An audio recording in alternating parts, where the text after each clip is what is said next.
angry, angry, angry, angry, Aussie, Aussie, Aussie, angry, angry, angry, angry, Aussie, Aussie, Aussie, angry, angry, angry, angry. And another Friday night arrives, and here we are, live streaming. Just realised I was going to neck a bunch of this drink, and there's actually a lot of it, as in a reasonable amount of alcohol. So it's a tequila drink I made the other day, and milk clarified. Now I've got it sitting on ice, waiting for it to chill. I'm just going to start Friday the way I mean to go. I was just going to pour the whole thing in. I drink the whole thing, then I went, oh no, wait. I just remembered how many shots of tequila I put in there. So maybe not all of it in one go. That would not be among my best ideas. Some would argue it would not be among my worst ideas. That's a matter for some conjecture, and I think it depends on your point of view. But yes, I think a little bit of moderation. We'll see if it's chilled. Nice. Got that. It's a bit of mezcal in there too. So it's got that smoky sort of cooked on a grill taste. For those who don't know, the source of both tequila and mezcal is the agave plant.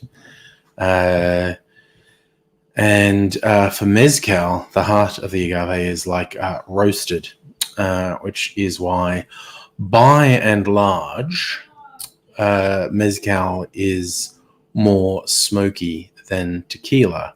There is a lot of variation across the range of mezcals made by different houses, and there is a lot of range in the different tequilas made by different houses.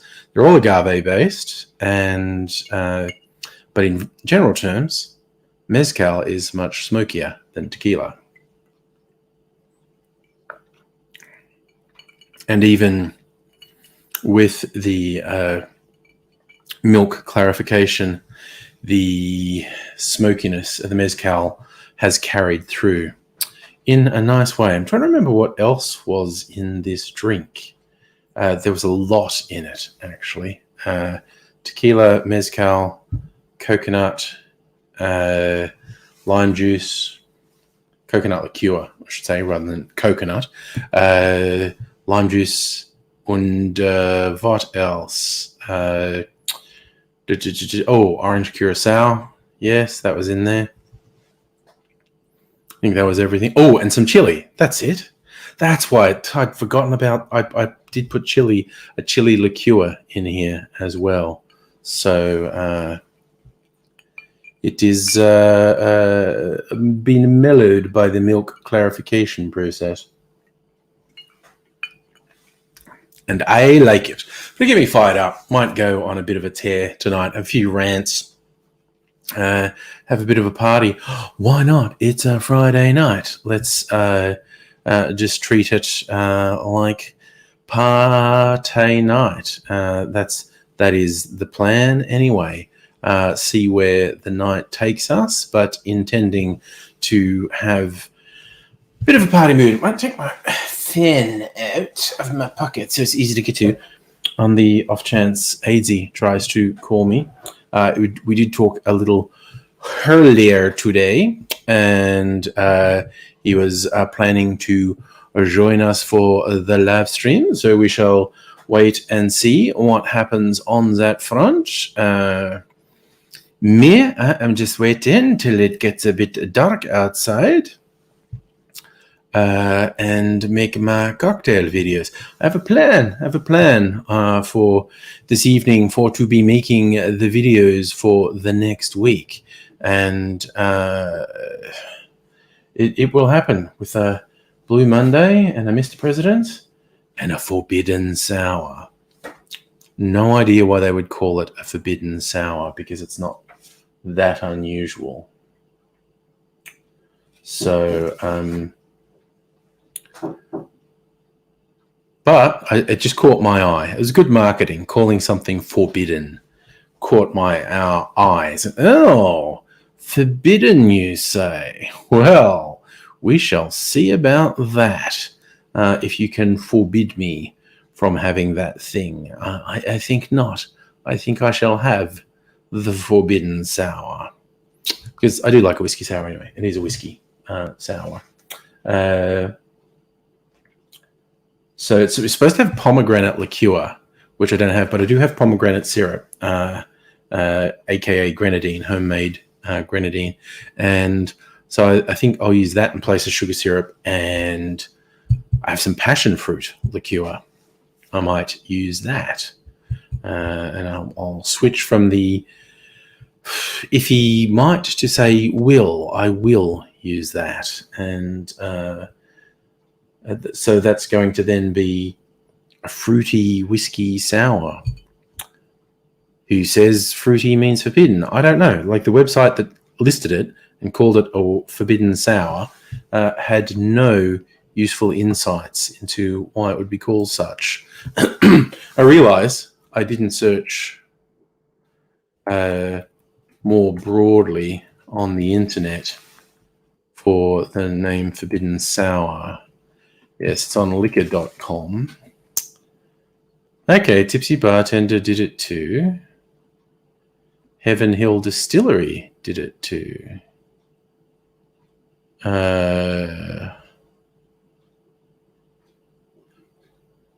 So, okay, there is agreement on what it should be. Bourbon and pomegranate liqueur. So I'm actually doing something forbidden by swapping out pomegranate liqueur for a different fruit liqueur. Because you can't tell me what to do. I make my own rules. But if we look up, who are these guys? All these different bourbon distilleries do it. Oh yeah, you want my date.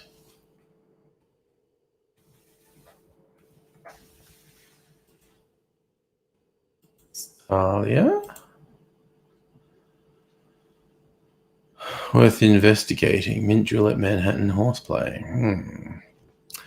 Okay, so that one doesn't give any background. Oh, good God. Got to put my date of birth in.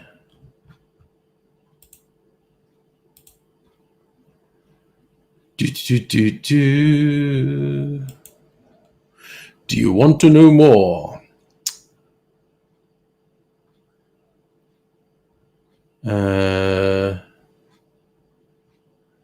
Yes. Okay. Fine. I'm trying to find out why people call it that, and I can't find an answer.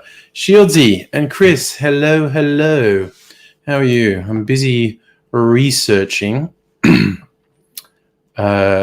forbidden sour.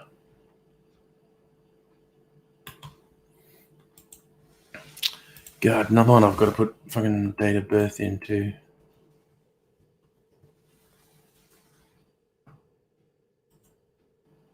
Enter. Take your whiskey sour to new heights. No background again. And liquor.com.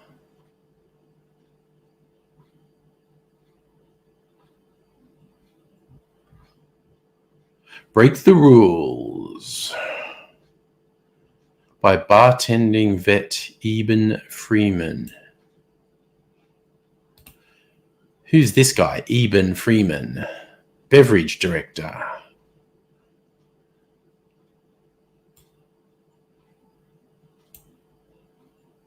Okay, so he's known at Genuine Liquorette. Subterranean bodega-inspired cocktail in Manhattan. The Chichanka.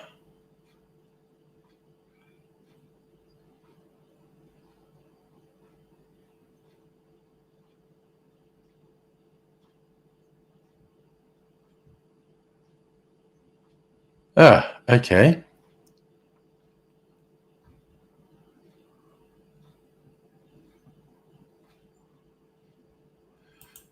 So, okay, is invented by a guy called Eben Freeman. There you go.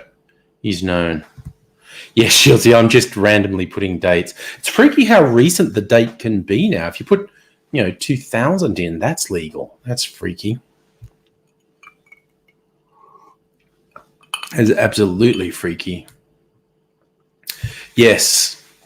I have to admit, I was randomly looking for drinks and see one called Forbidden Sour, and I instantly want it.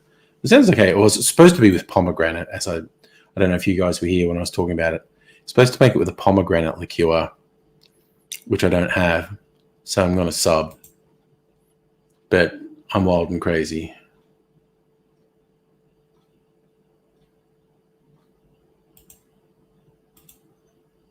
Fox, Aidsy says he's going to be here. I did talk to him like an hour or two ago, and I did send him the link. So he did want to be here. Could have got distracted. He could be here in 30 seconds. He could be here in an hour.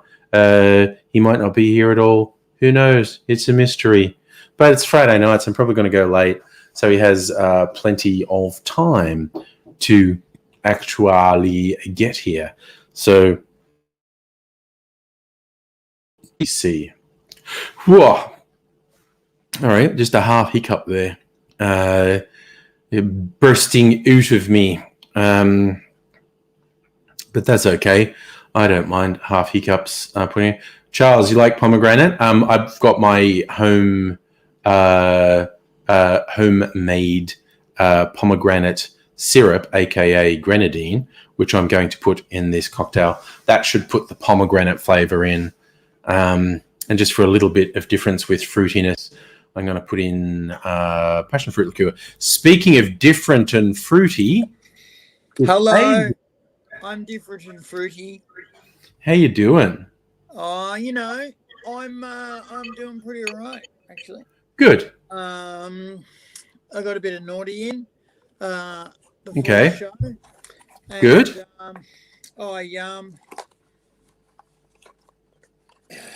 Apart from that, I got a lot of productive work done today. Oh, that's excellent. That is excellent to hear. I also realised, to my aghast horror, Yars. the work that I've been doing for the last month and a half has been pointless. Oh, bummer. Which was last night was a bit of fucking kick in the dick. You know how last night I had a real bad headache. Yes. I was also in a pretty downish mood when I'd realised this isn't going to fucking work. I'd done all this work on this stuff. Look, I'll just tell you, it's similar to macros in Word, right? And they're called shortcuts. And for Apple, they're for iPad. I think you can get them in Mac as well. iOS, And I was learning all about them, and I was getting actually quite good at it. And I wanted it to format stuff while I was typing on a document. Right. So that I could go character and it'd format it properly, say the dialogue, character, format it, say the dialogue, narrator, format it properly, say the narrator, FX, do that, rather than casting around, pressing buttons and hoping that it'd work, just fucking hitting the words, right? Right. And it will do all that stuff. Yes. But then you've got to export it to a program. Then you've got to export it to another program, and you've got to have that third program with the body text already in it. And I was going, that's not what I want. Yeah. And I searched. I really searched. I really looked and looked and looked. And I thought, okay, the problem is I'm just not programming it right. And I searched and searched and really got quite good at programming the fucking stuff. So there's heaps of tips and tricks I can do on the Apple iOS with shortcuts. I can fucking make a calendar appointment, get the weather and the skateboard tracks to my venue with just the press of a button. And you know, all that stuff. I can I can make this thing dance on its head. And it I mean, nothing is useless, nothing goes to waste. But for my purposes, our purposes, because you know, this first project is in fact a fucking trial for the big project. You know what I'm talking about. Once I get the first project going, I'll start in earnest on the modules for the big project. And then, and fuck, I tell you what, the time hasn't been better. The time has not been better for what we were planning. Anyway, so I learnt that, and so I wasn't in the best mood, but I also went today and went, well, is there a possibility of fucking doing some fucking straight out typing with words? And there is. And it's in a very popular program, your docs, your Google Docs. Downside is that it's kept in their cloud. So yes, it is. If they want it one day, I mean, you can say all you fucking like that it's IP. You can say that till the cows come home. But, you know, governments, if they fucking want it, they're going to fucking take it. However, I was thinking this through, and I was also thinking, you know what? It's good enough to say, I've got it now, but you've got to make it go. And I'm looking at the very sexy and now double-scoped Angry Aussie, and thinking, he's not a guy that can be replicated easy. And I'm looking at the fairly sexy and always scoped Aidsy, and thinking he's a guy you can't replicate or shouldn't. For against the laws of man and God. That's right. Enemy of nature, outlier of Gaia, the bastard child of evolution, the red bastard child of evolution. Oh, I like that. So why did evolution pick me? What do our ours is not to reason why. Why did evolution pick me? What the fuck does evolution get out of Aidsy? I mean, think about this, right? You've got a rabid fucking pansexual that is easily addicted to lots of different stuff, and comes up with questions that don't need to be asked, let alone answered, and is prone to infectious diseases, or not even infectious diseases, just diseases. And what do you get? What do you get as your evolution? What do you get out of that? Why do you throw that up? Because I've survived, right? I've been the fittest.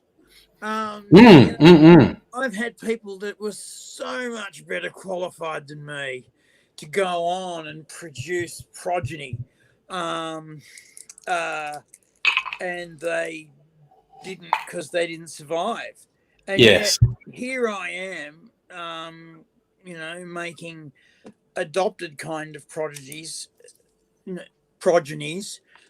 Some of them were prodigies, all the time. And fucking how with my mindset does the world benefit? Seriously, how the fuck does that happen? Because it would break. If you just went, we'll do it Aisy's way, it'd just break. And you'd get really bad news reports. And that shit being broken. Right. For example, Trump has been impeached for a second time. He has. What's going on with that? Because I mean, he's about out anyway, right? 20th Yeah. of January. It's like, bye. Yes. And there's all sorts of rumors saying he's going to be overseas when it happens, which is fucking rude. It's really fucking rude. Yeah. I mean, because the thing is, the last president, the former president, is sitting in the crowd, hand over to the next president, right? Yeah. Even if you're an asshole and no one likes you. And when Bush was in the crowd and Obama got up, he got fucking booed when fucking Obama thanked him for his service. And it was, thank you for your service. And that was it. It wasn't, what a man, what a fucking fine man. Look what he's done for us. Fuck the economy, for example. And started 2 wars that have fucking broken us. Killed thousands of our citizens for nothing. We have no oil and no respect. Thanks, asshole. Sorry, just so Abigail's come in with I'm not exactly sure what that's about, but I'm sure we'll get an explanation. But and Charles on the Facebook chat is pointing out, I personally think there are 2 main reasons for pursuing an impeachment, as you say, just before he goes out the door. One is just for the satisfaction of doing it, quite honestly. But the second is if the Senate votes to convict, which is a long shot. It's like, they can't remove him from office because he's already gone. But they can take a subsequent vote that says, in light of our conviction, he's not fit to hold office at all in the future. And that's why Trump made the incredibly obsequious video he did the other day of, violence is bad, because he's obviously been told behind closed doors there are actually enough Republicans in the Senate, if you don't stop fucking around, will vote to convict and will vote to block you from office so you won't be able to run again. So he looks like he's going to run again, doesn't he? Oh, yeah. Or at least he's going to say he runs again, because then he continue to do the rallies and fundraising and milk hundreds of millions of dollars out of these morons. He's not necessarily going to run again, but he's going to tell them he's running again and milk hundreds of millions of dollars out. And if he's barred from running, he fucking needs to quite badly. Yeah. Like the speech he gave to something like $400 million. Yeah, the speech he gave, he was so broken. It's the flattest I have ever seen him. It's like, stick to this script. He riled up those fucking protesters, something shocking. Yeah, which he doesn't care about until he personally is going to pay a price. Loose on the Capitol. Yeah. Remember when fucking, I can't remember who it was Jones and a few others made the Cronulla riots happen, and then later on they were saying, oh no, don't do that, it's bad. But they fucking yes, absolutely they absolutely fucking riled up the lebos and the fucking racist skippies to fucking go at one another in Cronulla, and it was ugly. It was fucked. And fucking it was Jones. It was mainly Jones. There were 2 more involved as well. They were very minor players compared to him. He said exactly what Trump said: show up, show them what's what, and whatnot, and then they showed up and did it. And it's like he couldn't even get away with the, as you say, they didn't only bash Lebs, they attacked ambulance drivers, and they were a fucking psychotic mob. Same as Trump's mob in the Capitol murdered a cop, and it's just like Trump didn't give a shit about any of it, but he's clearly been taken into a back room, and they said, "You are actually gone. You are actually gone for all money unless you come out hard." Disavowing everything and really explicitly saying they can never do it again. Yeah. And he did. And that's my favorite bit of him going out. Like everyone's going, oh, biggest loser ever. The only president to be impeached twice, lose the popular vote twice, and only survive one term in office. Go, yeah, but at the last thing with his second impeachment, that wasn't so bad. But the threat of stopping him from running again, they broke him. They and the Republicans who would have done it, they would have taken immense joy in it because Trump broke them. People seem to forget. I heard people say like, "Oh, why would they ever let him be president?" They couldn't stop him. The rules don't allow them to stop him. That's right. And they didn't take him seriously, and he just kept knocking off everything they threw at him. And he humiliated the Republican Party. He absolutely humiliated the Republican Party. And this is their payback. About all of this was I was seeing the same patterns as Hitler happening with Trump. Oh, absolutely. I know that the American system has checks and balances in it after World War II they were put in, after World War II, to stop shit like that going down. But he was pulling the same shit Hitler was pulling, and if he'd have managed to scrape in the second term, he would have rolled the racism forward to the point where the jingoistic fervor would have meant that there had to be an invasion of China, that there had to be a liquidation of anything brown or wrong-shaped dick or whatever. There had to be the hate, and it would have been tuned up because there's already a lot of hate over there. I listened to a podcast which fucking parodies and satirizes the hate in America, and every fucking week there's audio and video of really fucking retarded people fucking really letting it go in the most inappropriate way. And you think, oh, this is just one case out of millions and millions and millions of people. And there are millions of brilliant people in America. Let's just get fucking real. Of course there are. You don't become the world's cleverest nation technologically without having brilliant people with a brilliant education system. But ever since fucking the Cold War was finished, they've shat all over science in America. They have stopped fucking basic research. They have fucking starved all of their fucking physics. You can't get a job as a mathematician anymore. You can't fucking get a job as an energy consultant anymore. It's just, they just fucking choked it down. But prior to that, they had some of the most genius minds, and then they would just buy them. The International Landing System, right? You know, the one that the planes come in on, the beams that the fucking they land the planes themselves, you know? Yeah. That was invented in Australia. In Canberra, in fact. The first trial of it was at Canberra Airport, which is why it's a bit dodgy when you come in because they're still using it. And then they went to the government and said, can we have $10 million to develop this, please? And the government went, no.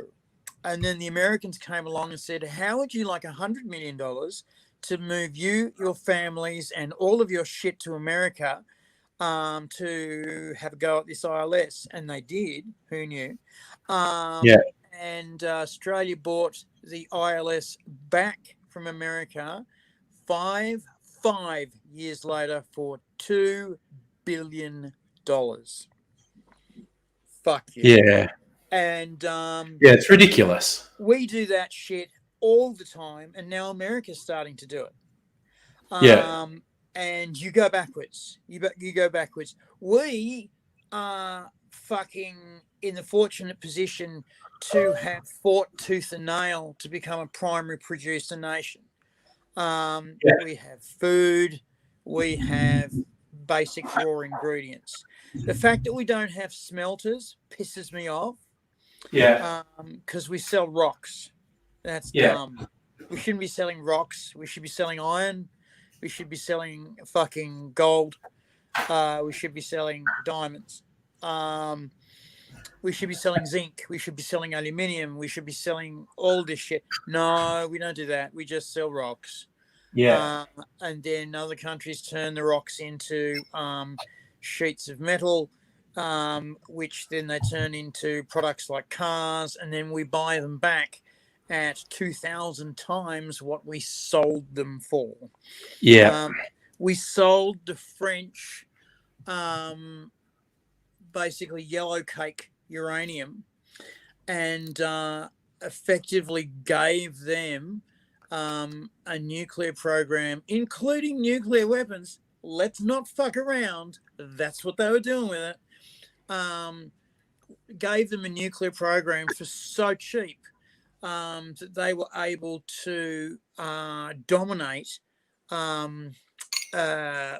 various different mining concerns in Africa and in some parts of Asia for the next 50 years, at least.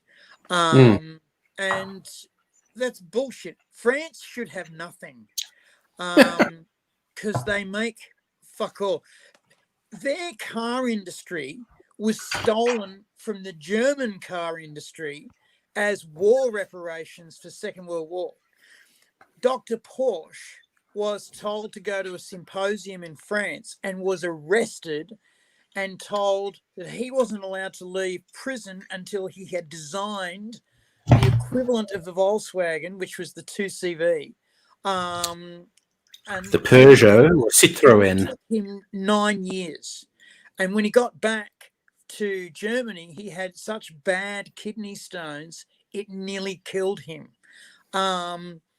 It was only because they were able to operate successfully. They took a kidney stone out of the guy that was as big as a golf ball. And occasionally this thing used to stop his bladder working, and he would have to physically move it out of the way so he could release urine out of his system. And that's not being fair. This is French reparations, and this is what started World War II. Remember, French reparations started World War II, and I will fight anyone who says it didn't. The French were so bitter at Germany, they made it impossible for Germany to ever get up again. And Germany just said, it did fire up the nationalism. It absolutely. Well, Hitler specifically cited it, and when he made France surrender, the signing of the surrender was done at the same place that the armistice was signed for World War One. It was very, very center of the Nazi effort. Retaliation. The point was very, very stark. You know, fuck me. Australia got in on that later on with the fucking uranium, and the French promised us they wouldn't fucking make bombs out of it, and then they started blowing them up just off our north coast. So fuck you, Australia, because we don't care.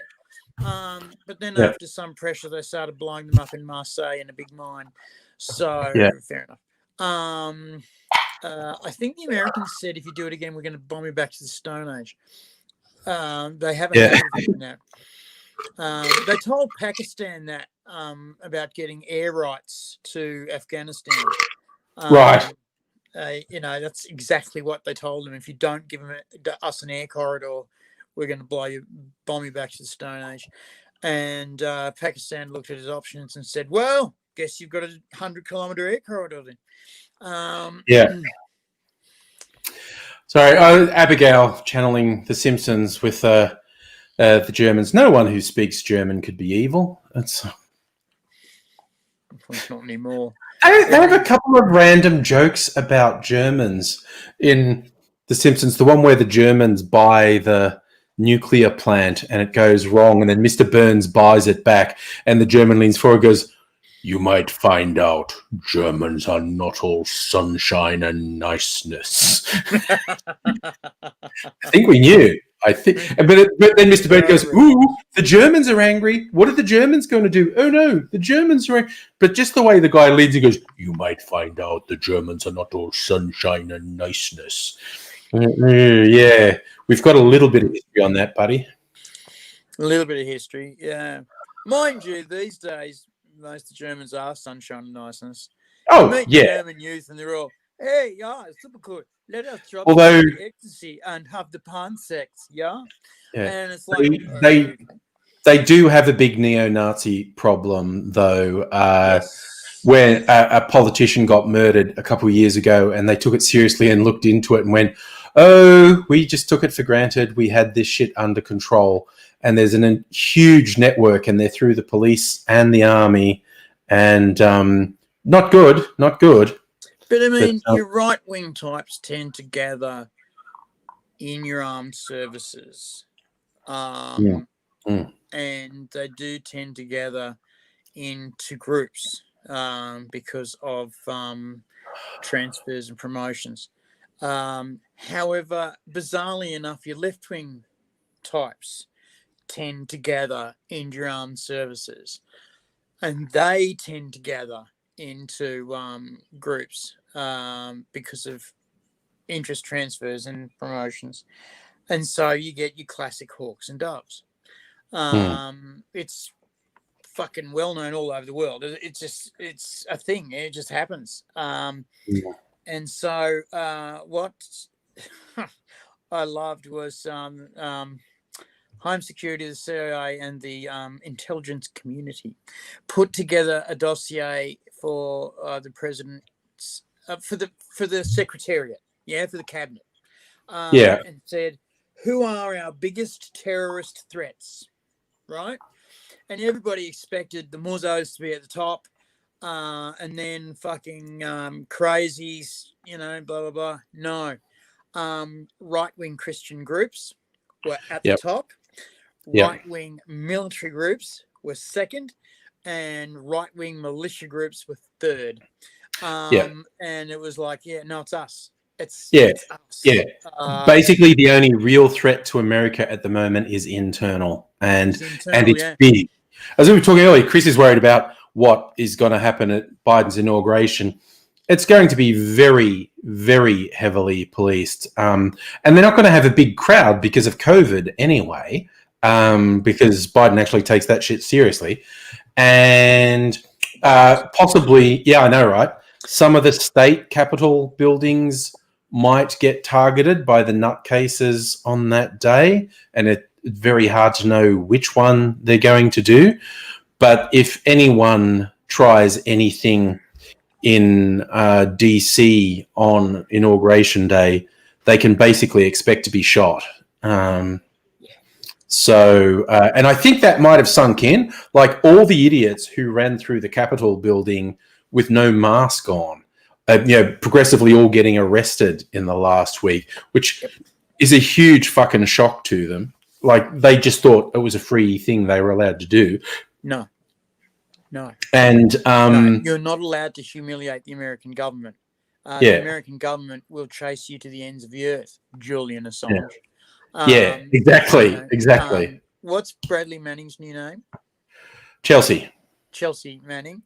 Did you want to see sunlight again, Chelsea? Because you're not gonna. Julian thinks that there's somewhere in the world he can hide, and there's not. They are going to fuck him so hard because now that Mrs. Clinton, Hillary Clinton is out of the picture, he's feeling pretty calm. No, don't. Because Team America does not like to be humiliated. And no, they will find you and they will fucking hurt you.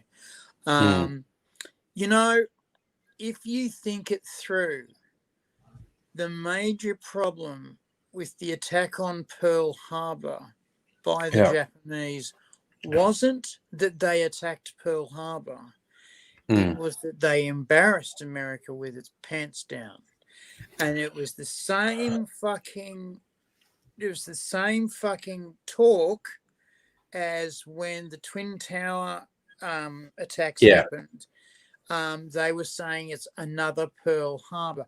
It was a humiliation by a Untermensch nation. And Japan paid for that. Oh, fuck, they paid. I mean, there was no need for them to get nuked. There was no fucking need for that. It was basically a signal to the Russians to say, guess what I've got? Guess what? And I'm prepared to use them. Yeah. You know, and we will hurt people with them. You know, most people forget that most of fucking Japan had burnt to the fucking ground. That's what they get for making their buildings out of wood. Well, exactly. You know, you drop fire bombs on them and the whole city goes up. They firebombed the fucking lot. You know, they were on their fucking knees. The only place you could get food in Japan in 1946 was in the black market, until the Americans started to fucking put new infrastructure back in and turned it into a vassal state, because they realized that Japan could be a really nice buffer between them and the Soviet Union, particularly Russia. And Japan said, fuck yeah, we'll take anything, mate. And Germany had found half of its country taken off them, and they went, oh, that stung. And you've won. And again, the West said, we will put you back together and you will give us several Rammsteins. And Germany went, I think we will, because we're looking at Russia and they fucking don't like us. No, not at all. Not at all. They don't give in a hurry. So much. Hello, Kirsten, by the way. Hello, Kirsten.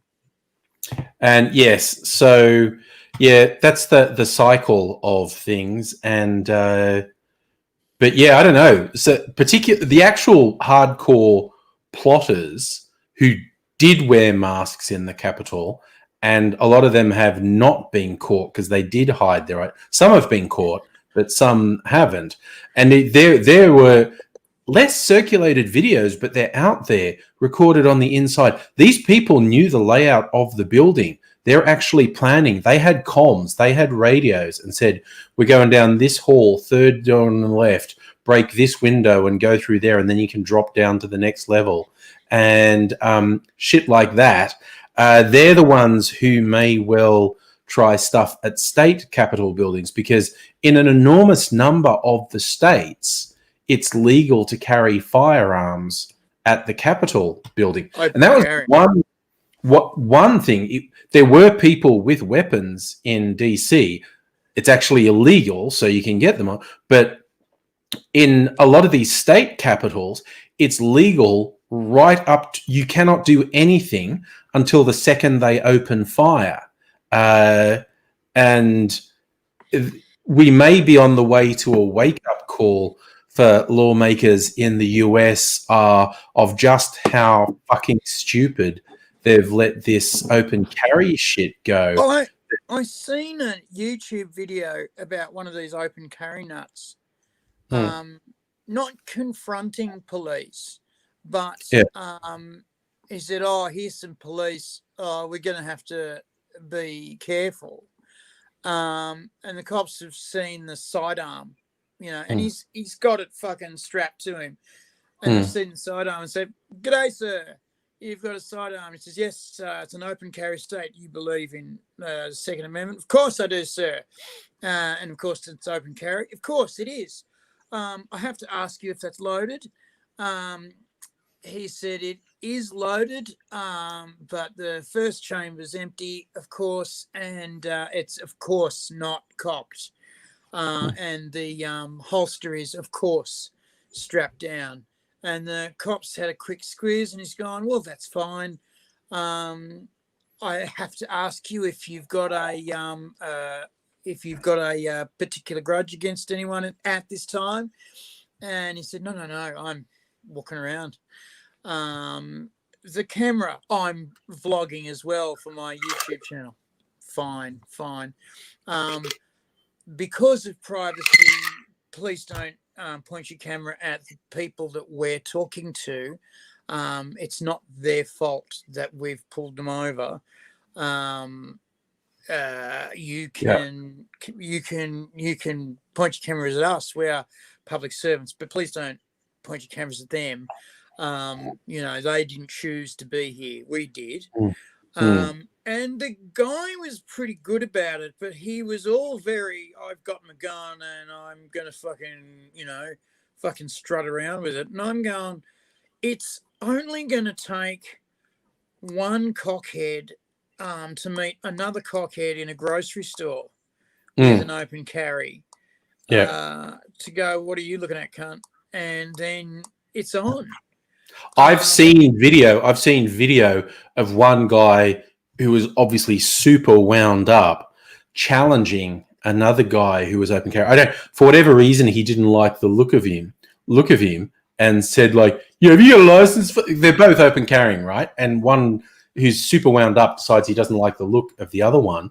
You got a license for that? And the guy goes, I don't have to answer what you say. You just go, show me your license. And go, dude, I don't have to show you anything. And this guy's shrieking and going, and the other guy's staying real calm and just going, I don't have to tell you anything. And this one guy shrieking, and going, like, shrieking guy, be scared at how calm that other guy is. Okay. Number one, he knows something you don't. Yeah. He's literally just waiting for you to take it too far, and he'll put one right between your eyes. No, not between the eyes. In the eye. Yeah. Oh, well, yeah. True. Yes. That's a soft bit there. Don't shoot him in between the eyes, because that's the hardest part of the skull. And they've had US soldiers in World War II, Iraq, and Afghanistan fucking come back to base with a bullet lodged there. Going, how you feeling, soldier? Oh, a bit dopey, but I got some good kills in. Yeah. We better take you to the medics, big guy. Yeah, right. Yeah. The other one is a deflection where it skates around the skull and exits out the back without ever breaching the skull. So they bleed a lot. They look dead because it rips the skull all the way around and goes out the back. And it's just a flesh wound. Right. And you see these guys get up from the ground, and it's like, Jesus, zombie. It's like, and I've seen video of both enemy combatants and American soldiers lose their shit. That guy sits up and goes, oh, fuck, I'm sore. Oh. Yeah. There was a famous one in the Falklands War, a Brit, and it was a high velocity round and did actually pierce his skull and his brain and split his head right open. But it's one of those weird things of the brain that the brain just parted. Like, it's 1,000,000,000 to 1. And he's lying on the battlefield with his head splayed open and they can all see his brains. Everyone assumed he was dead. That was at Goose Green. Of course he's dead. Yeah. And that's a Goose Green. So, and then when the little conflict was over, they go to take his body back to base, and he goes, and they're like, and they were, like, shit. And they did surgery on him, and he lost some motor control and had a problem with continence because he did suffer brain damage. But I saw the photos. His head is split right open, and his brain is parted down the middle. And for that, he gets some loss of motor control. And it's like, fucking hell.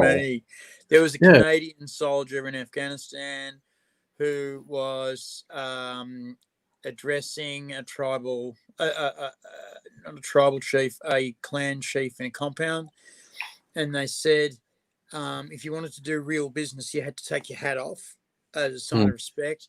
And this guy came up behind him with effectively a cane cutter and fucking hit him bang down the center of his head.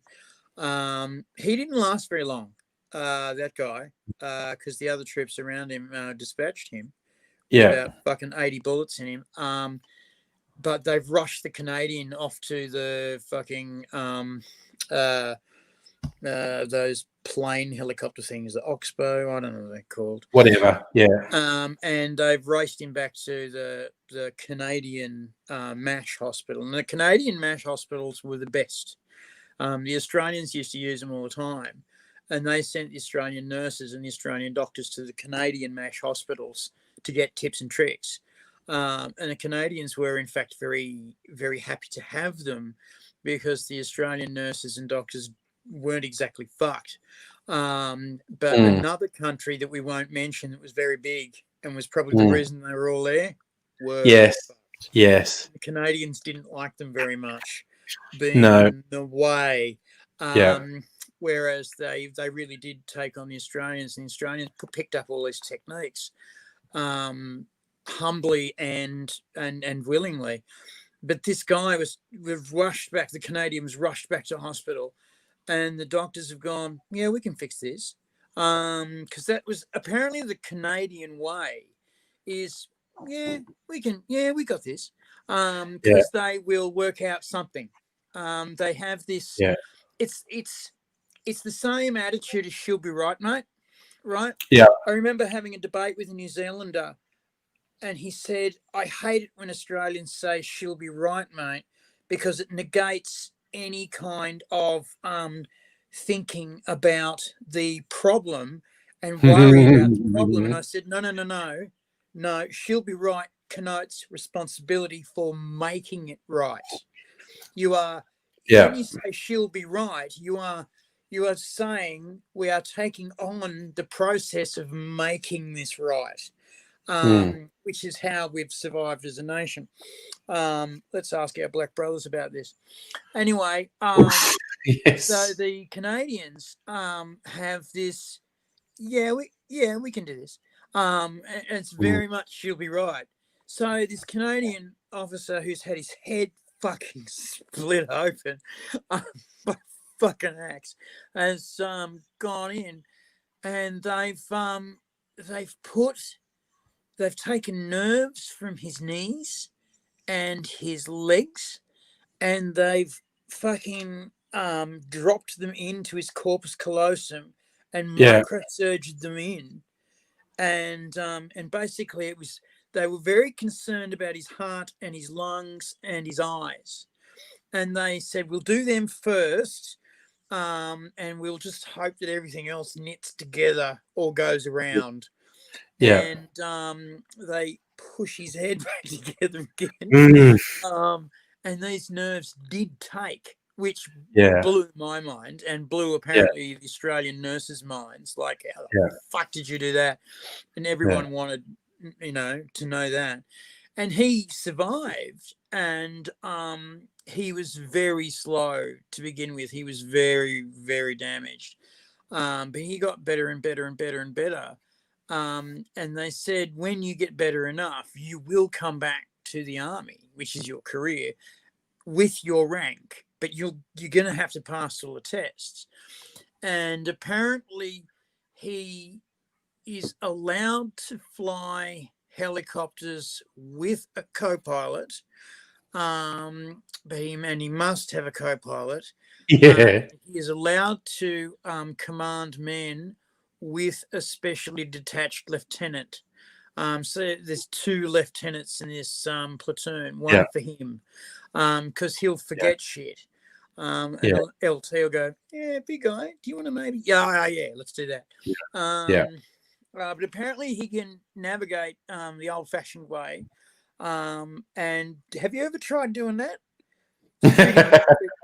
Because I know how to do it.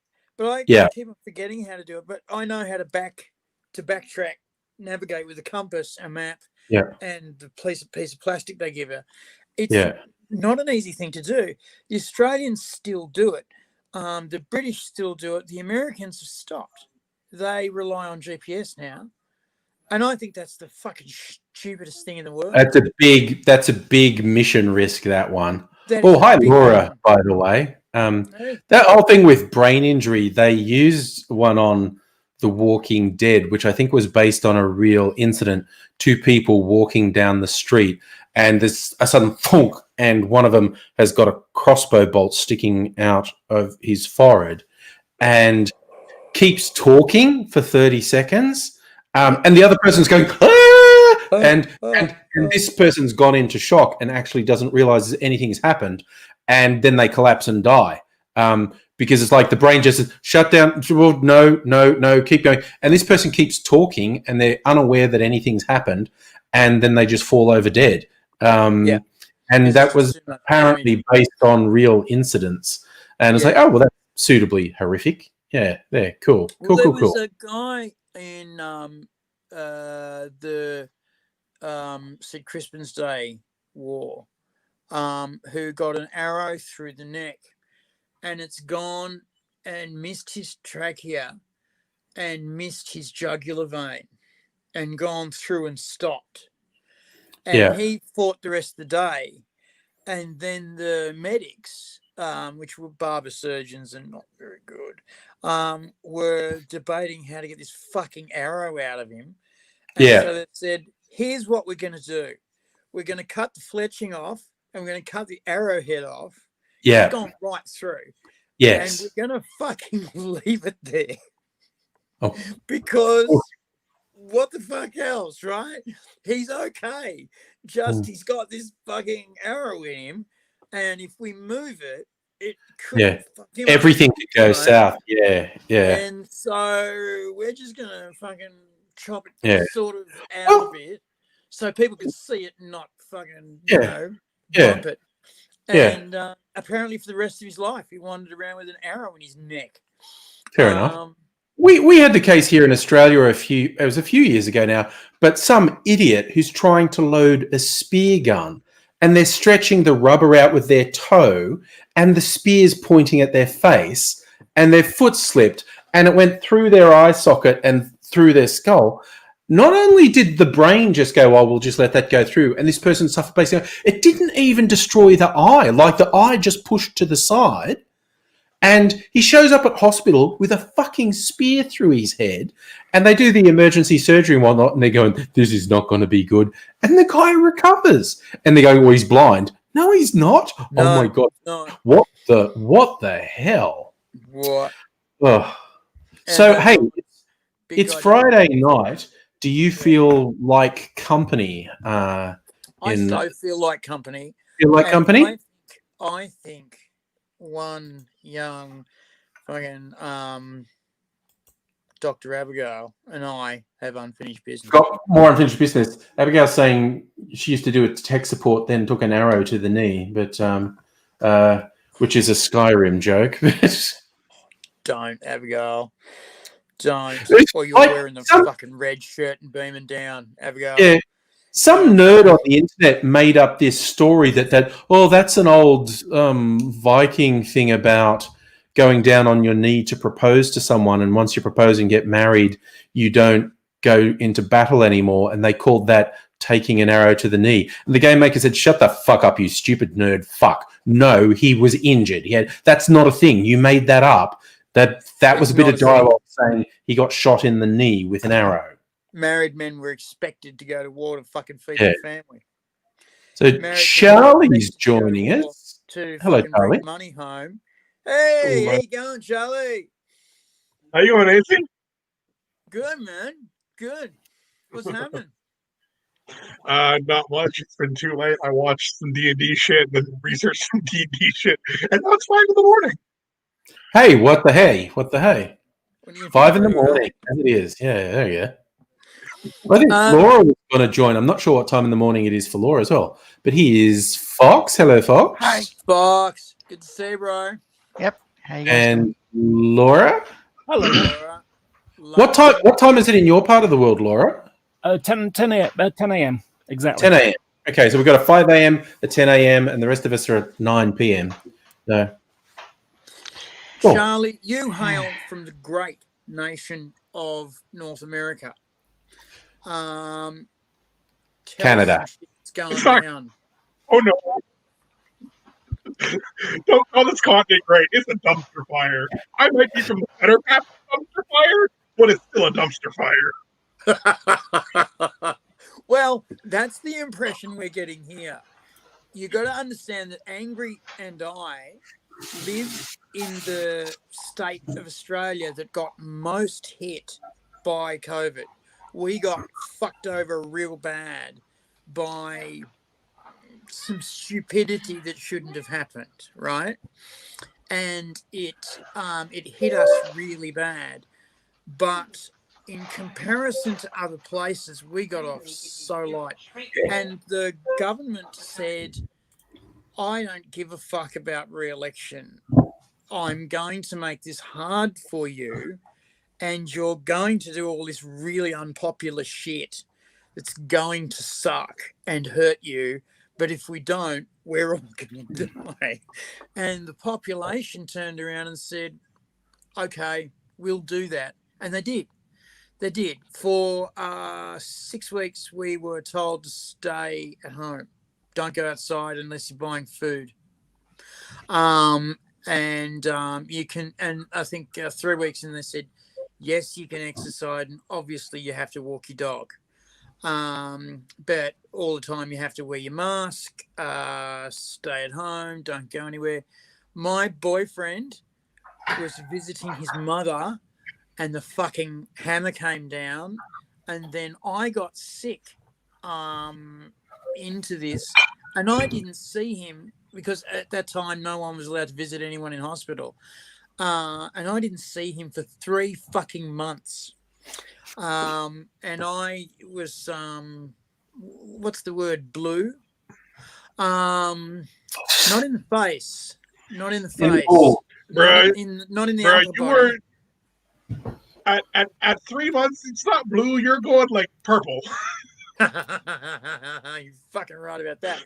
And in hospital, you can't beat off because fucking a nurse is going to come in at some point and you're going to go, oh, hi. Oh my god, heart attack! No. Not really. No. Just The a crazy heart surprise. monitor's just showing. Anyway, I was actually not this time, but another time in hospital. I was with a guy who was asleep, and he went, and I thought he was having a nightmare, and I thought I better call a nurse, and went back to sleep. And the nurses have come in and went, "Ooh, we better wake him up and clean him up." And they've woken him up. And of course, in this ward, we couldn't move because we were very, very sick. We couldn't get out of bed, and so we had to be log rolled when the sheets were being changed. And he'd had a nocturnal emission, and they've woken him up and said, "We've got to clean your bed and your sheets and you." And he said, well, what's going on? I haven't shit myself. No. I haven't pissed my pants. No. And he's gone, oh my God. And they've gone, don't worry about it. Don't worry about it. You've been in hospital for months. It's okay. It happens like that. And so they cleaned him up, and he's just going, oh, Jesus. Can I maybe clean that up? And I said, no, you don't touch anything, because his hands were burnt. And his kid had tipped over a bottle of, was running around with a bottle of methylated spirits, and ran to a hibachi and put it on, and he's fucking freaked and run over and grabs the kid and pushed the metho out of the way, and he's on fire. The mother has come and put the kid out, which was the right thing to do, and he's gone and gone, okay, I've got to put myself out, and he's rubbed his hands on grass, and done everything you're sort of supposed to do, pad it out. But there's still oxygen getting to this fire, and it burnt right through to his skin, and he had to get skin grafts all over his hands, and he couldn't do anything. You know, every time the guy wanted to piss, he had to ask a nurse to put the bottle around him so he could deal with that. And every time he wanted anything, he had to ask people to do it for him. Being on fire in is conversations, he said that it was really humiliating. And I said, nah, it's not humiliating. Not humiliating at all. being on fire is the balls one cut time. off, that's humiliating. Check this out. And I showed him, and he went, ooh, that's bad. And I went, yeah, but at least I got hands, motherfucker. And so we went all day, all night, and it was great. And the nurses were going, if you can keep this up, it's been really good for his spirits. And going, I can keep this up for fucking days. I've got insults for days. And we got to talking, and eventually someone bought me in a laptop, and I was showing the guys anime. And they said, oh, it's cartoons. And I went, yep, it's cartoons. And I said, oh, I've got one I want to watch tonight, but it's a bit nasty and tough, and I don't know if you'll get into it. And they're going, oh, it's just cartoons. One of them's a truckie. One of them's a carpenter. One of them's a brickie. And one of them's just a big labourer, right? And Hans guy, he was the brickie. And they all had kids. And the anime was Grave of the Fireflies. Oh no! So I said, guys, it's a bit hardcore. And they're going, no, we're right. You've always put good movies on before. And I've gone, yeah, this one, warnings, okay? Feel free to bail at any point. Yeah. Guys were openly crying at the end Oh, of the movie. yeah. Openly crying. Yeah. And, next day, it was really sweet because their families came in to visit, and these guys hugged their children a lot tighter. Oh and, no! You know, there was a lot of my precious family. Yeah. There was a lot of that going on, and Yep. yeah. Sorry, Laura, what were you going to say about being on fire? It sounded disturbingly like you had experience with it. No, not at all. But I can certainly say that the only time you have too much fuel is when you're on fire. Yes. Yeah. Yes. And metho burns in a really scary, invisible way too. In a very weird way. The blue that you can see is hot, but underneath it is a white gaseous layer that is actually on fire. Usually when you see the blue, it is the flame process of the gas turning into fire, turning into plasma.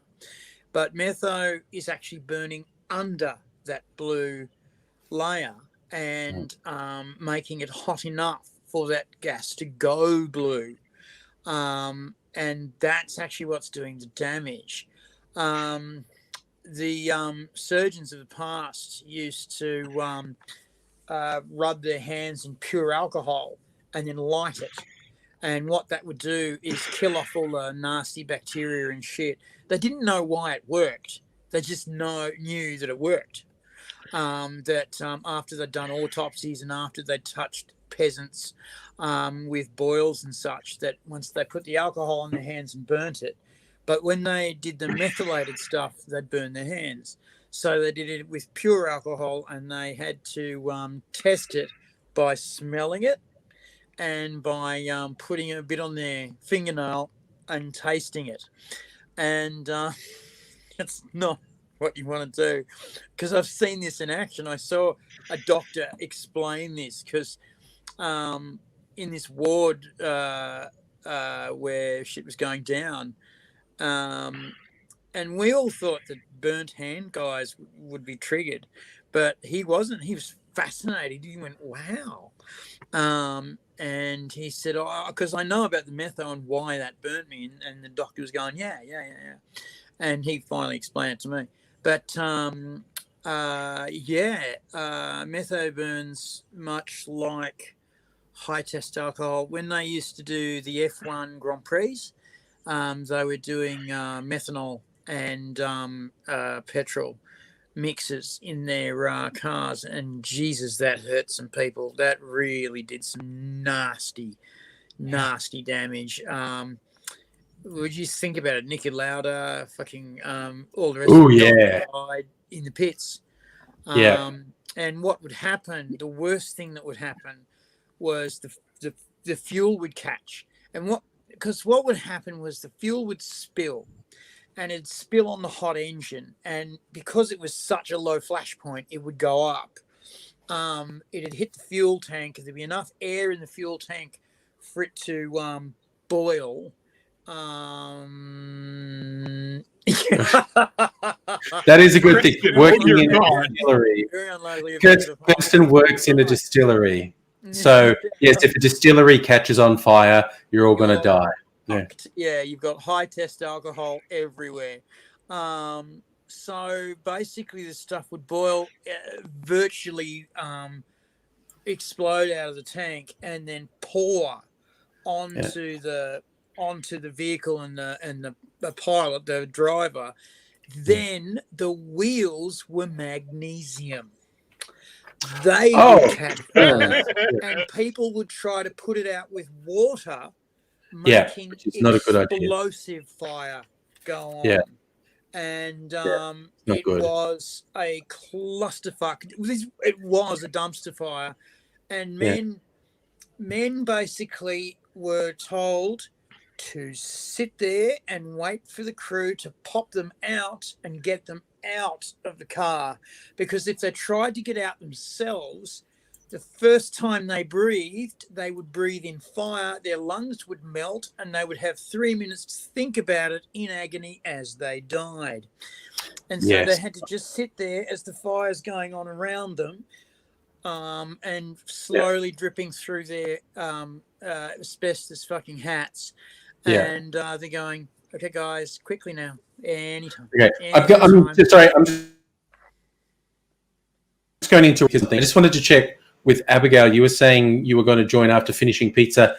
How long do you think that will be?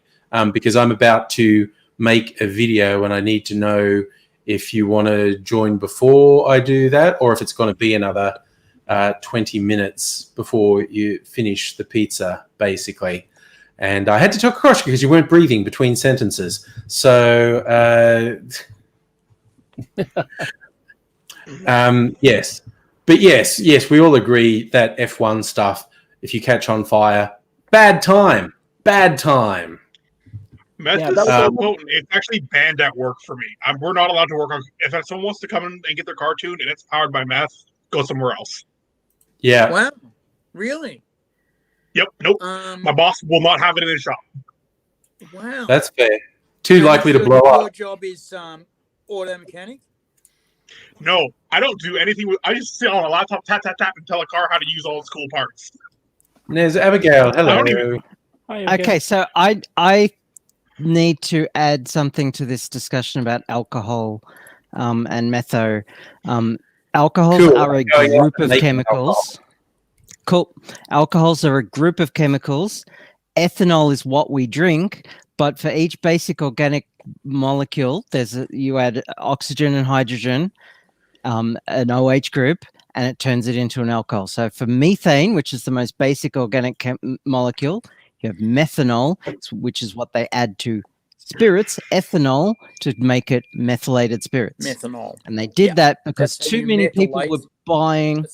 Yes, too many people were buying spirits from whatever hardware store they had back in the 1800s, and just dying from alcohol poisoning. So they would add methanol to it to discourage people from drinking it. Didn't discourage everyone. And they would go blind and vomit, and it's really nasty stuff. But like, I have a bottle of pure. This is 100% pure isopropyl alcohol, so it's propanol. I love that stuff. Which is the third methane, ethane, propane. This is propanol, so it's got 3 carbon atoms in a chain. with an OH group. Now it's isopropyl alcohol because it can take on a few different configurations, and they don't care which one it is because it's still propanol. So Yeah, I actually have some of that myself. I use it for stripping model trains of their paint. Oh, okay. So I've got Yes, it's good for 70%. Yeah, I bet. It's a good solvent. So I've got 70% isopropyl alcohol, IPA, for sterilization purposes, and I've got 100% isopropanol for very similar reasons, but it's purer. So this is mainly for electronics, for cleaning electronic parts, where this is 30% water, so I don't want to put that all over my circuit boards that I'm cleaning.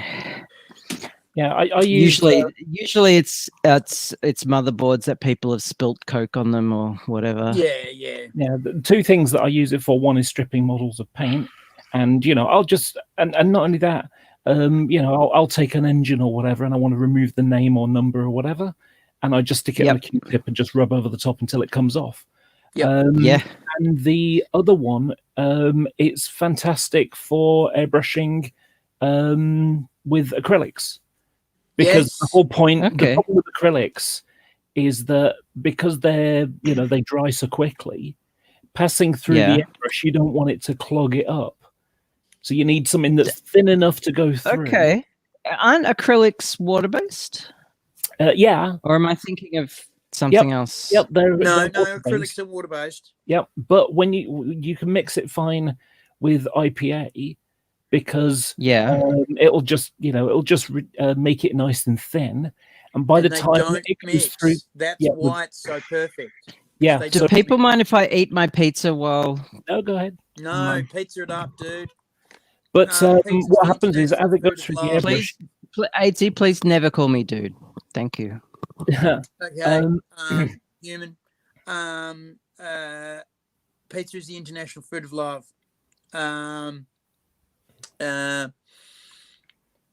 Human's good, right?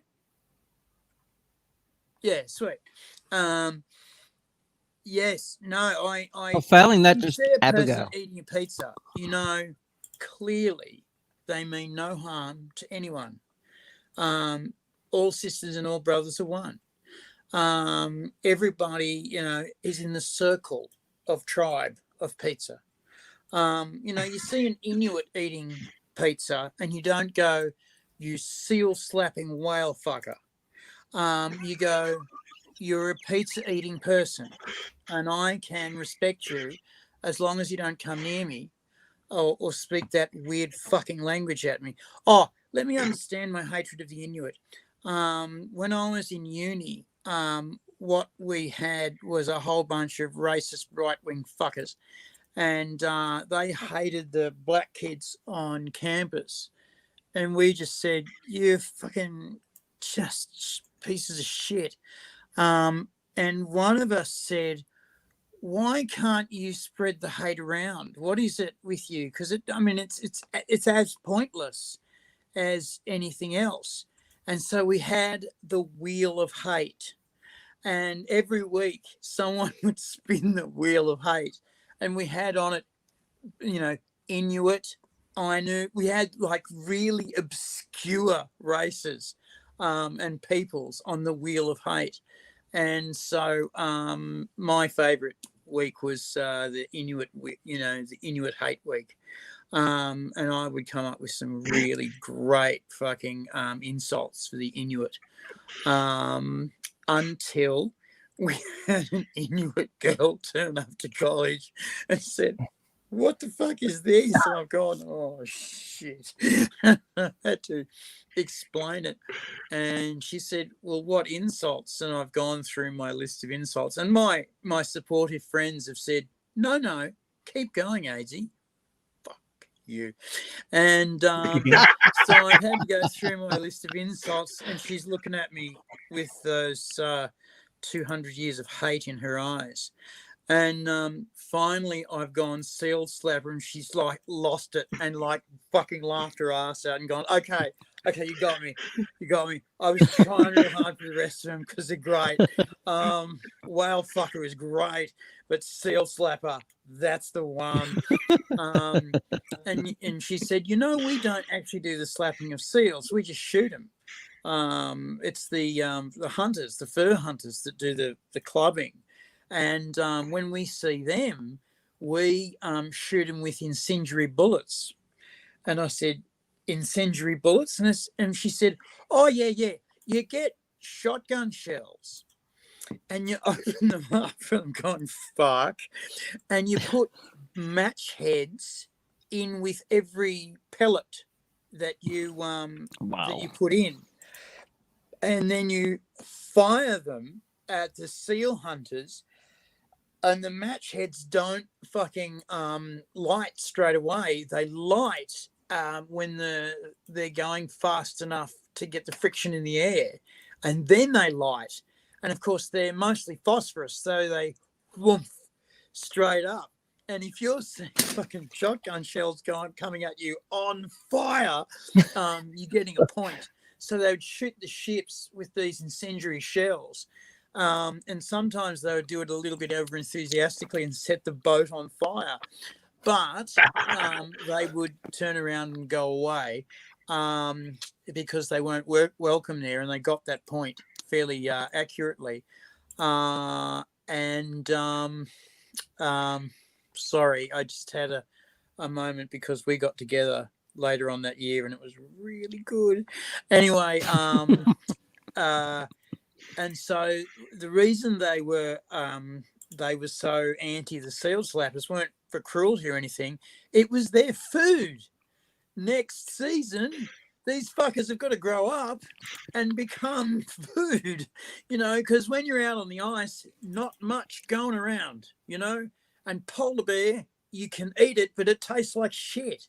And so, she taught me a lot about Inuit lifestyle, and she said the biggest problem is alcohol and incest. And I said, ooh, that hits a bit close to the bone here in Australia. And she explained to me that her people never lived in igloos. That was always an emergency shelter that Hollywood loved. Every time Hollywood turned up, they said, make an igloo. And it's like, oh, fuck hell. Here we go again. And it takes half a day to make an igloo. And it's the kind of shelter that you would live in for a week because a blizzard, a nasty squall or blizzard was around. Or the winds were coming, and you had seasonal signs of that coming, and you'd be in the wind for 2 weeks, and navigating anywhere in the wind is just fucking a fool's errand. So you'd stock up in as much food as you can and just hang out and tell stories and fuck like bunnies. They live in basically houses on tracks, which the Americans left for them, and they play video games and watch TV because they're people. And she said, people mourn the old tribal way of life, and she said there was never a tribal way of life. As soon as anything technologically came along that was better, we adopted it straight away. As soon as the Russians came along with the gun, it was the gun. As soon as the kayaks came along with fiberglass it is. As soon as sewing machines came in, our clothes became a lot tighter and a lot more waterproof. Plastics came in, and all of a sudden they adorned everything that needed to be waterproof. She said, this tribal way of life was always bullshit. They do still under ice fish, which is fucking fascinating. So you get this net, and you punch a hole in the ice, and you punch a hole in the ice on the other side, right? and then you feed this sort of ratchet thing that's got a bubble like a bladder in it, and it crawls under the ice, and you've sort of got to steer it, and you get it through the hole on the other side, and then you jiggle this net under the ice, and the fish run into it, and then you squeeze up the sieve and you pull it out of the ice, and you see how many you catch. And that's fishing for the day. Takes about, if you're really good at it, takes about 2 hours. You go home, you cut up the fish, and that's dinner for 3 nights. And she said the main thing about being Inuit was efficiency, because it's cold. The cold will kill you. You get out, you get your food, you get back in the warm. Politics is interesting because you have to get on with people. If you don't get on with people, you're out on your ass. If you're on your own, you die. And I was fascinated to put the parallels between Australian blackfella culture and Inuit culture together. A lot of the same rules apply. Not all, by any means, but a lot of the same rules apply. And I was just thinking how interesting it is that we haven't advanced so far away from monkeys, because it's the same politics. If you're a monkey on your own and you don't fit into the troop, you're screwed. So yeah, it was always just interesting to me. So you've gotten the food of love, Dr. Abigail, and you're eating it. What beautiful and positive things can you talk to our friend Charlie about? Because he works on a laptop making car parts happen, and you are the computer scientist. I'm seeing a connection.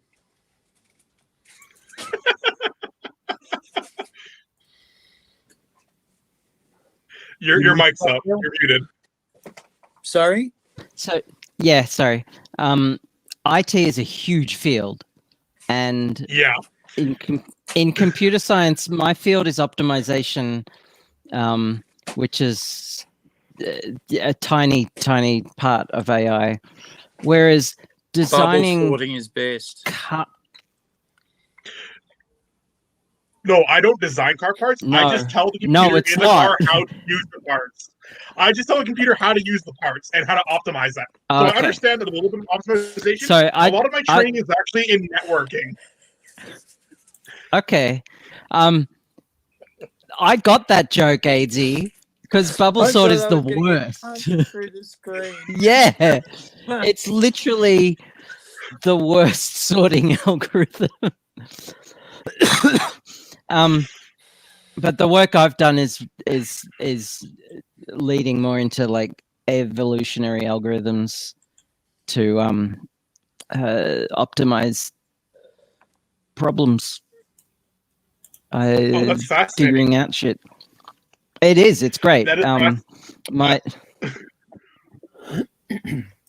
but I don't have any. I am wearing my Four Seasons Total Landscaping T-shirt today with Gritty on it with the lawnmower.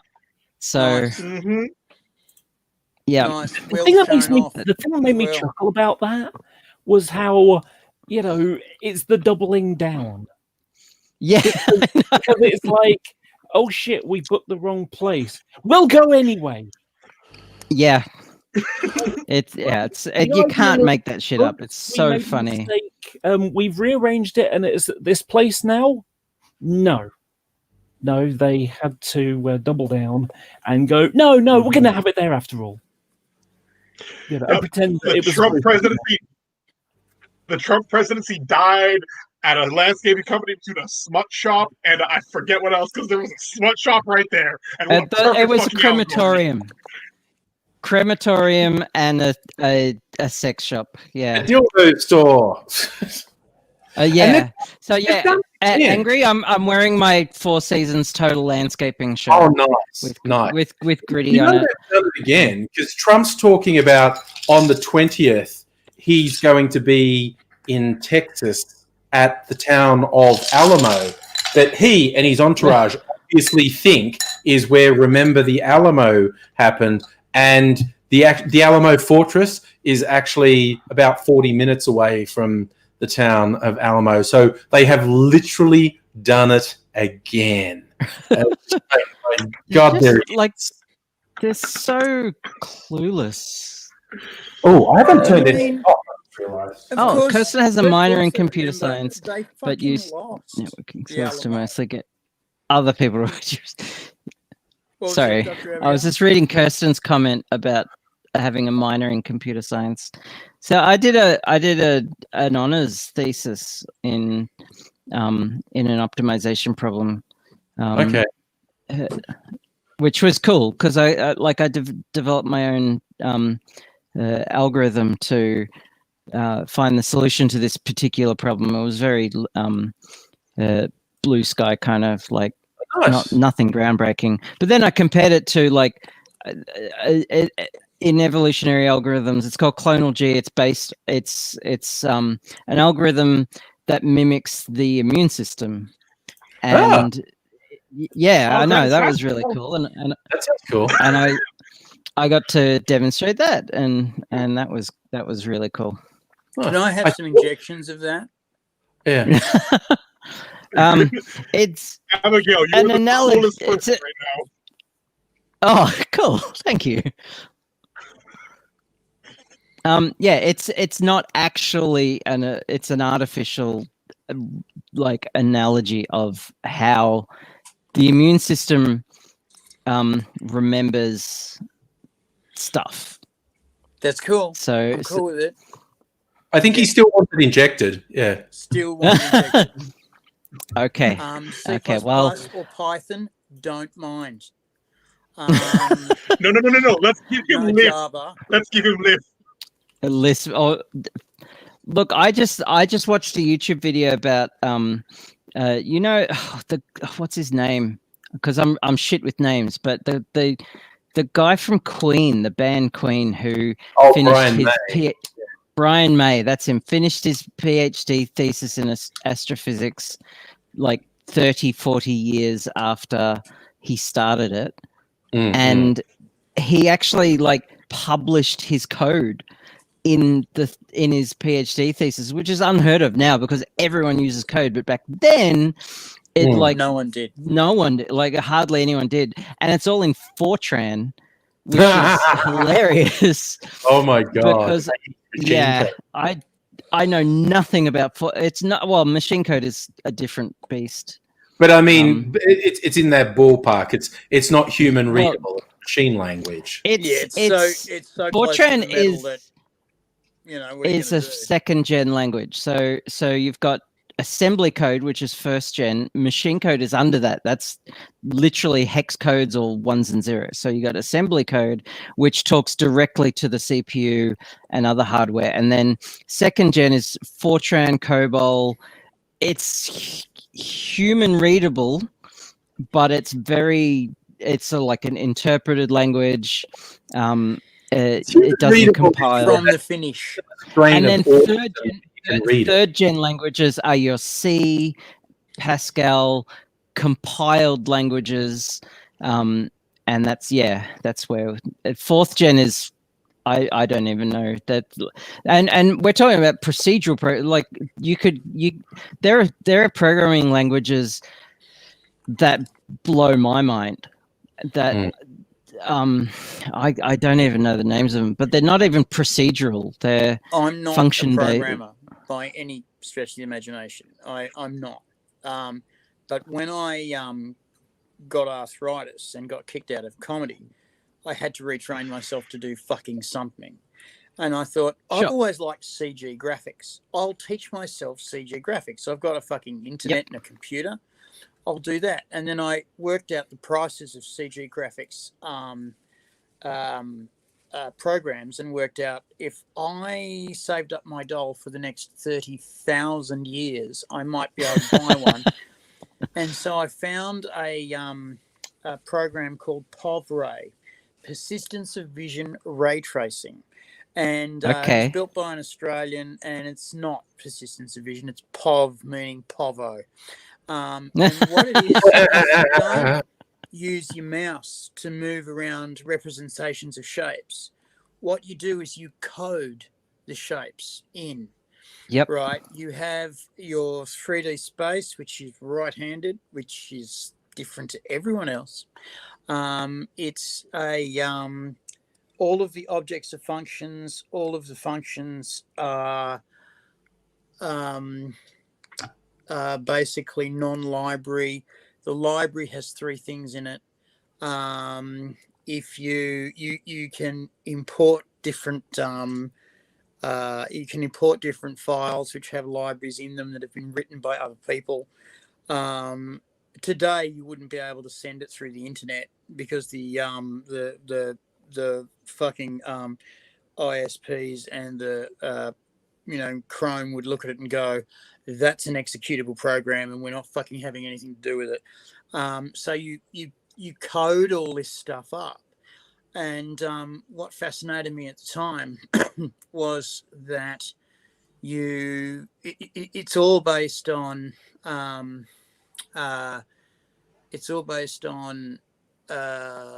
fucking axes, and you've got these vectors, right? It's all based on vectors. So you want your initial shape to start its existence at 0, 0, 0, XYZ 0, 0, 0. And so you put that in your vector. And then you want your initial shape to move. So you translate it. So you go, I want my initial vector to translate along X times 5. And so then you go 0, 0, 0 to 5, 0, 0, 0. Or 5, 0, 5, and so you get it to go diagonally, and then you want it to morph in shape. So you get it to transform again, and you change the vectors again. And what I didn't realize at the time was that you could get all these pretty pictures in this program by basically changing the same 3 numbers that you started with just by simple operations. And just by simple matrix operations. And that is the way that all CG programs work.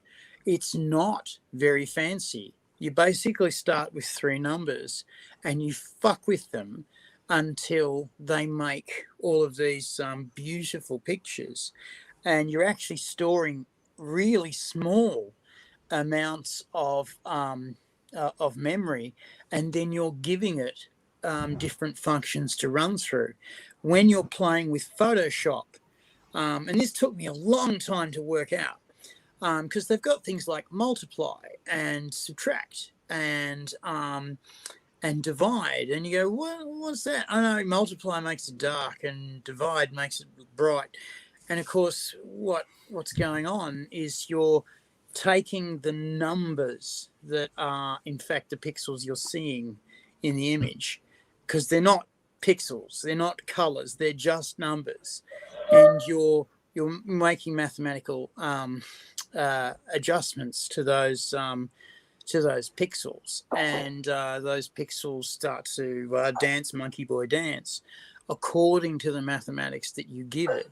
And if you have an inkling of the understanding of it, you can get these wonderful Gaussian blurs that'll give you great shadows and penumbras, and you can do all these wonderful caustics of glass, because you can get the transparency just right, and you can fake it by giving an eye, say, a white highlight here and another fat one over there, and all of these computer programs always come back to very, very, very simple manipulations. Are actually quite short amounts of initial numbers and code. Then you run them through the algorithms, and then they really start to dance, which is both fascinating and scary to me, because people these days look at their phone and it's a magic box. They don't know how it works. They look at their car and there's a computer in your car now.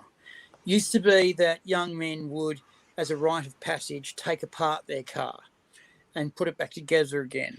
But now, unless you understand the car computer, you're fucked. You've got no hope of doing anything with your car. Charlie will be able to tell us all about this.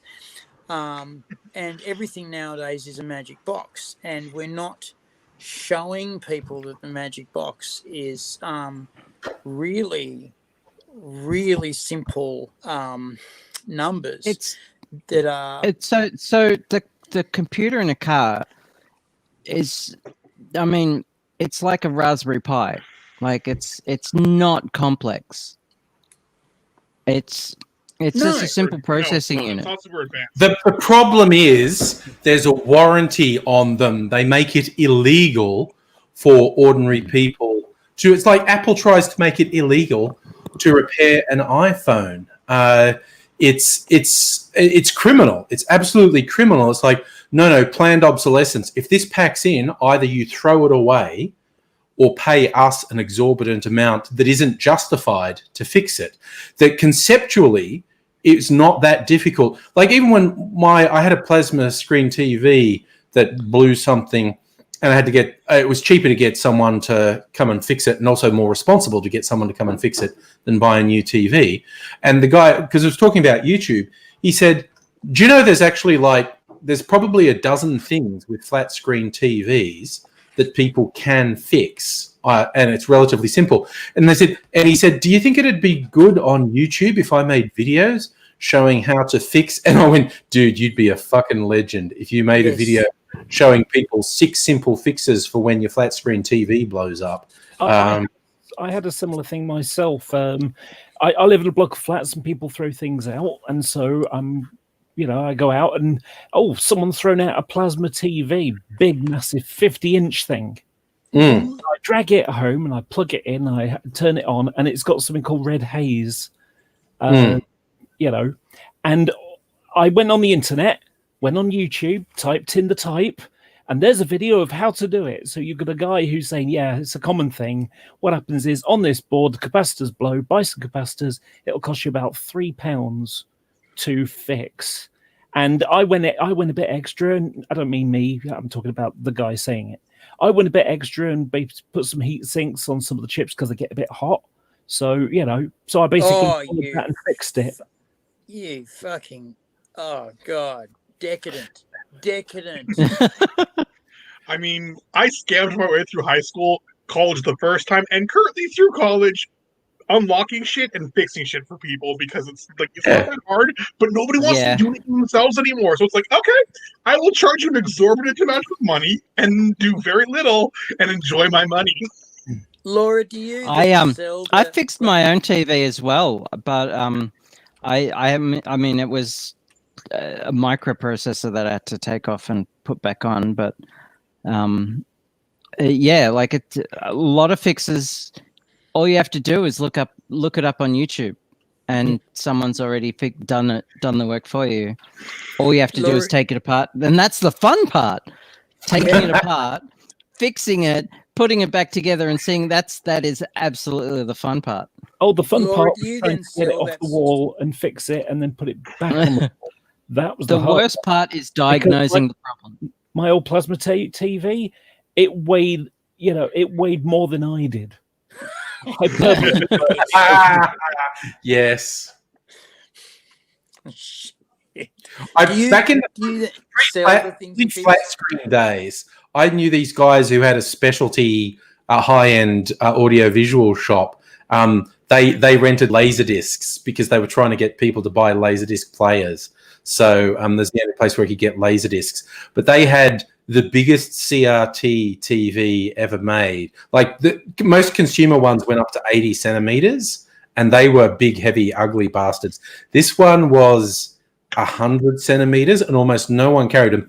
The box it came in had these two sort of pipes that looked like pipes in the box, and they explained what happened to move it. We put these metal bars through there, and at least one guy on each end, or preferably like two guys on each end, so four guys lifted up with these bars. That hole in the box is reinforced, that allows you to move it in the box. And when we sell one, and we do sell them, we say to the people, okay, you need to decide where this is going, and you need to be sure.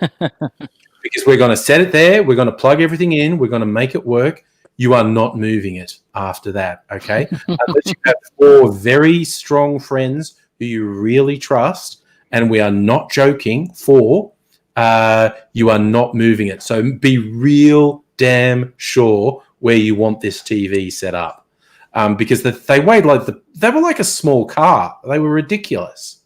Yeah, they were huge. I mean, I remember they had one place in Bathurst where my first Melbourne sharehouse flatmate used to go and watch Terminator 2 every week. And he would go up there and watch it on Laserdisc and be blown away on this. And he said you virtually sit in this booth of this huge CRT. And it also had the lights coming in, projection to give it depth. And he said it was just stunning, but utterly, I mean, you can see why it died. I mean, it was utterly fucking unfeasible. And then LCD screens came in, and plasma screens came in and killed it dead. So did CDs and DVDs and rewritable DVDs, and then now we've got Blu-ray, don't we? I've still got a stack of rewritable CDs this big that are never going to get used. I got a spindle of CDs. I've got a spindle of two different types of DVDs, burnable DVDs. I've got a spindle of double-sided rewritable DVDs. They're never going to be used ever. No. Yeah, it's true. I mean, it's so funny. I'm kind of weird, and I've downloaded like thousands of railway pictures because I'm into trains. You're allowed to do that. It is, it's obscene. The amount. Okay, Dr. Abigail's in fucking computer algorithms. Man, that's weird. Well, I'll just this is from, and I've probably downloaded maybe a couple of thousand at least. Yeah. Since then, so this is from May 2020, and the size of the hard drive, it's 296 gigabytes, 223,800 files in 5,515 folders. Nice. That's good. Laura, when you let it, I was going to say, "Well, get out. We don't tolerate that sort of thing here." That's almost as many images as I had of Gillian Anderson in the 90s. Okay. That's a thing. That's the thing, because I was going to child porn sharing, but that beats it. Laura, did you take those photos yourself? Because I know. No, it's all stuff that I scrounged off the internet. Okay, so you swapped them. You swapped them with people. No, I just someone's got a Flickr gallery of some good, useful photos. Okay, that one's useful, that one's useful, that one's useful. The next thing you know, I've got 1,500 files from their 15-page gallery. Do you have a particular type of train that you like, or is it all locomotion on steel? Oh, it's all British stuff. I mean, foreign stuff doesn't really do much for me. Fair enough. So any British train, foreign train. That's why we brought Brexit in. We brought Brexit in so we didn't have to deal with foreign trains. That's... Oh my gosh! I can just imagine that now. Because what happened was when privatization happened in the mid '90s, a freight company, American company, bought most of the freight stuff, and then they went and bought 250 freight locomotives. And then another company went and bought, another couple of hundred and so on. So there's just hundreds of these American freight locos around. And of course, when it was British Rail, the idea of British Rail buying American stuff rather than having it made by British people in a British engine and stuff like that, no, wouldn't be allowed to happen. So, oh gosh. Yeah, it's crazy. Would you believe this whole Brexit shit? There are people talking about we should bring in pounds, shillings, and pence. Oh my god! Yes, because the have made us change to decimalisation. Except we changed decimalisation 2 years before we joined the EU. Yep, you should change back to chains and furlongs as well. That would be definitely. The railways still use miles and chains. That's exactly what they use. Oh yeah, I watched Paul McCartney on Brexit. He's just like, they said it'd be like the good old days, Paul. He's like, I don't think so. And he's old enough to know the good old days too. So sometimes when you hear people talk about the good old days, and it's like, do you remember that? That like people just died in droves because vaccinations didn't exist.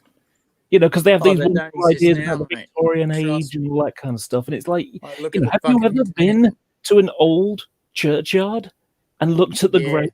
They're not very old. Yeah, no, not very old. A few years ago, I went to Haworth, as in the Brontes of Haworth. And we're in the graveyard because their grave is nearby. And I'm looking at this one, and it's like, I think I counted 14 or 15 children that had died in that died in the year of their age, the 14th year of their age, because you fall down, you break your ankle or something like that, it goes through the bone, it goes through the skin or something. Oh, you get an infection and you die. Yeah, exactly. There was that comedy a few years ago Seth MacFarlane did that was kind of funny, called A Million Ways to Die in the West, where people just kept and people getting kicked in the head by a horse or shot, but then someone's like, "Oh, I got a splinter. Oh well, goodbye, family. It was I had a good life." Die because you got a splinter and it'll get infected and septic and you'll die. Here's a wonderful one for you. The first railway death was when they opened the Liverpool to Manchester Railway. Okay, so it's the Rocket, first intercity train ever. The only time earlier was a coal train out of Stockton. So it was like the second railway built. On the day of the opening, one of the big MPs, Lord so and so, he got killed because what happened was they had to stop and get water. So all the people got off the train, and then there was another train that came the other direction. Oh no! Oh no! This Lord Mayor or whatever he was, I can't remember. He was a big MP, and he went to climb back on the train, and the door swung open. Oh my god! He fell over it. It went over his leg, and he died that night. Oh my god! Never. The thing about it is, the maximum speed was 30 miles per hour. Yeah. And you have to remember that people's concept of speed was different, because until that day, the fastest people could go was riding a horse quickly. Yes. That was it. And so it had no concept, yes. Yeah, so when we look at the road, we look into across the road and the speed limit's 30, and you look and you think, well, if that's going 30 miles an hour, I've got X amount of time to get across. They had no concept of that because it was a new learning curve. Yeah, absolutely. Well, I remember in Britain there were laws proposed in Parliament about speed limiting trains to 20 miles per hour, because going faster than 20 miles per hour would suck all the oxygen out of the carriages. I and know what you're talking about. That's not quite accurate. It was 60 miles an hour.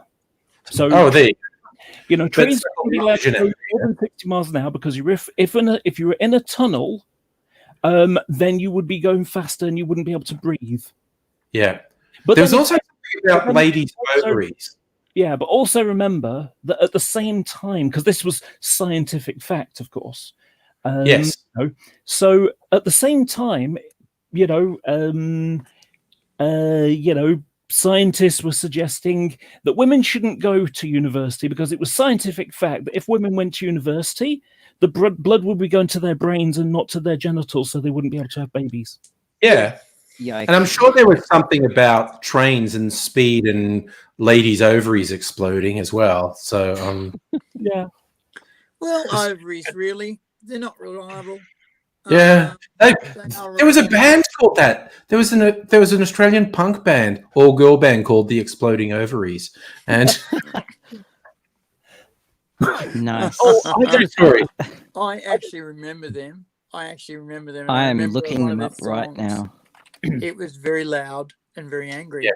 They got into trouble because there was a thing where if you wanted to protect your band name, you could register it, and then it was like no one else was. And they tried to register Exploding Ovaries, and they weren't allowed to because it was too disgusting a name. And they were like, "What?"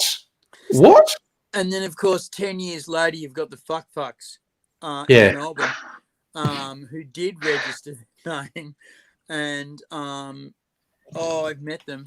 And there's some very odd lads. One of them was no, I'm no good with names. Let's go. Yeah, but he was something Nazi, and he was a fuck unit. And he did these cartoons, these comic books, and they're fucking spectacular. But he was a real space case. There's a few of them about. And there was always either someone from the band or another comic in the room with him if there were any women about.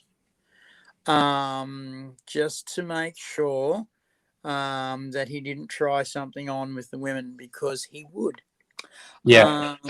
And he was a real space case. The fucks. Great music though. Yeah. You know what you made me think of? Something someone shared on some social media today. One time they'd gone into a really seedy punk bar. They just thought, like, I'm just going to have a drink, and it's, fucking edge.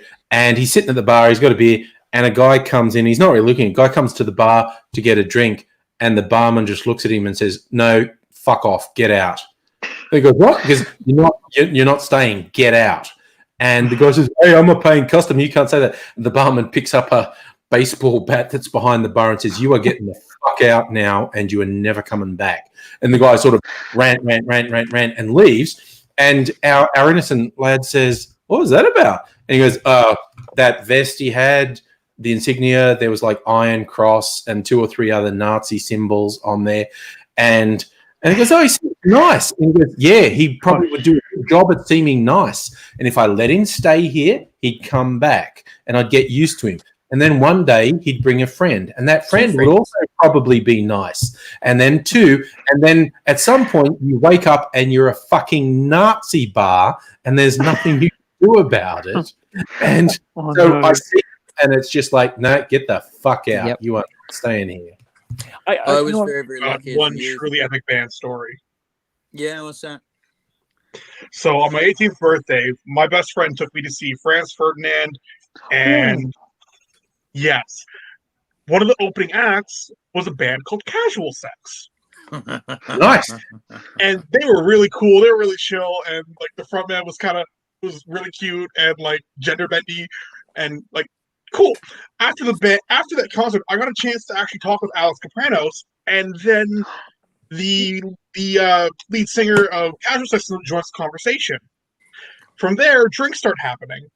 I don't remember the rest of the night. I just remember waking up with the lead singer of Casual Sex.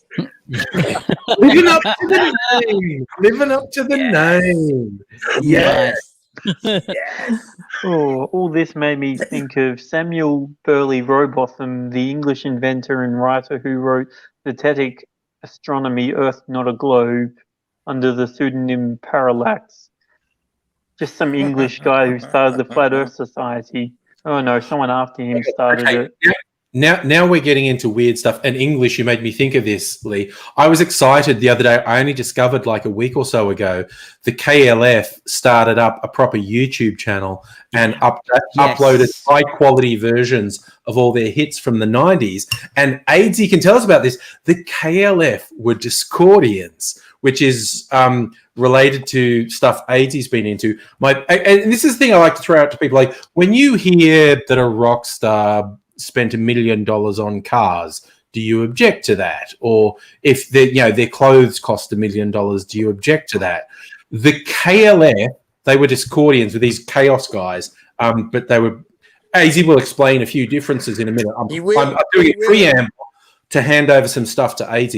But Discordians, the KLF were freaked out by money, and they kept being super successful. If you look at their film clips, those are sets they built, and there's like oceans and boats and submarines. Those clips cost £1 million to make because they were like, we've got too much money, we have to burn it. And the record companies like, you're going to release another hit? And they went, yeah, we need this, and this. And they're like, that's expensive. And they're like, yep, we'll pay for it, because they were freaked out having money because they think money's evil. And like, they got Tammy Wynette to do a version of Justified and Ancient, and because she's not on the album, they got her to do a single version. And apparently the story goes, it's like they call up, Miss Tammy Wynette, you are an absolute legend. Would you come to England and sing this track and be in a film clip for our song? And she's going, England's a long way away, honey. We will pay you $1 million American dollars to come up to the UK, and we will first class all the way. But this was, so they spent a fortune on the videos, they spent a fortune on Tammy Wynette, and they just kept, because they had like 10 hits, not just with the KLF, they produced a few other hits as well, and they were getting freaked out. States, they were 808 State, they were a few others as well. And so they had all these hits through the 90s, and they were freaked out by the money. At one point, they literally got £1 million in cash. £2 million. And set it on fire. They set it on. We would do an interview with your paper. And burnt banknotes started washing up on the coasts of England and Ireland, and people didn't know what it was, and they thought it was like a drug ship had sank or something. And it eventually came out the KLF were so freaked at their money, they made a big pile of it and set it on fire. And people were so affronted, but I'm like, but you let other celebrities spend $1 million on cars or $1 million on clothes. That's borderline no different to setting $1 million on fire. So the story about that goes, they were very hesitant to do interviews because of their Discordianism, and they'd always get asked about the Discordianism, which always gets into weird territory. And so the Daily Mail was pushing to get the interview, and they said, we will do the interview for £2 million. And so they brought it, and they put the £2 million in a cage, and they said the interview lasts as long as the £2 million is in this cage. And then they set it on fire. And then the interviewer's going, right, and is asking questions and watching this money burn. And apparently it only took 25 minutes and it was all gone. Yeah. And KLF walked away. And Ed is right. That actually made them super unpopular. People were very angry that they burnt money. The other thing that made them unpopular, they were supposed to be at the Brit Awards, and they got some grungy metal band to go in their place and do a horrible, loud, grungy metal version of one of their tracks. And everyone at the Brit Awards was very angry. They were very offended. Which was exactly what the KLF wanted. I was listening to the KLF very early on. Well, let me put it this way. What was it? Doctor Who and the TARDIS. They did that. Yeah, they did Doctor and the TARDIS. That was one of their hits. They did a shit ton of, and everything they did was a huge hit. And they were like, "Oh my fucking god, more money! We need to get rid of it." and it was absolutely. They were very strange people. Actually, They doing weird things with quietly gave a interviewers. lot of money to charity too. Yeah, There was they were very, very quiet about it, yeah. and people didn't know No. until someone squeaked. Burning the money was a symbolic thing. Yeah, and they gave more than half their cash to it was children's charities and education charities were their main thing. And there's a version of the Smith family over there, which they gave a lot of money to too. Sorry? But I said there's bound to be, but people who are weird to interviewers, this is serious, mum, always cracked me up. Yes, they weren't Discordian. Yeah. They were just pranksters. And I think probably my two favorites was when a really upmarket interviewer magazine, like a really upmarket fashion magazine, wanted to interview them. So they went, all right. And they showed up at some like cafe or bar to be interviewed. And they had a tape recorder with them. And what it was a recording of John Lennon and Paul McCartney being interviewed in the 60s for the Beatles. And every time the reporter... That's right down my alley. They just pressed play on the tape and a random quote from Paul McCartney or John Lennon came out. And the reporter couldn't cope. It fell apart. My second favourite thing is one of the last interviews they gave. It was for a serious music magazine at the time. And they said to the guy, like, okay, we've been dickheads for several years. We admit it. I said, we're not messing about. If you come with us, we'll take you to a location. We will be absolutely straight. We will answer every question you ask, and the interview will go for as long as you want. We promise. Okay. So it's the middle of summer. So the guy gets in a car with him, and they're like, you've got to wear a blindfold. It's a secret location, but we promise it's all legit. They drive him around for a while. They take him out of the car in a blindfold, walking, and some doors close, and it's a weird acoustic, and it's suddenly very cold. And they go, okay, take off your blindfold. And he's in a meat freezer, and the TISM guys are there wearing like parkas and stuff, all rugged up. And it's summer, so he's in shorts and a t-shirt in a 30 below Celsius meat freezer. And they went, ask away, buddy. The interview goes for as long as you want. For as long as you want. And apparently the guy did last 35 minutes before he said... Well, he lasted a while, but then finally went, yep, we're done. Get me out. I'm calling it. Get me out of here. Speaking about fun fact about TISM before we change topics. One of the members of TISM was a high school teacher. Yep. He was my year 12 English teacher, and he failed me, and I can not listen to TISM anymore. That's fair. Yeah.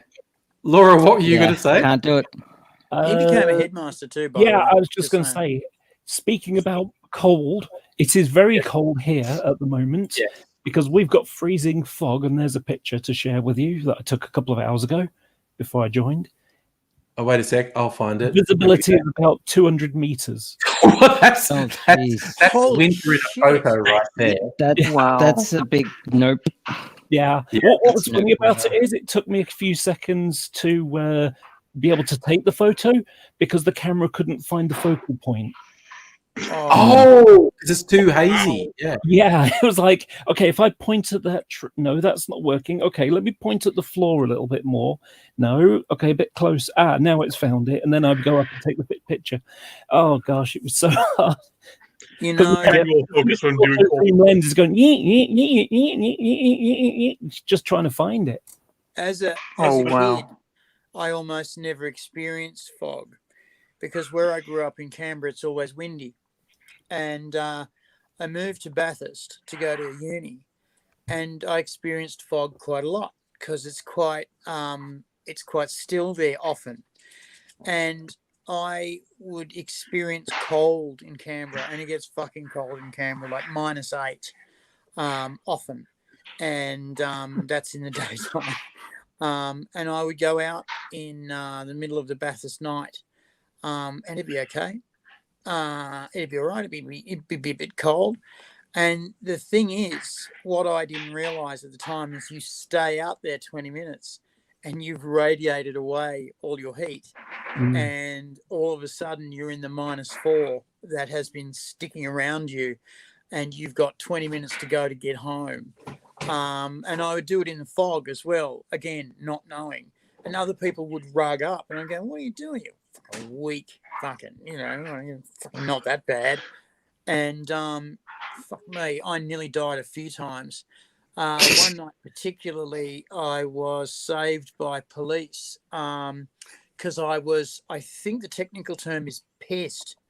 And there might have been some drugs involved. In fact, I believe there was. And I was walking down to the river at a very obscure place in the river where there's this ford in the river, and the cops so happened to be driving along, and they're going, buddy, where are you going? And I'm going for a swim. And I was taking off my clothes as I was going. And they said, you've taken your jumper off and your shirt off, and you're taking your shoes off there, buddy. What are you doing? Going for a swim. And they said, you do know it's the middle of winter. Oh, And they've gone, buddy, why don't you pop over here? Okay, no worries.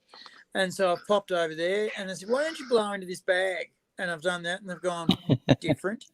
We're going to grab your clothes, and you're going to come with us. I've gone, okay, where are we going? We're going to a different party. Right. I fell asleep in the car, and I've woken up 6 o'clock in the morning, and they've gone, hey! And I'm going, and they've gone, what's your name? Adrian. Where do you live? Uni. Where? The Towers. Good. Get out. And I said, what did I do? And they said, nothing. Piss off. And I finally got to speak to a police person years later who was my friend, and said that he had heard about this, and apparently you are too drunk if you can't remember your name or where you live. And they would keep on waking me up every half an hour going, hey, wake up, what's your name? Azy. Where do you live? At home. Okay, back to sleep. And then they kept on doing this until I was sober enough to be let out of there. And I never got charged with anything. And they stopped me going for a swim in -3, -4 weather. And I'm appreciative of that. And that's why the story got around, was because I was trying to go for a swim. And they said, what the fuck? These students, they're just fucked up. And next night I did it all again. Young and tough. That's all I can say. Well, because I had my route, therefore the night was mine then, and I didn't have to behave, so I could take as many pills and powders as I needed to, wanted to, could afford, and fucking hang out with the mates. And they'd flaked, the bastards, around 4. Yeah. Fuck this. Sunrise is a good thing to have at the Vietnamese bakery. How good was the Vietnamese bakery? Young Angry. What did the best, fucking best take for granted when it was Vietnamese French bakery?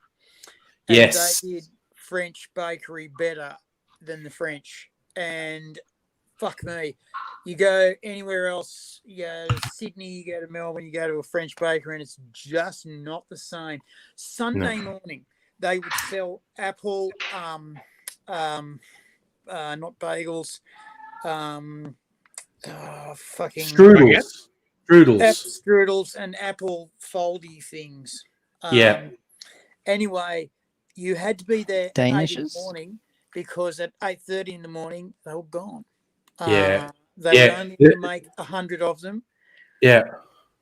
In Bathurst, it was the Vietnamese bakery and the ice cream place with Safala Gold ice cream. Safala Gold. Oh my god. Oh my god. It was just a vanilla ice cream with chunks of honeycomb in it, and it was the best thing ever. And the honeycomb was literally from a place called Safala, which had yellow box trees all through it. And the bees. And it used to be It used to be a gold rush town, which is why it was called Safala Gold, because there used to be gold there, and now it's coming from honey and it was just the best. Just a big fucking double cone of Safala Gold was just the fucking best. Is that why the Gold Coast is called the Gold Coast? No, I think it's because of the sand. It was the sand. It was the sand. At sunset, the Beautiful sand beaches. would go gold. Now you can't see it because there's buildings in the way. Yeah. They put up 100-story apartment buildings right on the beach. It's a dumb fucking idea because the beach is in shadow for 50% of the day now. It's just retarded. It's supposed to be one of the best.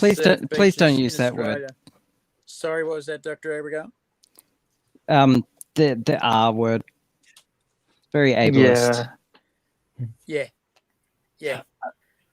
It's just, it's supposed to be one of the best surf beaches in Australia, and it's so full of nastiness now that it's just forget it.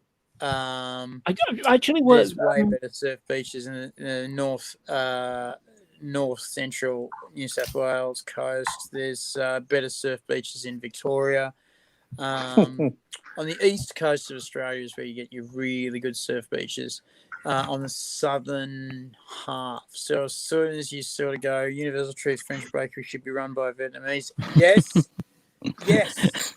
Stella, correct. Yes. Correct. No lies detected.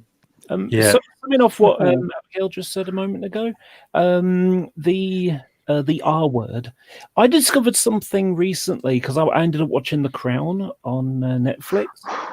And, there's a bit where sort of the Queen, one of the Queen's cousins, or a couple of the Queen's cousins, are in a mental asylum.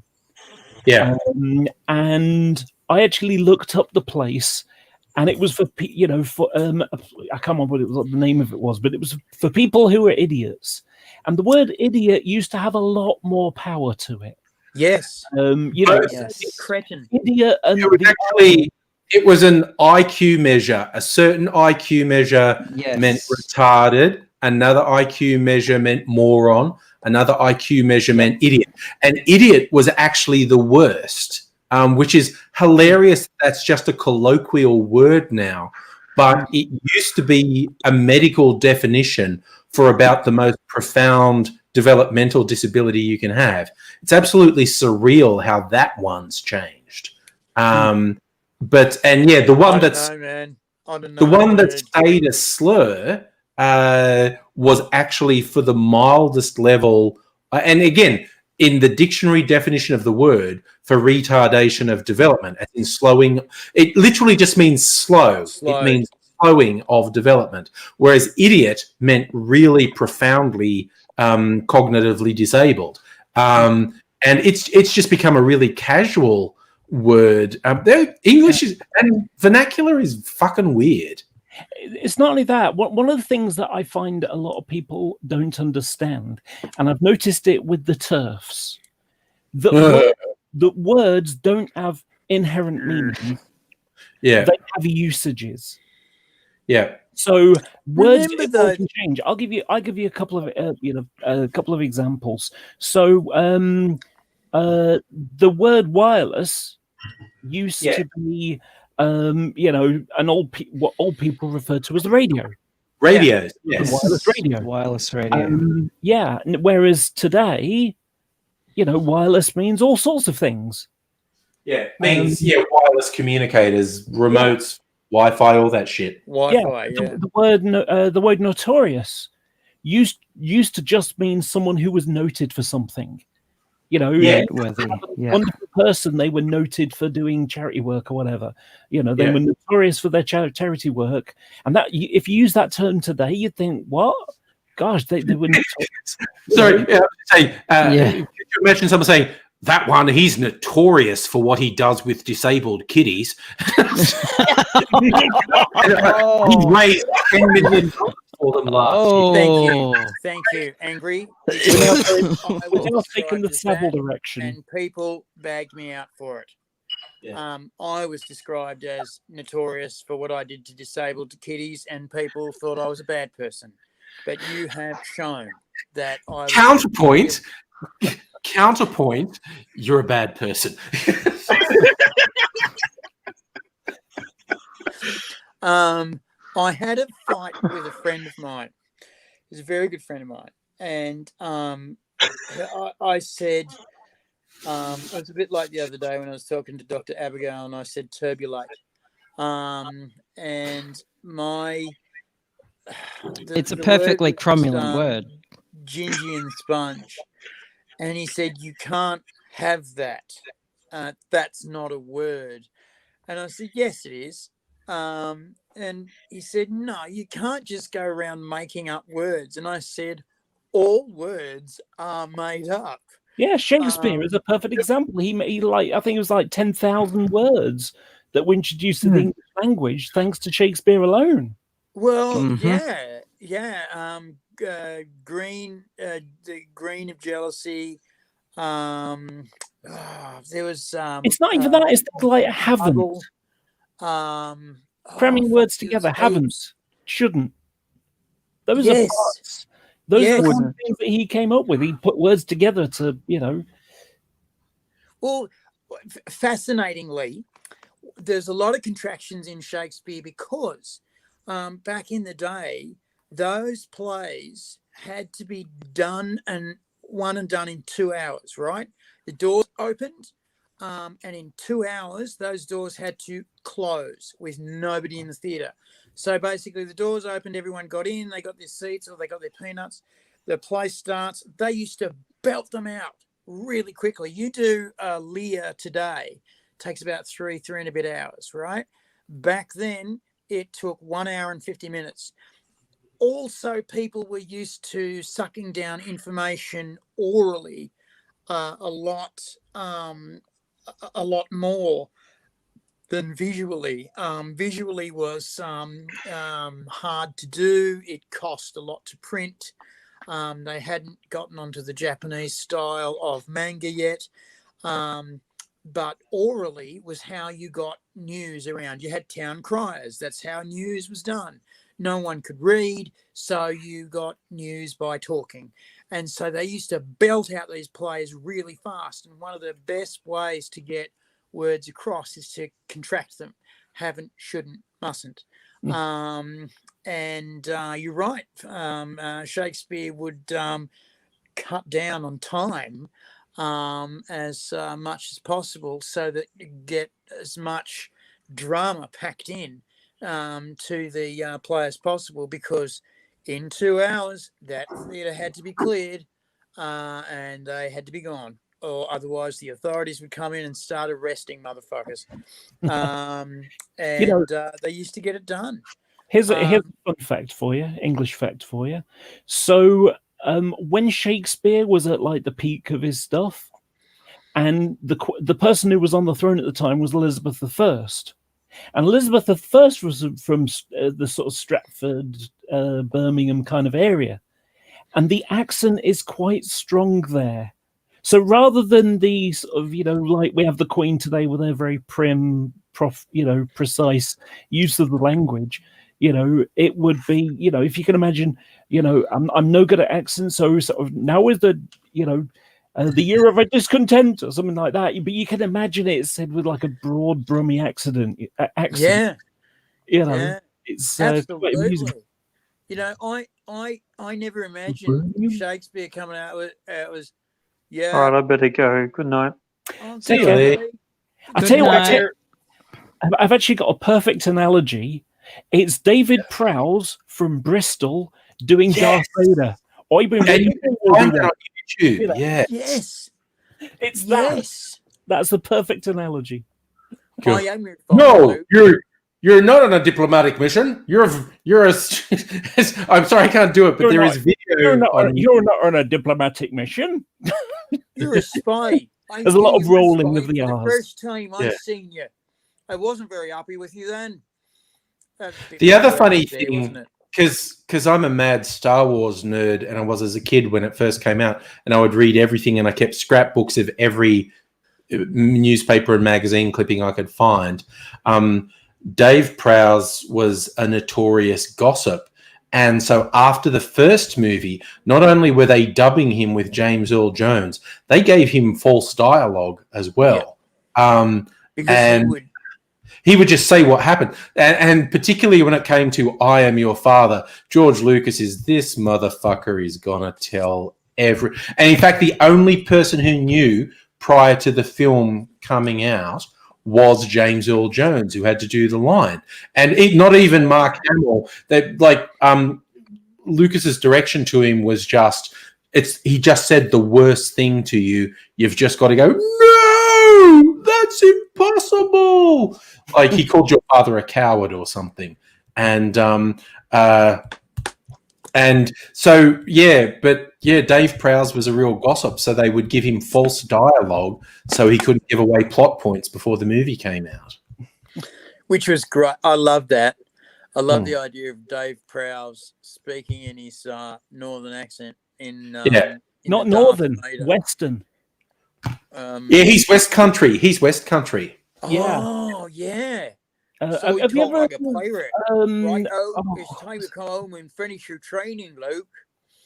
Yeah, it's farmer language, it's... Okay. Sorry. In the chat, Stella reckons that was disproven. He was falsely accused of gossip because he guessed the plot. And Stella, all I'm saying is I'm going off what I read. And nobody wants to say hi to you, Aidsy, by the way. That's fair. I appreciate that. The other bit of trivia that I remember, which again could be wrong, from Dave Prowse, because they hired two really tall guys, one to be Vader and one to be Chewbacca, and Prowse got cast. He got called in first, and he actually got given a choice, like, do you want to be the goodie or the baddie? And Prowse just went, everyone remembers the bad guy. I'm going to be the bad guy. Turns out. Right. So nobody's going to maybe come back. All right. Yeah, turns out Chewbacca also remembered. Yeah, Peter Mayhew. All the fans remember Peter Mayhew. But how would you be being at the bar, the two really tall guys being hassled by everyone else going, yeah, I have millions of pounds and no one knows. No one knows why. I can shop. I can drive around. I can do stuff. I can just go anywhere I want. And I am one of the most famous people in the world, and no one knows why. Yeah. No one knows my voice. No one knows my face. It's awesome. Yeah. What was C-3PO's? Anthony Daniels. Apparently the biggest bitch in all the world. Yeah, he apparently on Rogue One absolutely got the shits with Alan Tudyk, who is the robot voice in that, because that was a CG robot and he didn't have to wear a suit. He just had to learn to walk on stilts so his eyes would be at the right height for people to talk to him, and he was CG'd out. And Anthony Daniels is like, fuck you, you're not a real droid. You weren't inside a metal fucking suit in a fucking Tunisian desert, you piece of shit. It's just like... If you want a real taste of what David Prowse sounded like, I've just put a video in the private chat. You could possibly play it because we are talking about it, so it is outside of... no, I get pinged for copyright stuff every time we play 5 seconds of a song on this thing. Yeah. But anyway, have a look at it later, because honestly, it's like, you need to learn how to cross the road. And yeah, it's so fun, man. Because he started off in my life as the Green Cross Code Man. Yeah. Teaching kids how to cross the road. That was David Prowse. Okay. But you can find video on YouTube what that is. Of him as Vader and his actual voice doing the lines. Like him berating Princess Leia is really funny. He also did some Hammer horror films in the 60s. Again, because he's really tall, and really tall people make good monsters. You just put some shitty prosthetics on them, and they're good because they're a foot taller than everyone else on the set, and they make good monsters. So, yeah. And then, did I get the song was This played is on going New to Year's Eve. sound a No, little... I didn't. I also didn't get pinged for the porn Charlie's friend put up on their phone. This is going to sound a little out of left field. Yeah. But, there was a movie called Postcards from the Edge. Yes. And it's basically Carrie Fisher's story about her and Debbie Reynolds. Basically autobiography, right? Yes. And Carrie Fisher's desperate attempt to get off the fucking drugs. Yes. And there was a scene in it where the director, the well-respected director, gets her in the ADR room and says, "Look at this. This is you out of your fucking mind on coke, and this is what you can do coked off your brain. Imagine what you could do if you got clean." And that got to her, and apparently it was the scene out of the original Star Wars where Darth Vader comes in and gets, they attack the ship and they get her for being the spy. Yeah. And she says, "Oh, we're on a diplomatic mission." And apparently she was just stoned off her face Quite and possibly. acted brilliantly. And they said, "You've got to get off the coke." And it took a while. It took a while, but she did it. You remember our American friend at college, Todd, who was really into film and whatnot. Yes. He met a guy at some convention or other. He was an Australian sort of film guy, and there was a truly awful Australian sci-fi movie in the late 80s. They had Tom Burlinson, the guy from The Man from Snowy River. It's called Time Guardian, and Carrie Fisher was in it. The selling point was it would have Carrie Fisher's name on it. It was terrible. Anyway, so Todd meets this guy, and without knowing it, he's just saying at a party, Time Guardian was the worst film ever. And this guy went, "I worked on that." And Todd's gone, "Oops, sorry." And he went, No, it was terrible. It was terrible. And he said, "Oh," and mentioned Carrie Fisher. And he goes, "So Postcards from the Edge was apparently autobiographical for Carrie Fisher." And the guy says, "I don't know. I haven't watched it. I don't need it. I fucking lived it." Do you know what one of my jobs was? Going to the airport to pick up Carrie Fisher, and she steps off the plane, and I'm halfway through saying, "Welcome to Australia, Ms. Fisher," and she just shouts at me, "Do you know what my mother did just before I got on?" And he said the whole cab ride from the airport to the set was just Carrie Fisher yelling about her fucking mother and what she'd done to her before she came out. It was just like... I actually have another one that's, I think, possibly the more worst film, and that is War of the Worlds. But I'm not talking about the Tom Cruise one. I'm talking about the other one that came out that year, which ironically was closer to reality.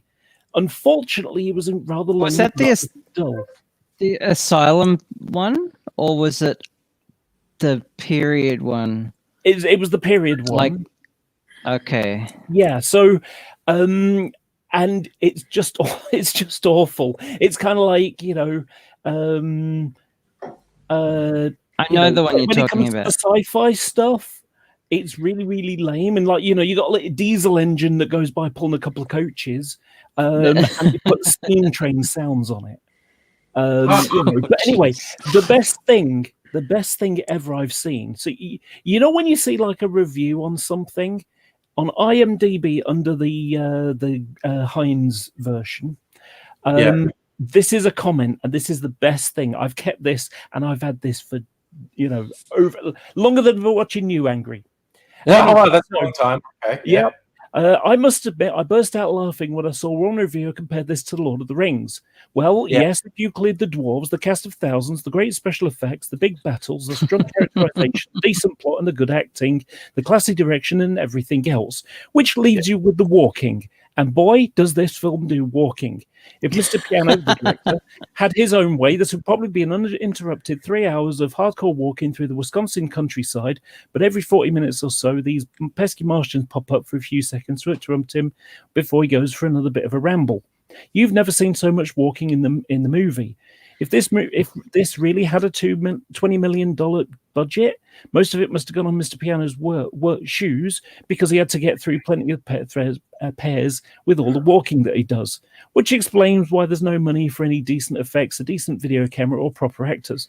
Honestly, it's like watching a hardcore, bizarre fetish video with people for a thing going for long walks in period costumes. Even on fast forward, this is a long walk. As for the sci-fi stuff, I think it was a mistake to put the Martians in the film. They only get in the way of the walking, which is clearly more important, more interesting to the director than the story. I wonder how much Mr. Piano charges to walk dogs. Nice. Wow. Wow. You're just right. I did see a Tumblr post the other day. Someone who their hobby was to like dress in Edwardian clothes and just go for walks and stuff. And they said they were walking through a forest. They were English. They're walking through a forest, and they thought there was no one about. And then this person in a hoodie suddenly popped up from behind a tree. And they went, "Ah!" And the person in the hoodie went, "Ah!" and ran off. And they thought, that was scary. I thought that was some crazy drug person. And then they thought about it for a while, like, oh my God, they probably thought I was like some Edwardian ghost who haunts this part of the forest. Because they looked high as fuck. And they looked at me and shrieked and ran away. So they probably just found a ghost. Well, I mean, I think that would be fair. You know, I remember being in Melbourne and these guys in basically high-end, long leather boots and really brocaded long jackets, and not ruffly shirts, but textured shirts with not roughly collars, but high collars. Bit high collars, and they had effectively what looked like swords on, and they had hats clearly, and they were just wandering through and not getting hassled at all. And I was looking at this going, I am seeing this, aren't I? And they looked happy as Larry. They didn't look like they were going to a costume party. They just looked like this is what they wear. And they take a bit of pride in it. Off they were going. It was pretty full on. Then I remember the steampunk movement came out. Yes. I was disappointed. A friend of mine is a swordsmith, and he disdained it. I kept on going, I think it's got something to do with goggles. And I was going, you're a metal worker. If you fucking put any fucking effort into this, you could clean up. And steampunk still is very much an alive subculture. Yeah, and I keep on sort of touching him up to go, do you want to make something with fucking cogs on? Because you do a good job. Because I've seen him do a side table, and it had on it this glass top with etched demons in it. And on the legs going up, it had bats. And as the bats get bigger, the vampire teeth get longer. And on the middle table, there's basically this red glass that has a ripple in it and a drop coming out of it. How the fuck he did it, I don't know. But it looks like it's dripping blood. And there's another drop coming from the top table that's dripping down like a stalactite and a stalagmite. And probably resin. Sorry? Probably resin. No, it was glass. It was definitely glass. Oh, it's glass. Okay. Oh, but glass workers can do magic. If you do enough glass work, yeah. Yeah, yes, but he did it himself, and I'd never seen him work glass. I'd seen him work a lot of metal. Yeah, I know who you're and talking he about. was He's definitely a metal guy. just gorgeous. And unfortunately, the chick who was the couple smashed it as being demonic Oh after no! split up with the Yeah, guy she was with, and it was just the most beautiful thing yeah. that was destroyed by a religious bigoted fuckwit, and History's it full of broke my that. heart. Yeah, Sorry. I said history is full of that. Beautiful Yeah. things being destroyed by Well, religious bigots. You know, I it was reminds talking. me of the Harry I was Potter talking stuff to when this. Sorry. when the religious idiots got upset about that, and it's like, you know, it's like that's not real stuff. No. Stuff like that, not equals in it's on the fiction shelf. Okay, Yeah. this is not real thing, and it's Yeah. like, yeah, but that it says in the Bible witches, and it's like, oh. Shut up. Is that they trivia steampunk? My uncle gave me a book 10 years before steampunk was a thing. That was, and I know because I've traced this, was the book that inspired the whole steampunk movement. The book was called Edwardian Inventions. Someone went through all the old patent libraries and found all this absolutely weird shit that Edwardian would-be inventors patented, that, and technology went in a totally different direction, but it was all steam powered and it was all absolutely ridiculous and mechanical and whatnot, and technology went in a completely different direction. But then people got a hold of this book, sort of was around for a few years, and then some people started writing fiction inspired by this book, like what if those inventions really happened, and then it became a fashion thing. Trivia. Yeah. And also, just before I go off and make another drink, Laura, you put an idea in my head when you were talking about reviews, because I always go looking up what happened on this day. Can I do a cocktail inspired by this day? Like that blue drink I was drinking earlier was a Blue Monday, because someone posited a while ago that they reckon the third Monday of January could be the most depressing day of the year, because in the Northern Hemisphere, it's the dead of winter. It's long enough after Christmas that you got a credit card bill that you realize how much money you blew on Christmas. You've probably already broken your New Year's resolution. So, and Monday morning as you go to work, the third Monday in January is possibly the shittiest you'll feel all year. It's obvious. There's obviously no science behind that at all. No. But so I did a Blue Monday. One of the other possibilities I looked at on Monday is the anniversary of the publication of the first story that had Winnie the Pooh in it.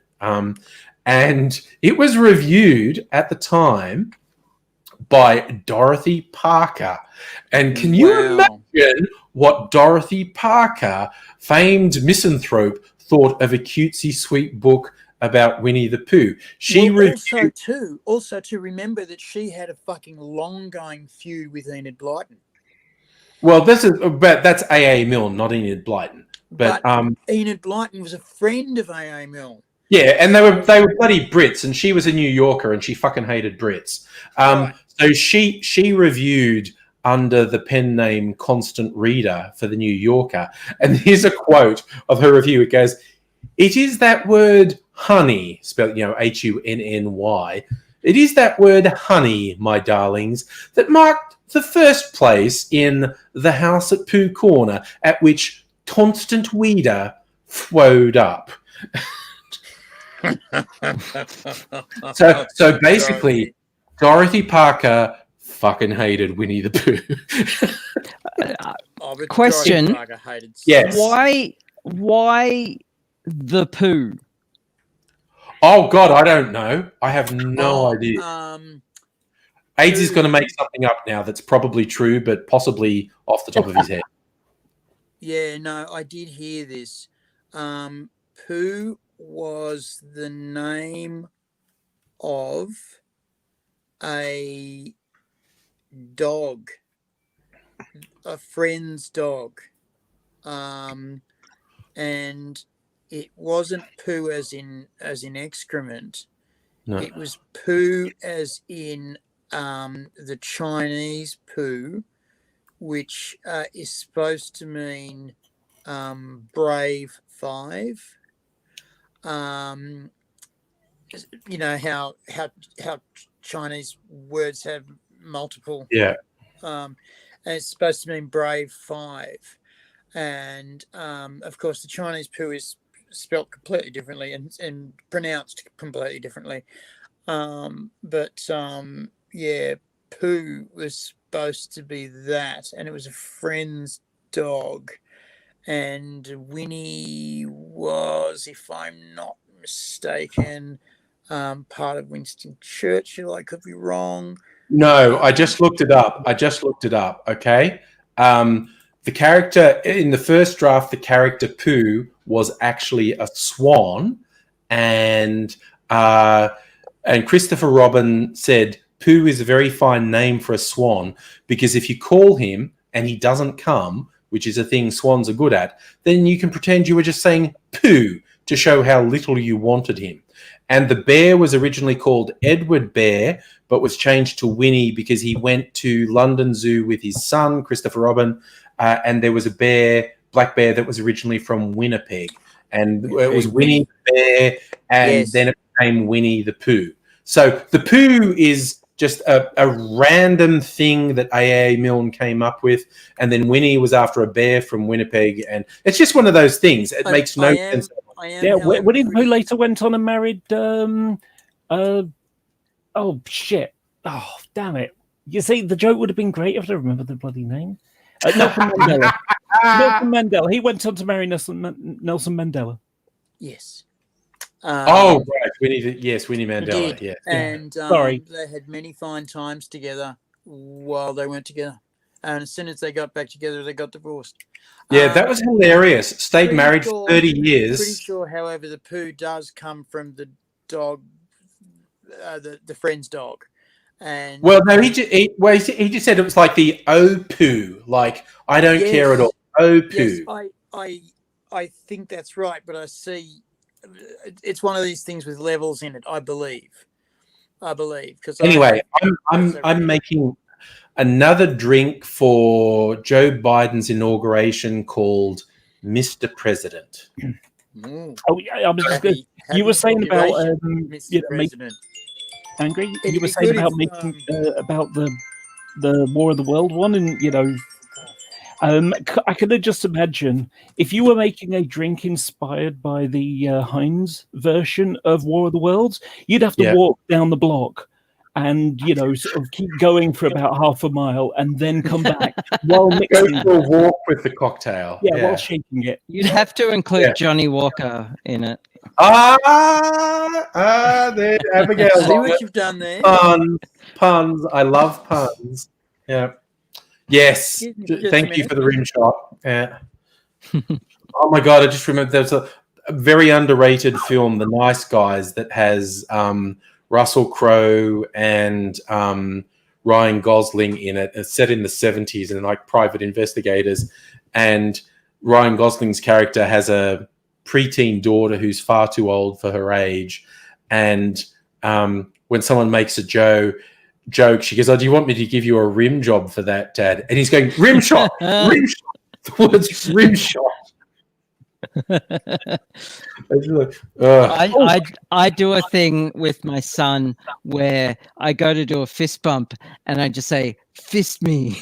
And he's like, "No, stop saying that." Okay, Angry, I've got a fun challenge for you. Create a new drink. Yeah. It's Star Wars based, and it's the My TIE Fighter. Oh my God, that's a fucking excellent idea. Oh my God, Laura, that is pure fucking... Okay, the thing is, you've got to remind me of that on May the 4th, and I'll make it for May the 4th be with you. I'll make a My TIE Fighter. So that's a challenge to you. Remember to remind me just before May the 4th. So but that's fucking brilliant. I love that. All right, I'm turning my microphone off. But are you actually going to turn it off this time? It's off this time. Yeah. We think. Maybe he's just listening to us. Probably. Oh, Maybe yeah, he's probably just I like to miming say, at this point. Angry's a big puffer. No, Yeah. Fuck you. Yeah.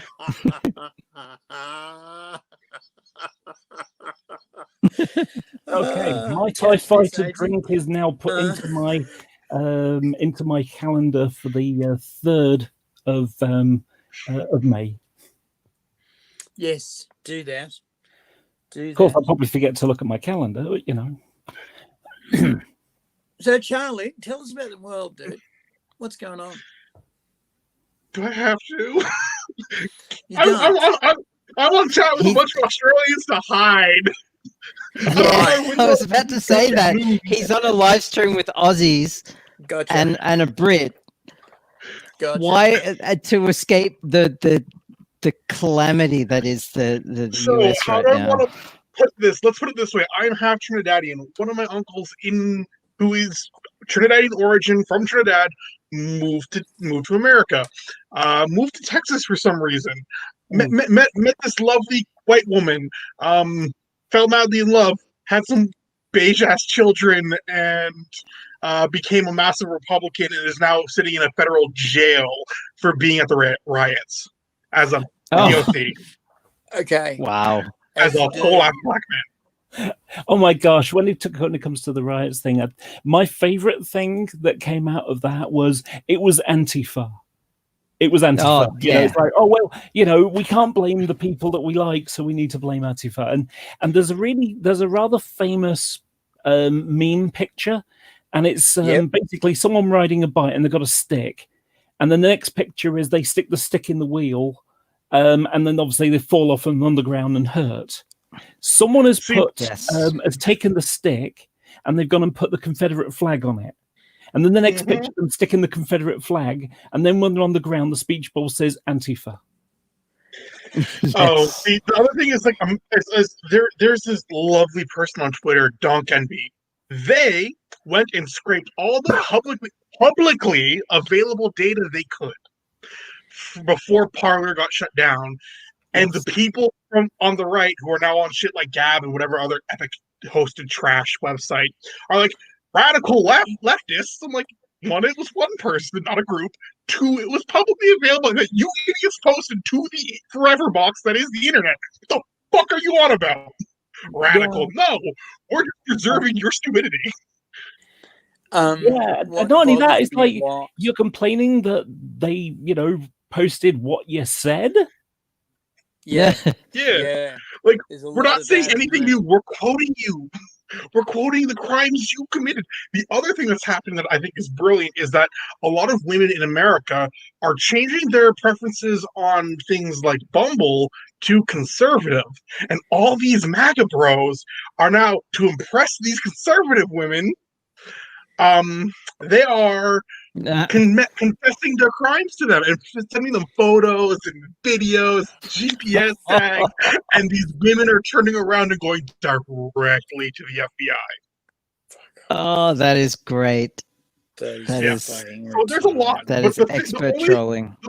The only thing that has brought me any real joy lately and has helped to settle my headspace has been to watch the meltdowns at airports of all these people finding out they're on the no-fly list that is reserved for terrorists. And these white people going, but I'm white! I'm not a terrorist! Yes, you are! Yes, you are! Yeah, I'm white. I'm not a terrorist. It's like, what? And, you know, and people... one of the things that bothered me the most in my life was watching the black guy in America be shot in the back by the cop, and he's basically walking away from the cop, and he's got his hands up. He's basically complaining. He gets shot in the back. He gets killed. The cop goes up, throws a throwdown gun, turns him over, and then of course all of this is being live streamed to YouTube, and then later on you see him being booked at the police station, and he is in fucking shock at being arrested for murdering a guy Mm-hmm. and getting caught for it. And he's going, how am I being arrested for killing this nigger? And it's like, how can you think in such a way, as in you've been caught, the world has seen you do this, right? No one is in any fucking doubt that you shot this guy in the back and posed him. And then you've got the temerity to turn around and say, well, why am I in trouble? And yeah, you see these meltdowns at airports because criminals are basically going, but I'm white. And they are saying that. They are actually saying that, but I'm white. Watch out for this in the airport, though, because they're not. There's this thing going around suggesting that they've been put on the the no-fly list. It hasn't happened. It's just that they're refusing to wear masks or they're being rowdy or whatever. No, there's actual video of them being told they're on the no-fly list. It's fucking great. It's all over Twitter. But yes, there's a lot of them just being twerked away for not wearing masks because they're fucking idiots. These people are idiots. They have never been told no in their fucking lives, and it fucking shows. It is disgusting. And the double standard, because during the BLM protests, which, you know what, when they happened in Toronto, even though there was lockdown, I fucking went because I was tired of being scared for my cousin's lives. I'm tired of always being afraid that my half black ass is gonna get fucking shot just because I popped off because an officer's being a racist dick, even in fucking Toronto. But no, frankly, watching these people, and like people have even been quoted as saying they're shooting at us, the Patriots, when they're supposed to be shooting at BLM. Like, no. And like during the protests that never went near the Capitol, they were looking like goddamn stormtroopers all armored up. But meanwhile, when there's like people on Parler saying that we're gonna go and storm and shoot up the fucking Capitol, there was no one there, and the cops that were there just kind of let them in, like, oh yeah, come on in, take a tour. What the fuck? What? Oh, it's worse than that, because one of these, I've forgotten what her name is now, but she did a tour with a handful of people. Of at least 3 of them are now in jail. Mm-hmm. Kristen, I love the poem. Thank you very much. It's true. Also, I am very much on team punch Nazis, but I'm also very much moving towards being on team it's 1943 rules. That's how we're going to handle Nazis from now on. Yeah. I was very lucky as a kid. I walked into a bar with my friend. You should pay more attention, and your friend, when you're walking. And we walked into this bar because we'd heard that they sold alcohol to underage kids, and we went, yeah, we're fucking into this. And we walked into this bar, and it happened to be full of skinheads, and we went, if they sell alcohol to us, we're cool. And these skinheads happened to be checkerboard scar skinheads, and we had no idea what political movement we just walked into. And I remember that was the night that I got taught to skank. That was the night that I got taught to moon dance. And that was the night I got told about checkerboard and why everyone was wearing something that had a checkerboard on it. And checkerboard was a symbol of black and white making up the structure of the world. It makes up the foundation of the infrastructure of our lives. And you can't have just white and just black because it falls over. You must have a mix. And mixed together, it's strong. Mixed together, it's wholesome. And we were inculcated into this mob of checkerboard skinheads, and they would arrange fucking fascist beat ups, and we were fucking right up for this. Now, because we were young, we were kept in the rear lines, and we were fucking very well babysat. Of course, we wanted to be right up the front where the punch up was, but no. We got to do the flanks, and that was about it. But we did get taught to stop being a racist dick, and we did get taught that there was one guy we met. There was one guy we met at one of these guys' houses, and because we'd go to the seniors' houses because they were cool and older than us, and we wanted to be, just like them. And thankfully, we did turn out just like them. And there was this one guy who came in, and he had Nazi fucking tattoos all over him. He had swastikas, and he had the fucking Iron Eagle across his front. And he had he had the Blue Max cross, the Maltese, the airplane cross, and the swastika on, one ear each. And he was, in fact, an undercover Jew, and was tattooed by the Sydney Jewish tattooist, and was funded by the Sydney Jews to get information on the Canberra skins, the Canberra punks, the Nazi punks. And he was fucking taking his life in his hands every fucking time he went to a meeting, every fucking time he went to a function, because often these things would end up in really weird fucking really quite gay situations. And if he took his pants down once, he was screwed. And he managed it. And we said to him, "What are you going to do about the tats?"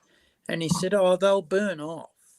And because this is before tattoo removal was a thing. And we said, "What do you mean?" And he said, "Well, if you get a very hot soldering iron and you burn the skin, you can erase the tattoos." And they were all over him. And we said, "They're going to burn. You're going to have burns all over you." And he said, "Yeah, I know that."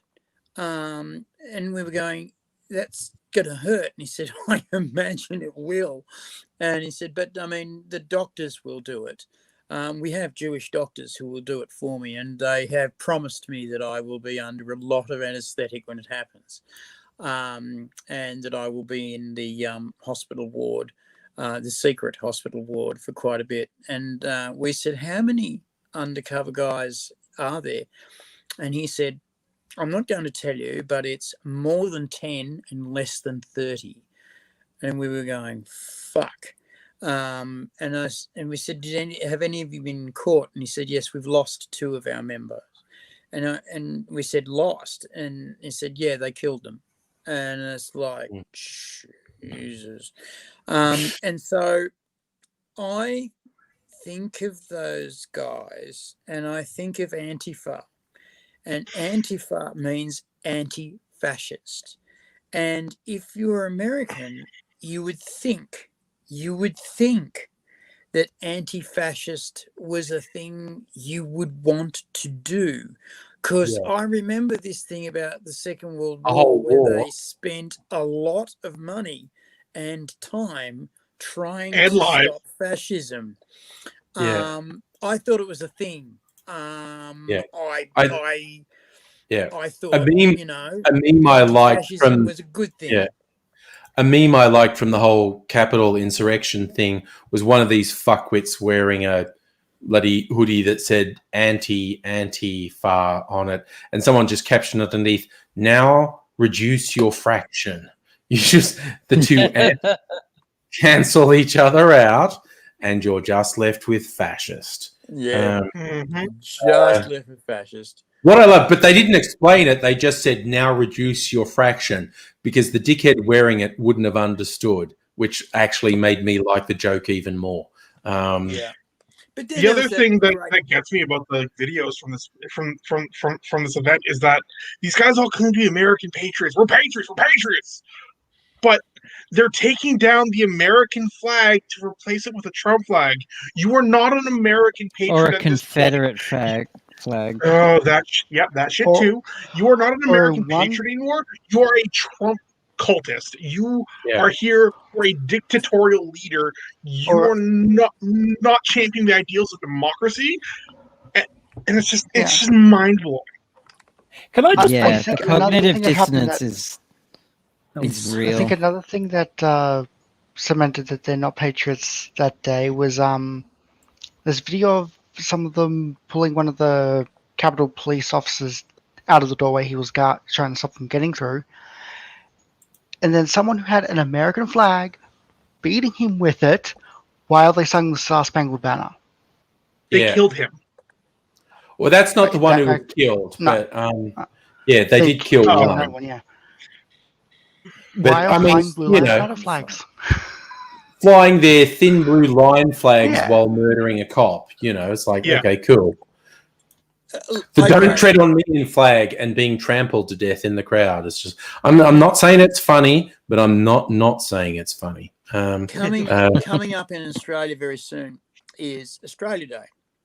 And Yes. Australia Day is Invasion Day. very, very controversial because it is the day when the white colonists came in and started to displace the black inhabitants from the land they owned. And it's commonly referred to as Invasion Day. And I don't like that because it suggests that they lost. And I don't believe that the Black Australia is lost. A culture that's lasted 50,000 years can pause for 200. It's a blink of an eye, and I think we will quickly go back to most of the cultural ways that you can survive in this place. But I am related to two of the people that came out on the first ships that came to Australia, and they were both black. These guys were stolen from West Africa when they were 15, and they were taken to America, and they were working as slaves and went, this is shit, and ran away. And they got caught and taken to Jamaica and were working as slaves and went, this is shit, and ran away. And they got to Britain and they got done for the crime of be black and got transported to Australia. Now, by the time they got transported to Australia, they were 25 and 28 and said, fuck this, we're not running anymore. It's hard to do. We'll just do our 7 years and fucking see what happens. And they did. And one of them was an alcoholic and just died at 36, I think. And the other one married an Australian black woman and founded a brickworks out of Parramatta because there was no bricks, and they started to make brick buildings, and he went, let's make some bricks. And so they went out and made this brickworks, and they started to make a lot of money because all of these people went, we want bricks, and they said, we've got bricks, and they're cheap, and they went, well, have some money. And they got really quite wealthy, but they were clever enough not to get wealthy in town in the middle of Sydney. They stayed out west, out away from where most of the white people were, and just stayed wealthy out there so they wouldn't piss anyone off. And he died, and she took over the brick making factory and died at 92. The third richest woman in Sydney. Nice. So, yes, come Invasion Day, my black relative, basically, who pretty much succeeded in Australia, Yeah, did pretty well. I've got a lot of black relatives in me. I'm sort of we worked at 1/16 or 1/8 black. We don't know yet. Sorry, I got to cut across. I was going to cut across here anyway to tell the Billy Blue story, but Abigail's just said in the text chat, "Are you aware of the fact you're wearing a hat?" And Yes, you actually are, and it's beautiful. And now I can't unsee it. I was thinking the same thing about 20 minutes ago, and I didn't want to interrupt. No, we do. Yeah, well, it's hard to interrupt. And going, I've been trying to get my head under it properly, so it's been a good hat. You know what you made me think of. I've got a point in the right way with my metal finger. The Billy Blue story in Sydney as well. He was a probably Jamaican convict who was sent out here. Yeah. And he started the first boat ferry service from across the harbour to the northern side. And because it was successful, he was a fucking convict, but it's like, oh, he knows what he's doing. We'll make him in charge of the water. And he ended up being a really important person. And there's now a sort of TAFE design college named after him in North Sydney now. Because Blues Point in North Sydney is named after William Blue. But yeah, there's a William Blue School of Design and stuff. When it's like a TAFE named after. But yeah, he's a convict. He's a black convict, probably from Jamaica, who just started the first ferry service across the harbour. And because it was successful, it's like, well, he knows what he's doing. Let's make him in charge of it. And it's like, yeah. Was a 15-year-old convict that came out who was a draftsman who got done for counterfeiting, and they sent him out, and they said, "Oh, what did you do?" "I was drafting and got done." And they went, "Right, you're an apprentice architect." He went, "I don't know anything about architecture." And they went, "Well, you are now." And so he was an apprentice architect for 3 or 4 years, and the architect died. And they went, "Well, you're the architect." And he went, I'm still an apprentice. And they said, "Well, he's still the architect, so make it go." And so he was an architect while he was a convict and made buildings out of the yellow stone of Sydney, which they call butterstone because it's really easy to work, and made this really quite beautiful buildings. And they're still there. And they made a lot of stuff, and he made a lot of stuff. And at the end of his time, he went, "Right, I've actually got enough money to go back to London." And he thought about it and went, "But I've got 4 kids and a wife, and here I live in a big house and I've got lots of money and respect. When I go back to London, I'm just going to be a shit scum fucking Cockney dickhead with these 4 large children who are going to be colonials. But here I'm respected and I've got cash. I think I'll just fucking stay." And he did, and he founded New South Wales Uni, and he fucking he helped with a hospital, and he was a big man in town. And his kids went on to health and wealth and fame. And that was the story of a lot of people. And it was really when the Irish came that the real white and black hatred began. And that's pretty well documented. Don't get me started on the fucking Irish. all my ancestors, basically. Yeah. We've had this discussion on the live stream before. Basically, all my ancestors were criminals. My personal favourite was the one Mrs. Angry discovered on the Ancestry.com site. 3 brothers who were highwaymen who got transported together. And they ended up becoming fine, upstanding members of the squattocracy in Western New South Wales. And I don't mean they just had a farm and led a quiet life. They were fucking civic leaders. They went from just holding up stagecoaches in England to getting transported, serving their time, and then becoming the centres of fine, upstanding citizenry, which is fucking hilarious. happened, because Charlie might not know this, and Laura probably doesn't know this. What happened was they usually got transported for 7 years, okay? And then they did their 7 years and said, okay, take me back to London. And they went, well, no, you've got to buy your passage back to London.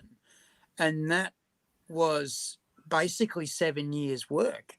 So they were going, oh, so my 7 year sentence is actually 14 years. And a lot of people went, you know what? Fuck this. I'm not doing this again. Fuck it. I'm just staying. A lot of people did buy their passage back to London, but a good 2/3 of them said, fuck it, I'm staying. Mostly because they got married and their children, they called them cornstalks because they were running around eating good food in the sun, not in smoke-filled shit highways. And they grew really tall and really strong. And they went, our children are really healthy. And I don't think they'd be that in London. And they wouldn't be. You know, they were fucking, they sort of started to realize they had a good life. A very many people got on with the local black people. And there was a lot, initially, there was a lot of cooperation between the black and the white folks, but then that just disappeared as more and more white folks decided that they were entitled to more and more land and assets. And it was a superiority thing, wasn't it? Sorry? It was a superiority thing. They thought they were superior because... The later ones, definitely the later settlers rather than the convicts, definitely the settlers rather than the convicts decided that they were superior. And they were promised before they came, they were promised that they were going to get essentially free land. And if they could make it work, then they could own it. And you can't own land in Europe. If you owned land in Europe, you were a lord. But the idea of owning land was this big dream, and they could be a lord in Australia. And so they got to Australia, and to own this land, they had to make a go of their farm. And to make a go of their farm, they had to make sure by this time all of their stock was saleable.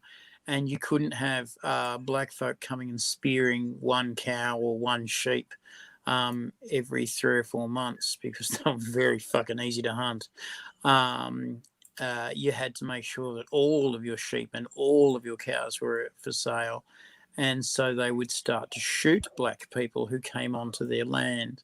And the black folks said, no, this is actually my land. I actually own this. This is my country. And that's where your armed resistance started.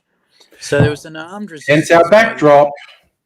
For those who are wondering, the backdrop, Briggs's version of the Aboriginal flag, because the one with the yellow circle, there's all this bullshit with trademarking and whatnot. So you need that one with the spears. And I'm going to have it up all January for Always Was, Always Will Be.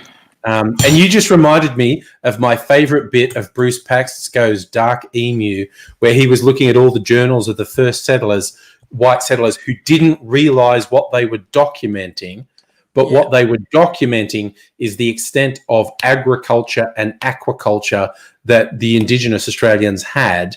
And the journal of one guy who was one of the first people to go further up the river and just claim a bit of land. He's going, oh, when we got there, the people, the native people were all shouting this thing. And he tried to write down phonetically what they were saying.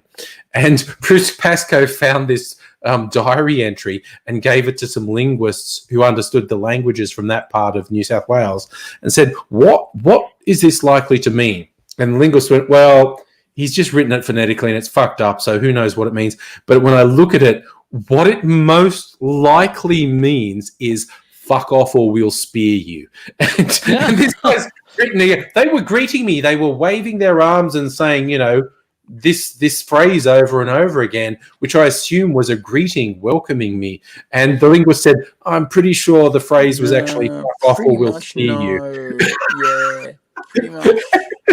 And that's what ended up happening. Like, of this first wave of settlers, half of them got killed by the locals who said, well, we fucking told you, okay? We fucking told you, piss off or we're going to spear you. And you took our land, you destroyed our crops, you're fucking up our river, you killed a couple of our people, so now we're going to fuck you up. And what's also not fucking, not historically fucking talked about a lot was Britain sent over a lot of troops. Most of these troops had no family. Most of these troops had no fucking connections. And that was very convenient because if they got killed, and 5,000 of them did, nobody needed to know. But what politically was at stake was Britain could not afford to lose another colony. Remember, they've just lost America. Australia wouldn't be Australia without American independence. To lose another continent or land, because if they do that, the French and the Spanish will fucking eat them alive. And so they had to hold on to Australia at all costs. And the costs were the effective genocide of a people. It always makes me wonder what would have happened if, the UK government at the time, sort of said, maybe they're right. Maybe we should have a house of the colonies or something. We should have a third house, and they can be representative of the colonies that we've got. Never have happened.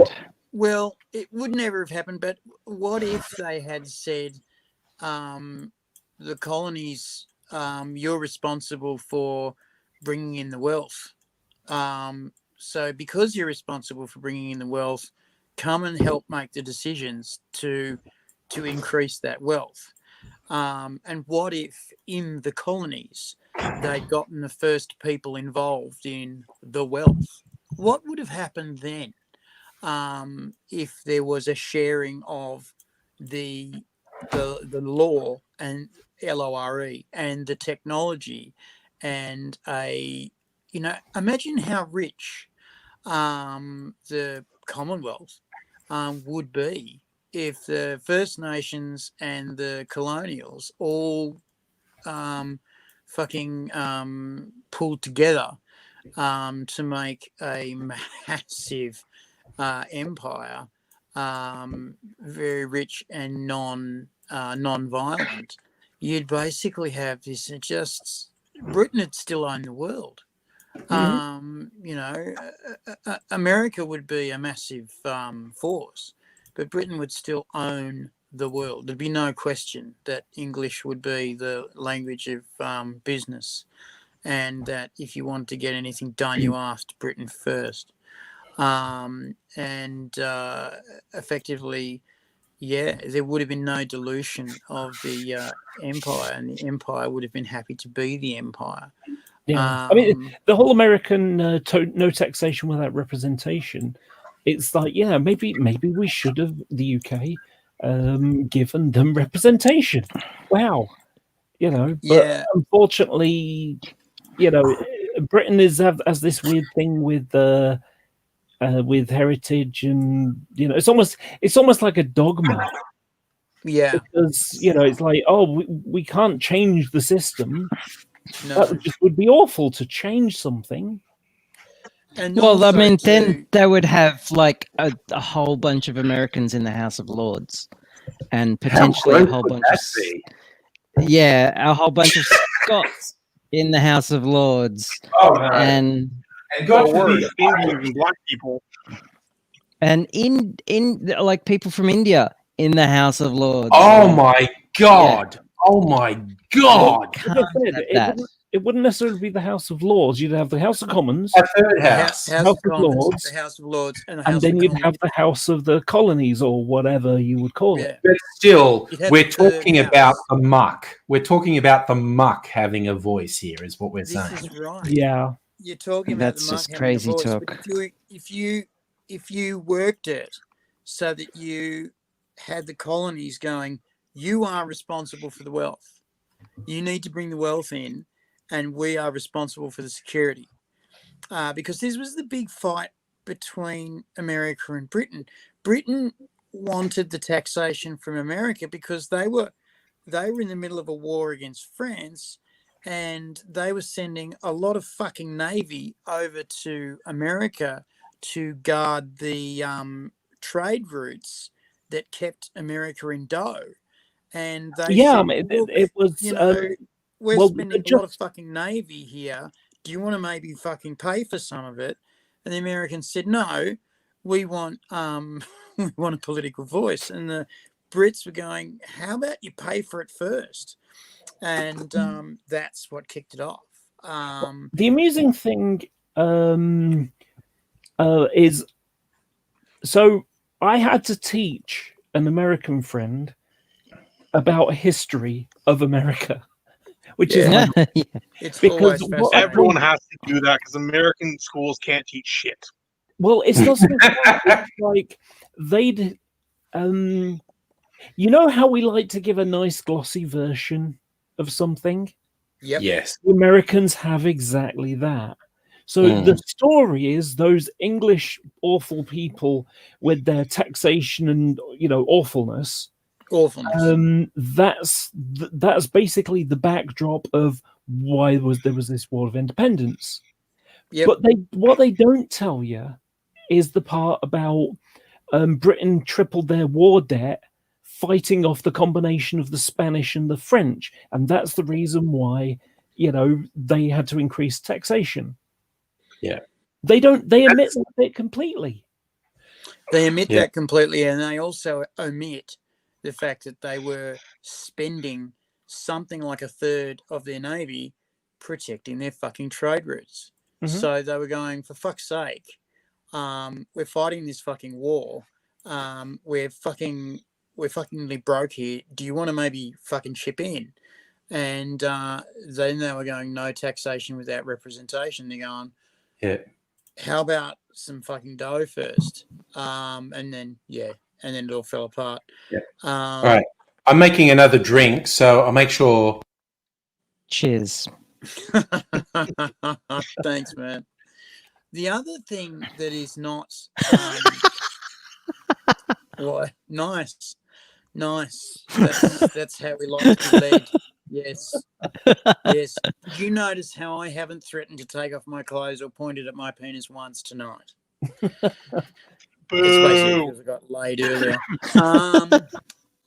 Anyway, the other thing that's not widely fucking spoken about was in the Second World War, and this freaks me out a little bit.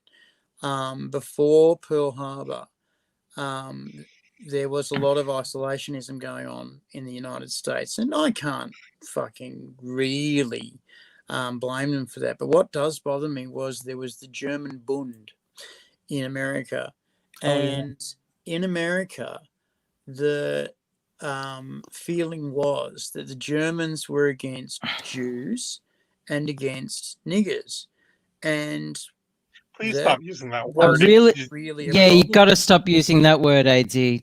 Well, look, here's my thing, right? It's disgusting and it's ugly, and I'm not going to pretty up or ignore something that's filthy just because it makes it easier for white people to say.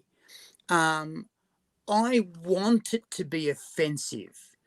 It is offensive. It demeans the speaker and the hearer, and it shouldn't be allowed to just be easily wafted out by saying N-word. I understand that it's really rude. I do get that, but I don't want to participate in the watering down of something that is hurtful and ugly. That's where I'm going with that. And Yes, but the problem with it in this current context is, especially for me, it's still a thing that happens right now. My mother is black. She still gets called that, and you can feel the hate, the disrespect. Yeah. You can feel all the awful shit. So it's just like reminds me of all the times I've had to deal with racist ass people, and like I'm pale as fuck, but you know what? People will still call me horrible shit, and I was like, you know what? While we're talking about it, and we wanted to emphasize how disgusting and awful it is, there is still the comfort of those who have experienced that actual racism still to this day, and making sure that they don't necessarily feel uncomfortable or unwelcome, because when that word is used, it is automatically making the people of that race unwelcome. Oh, okay. In the space. Yeah, no, I can buy that. And I can see why that would be I can see why that would be something that would be easier to come to grips with. But I would just love to. I want some way of making people who say the N-word accountable for that. 80, you don't own the word. The word is not used at you. I don't. And I wouldn't pretend to. And I don't own people's feelings, and I don't own people's reactions. But I really, really want racist and hateful people who have no business being in any way feeling like they are entitled to that, being able to fucking get away with it. I fucking hate that shit. but it's not your place to reclaim that word. No. Well, black people have worked very hard to reclaim that word and make it and take something that has been used to degrade and demean them for centuries and make it their and take it back. If you want to make racists uncomfortable, and just say black people, because the thought of black people being considered people is uncomfortable for them enough already, and it omits the use of something that is historically reprehensible. Okay. So unless you are in that group, it's you don't have family-wise. I am. Right, I am related to Black Australia. Right, I am a person of the desert country. Have people used that slur against you in hate? Yes. Okay.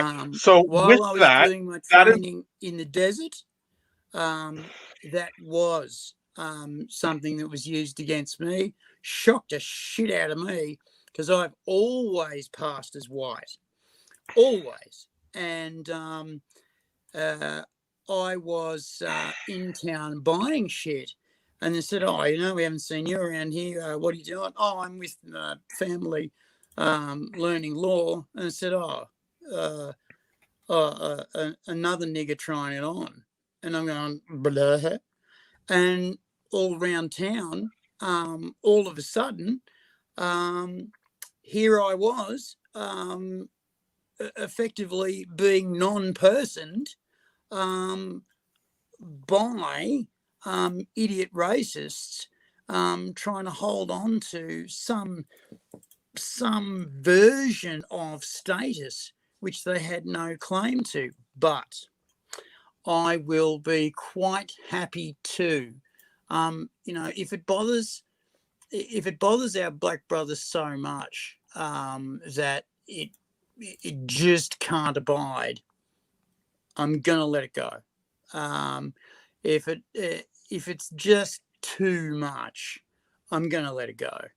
But I'm still really looking forward to making people face up to and own their hate and their fucking stupidity. There's no way the world can go forward without going forward together.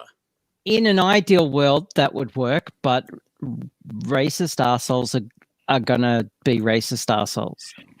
And one of the best ways I've found to deal with racist assholes is to really call them out on it. Make things like white supremacy and their blatant white privilege, just throw it in their fucking face because it angers them so much. They're like, I'm white. It's never like yes, you might be poor and white, but you know what?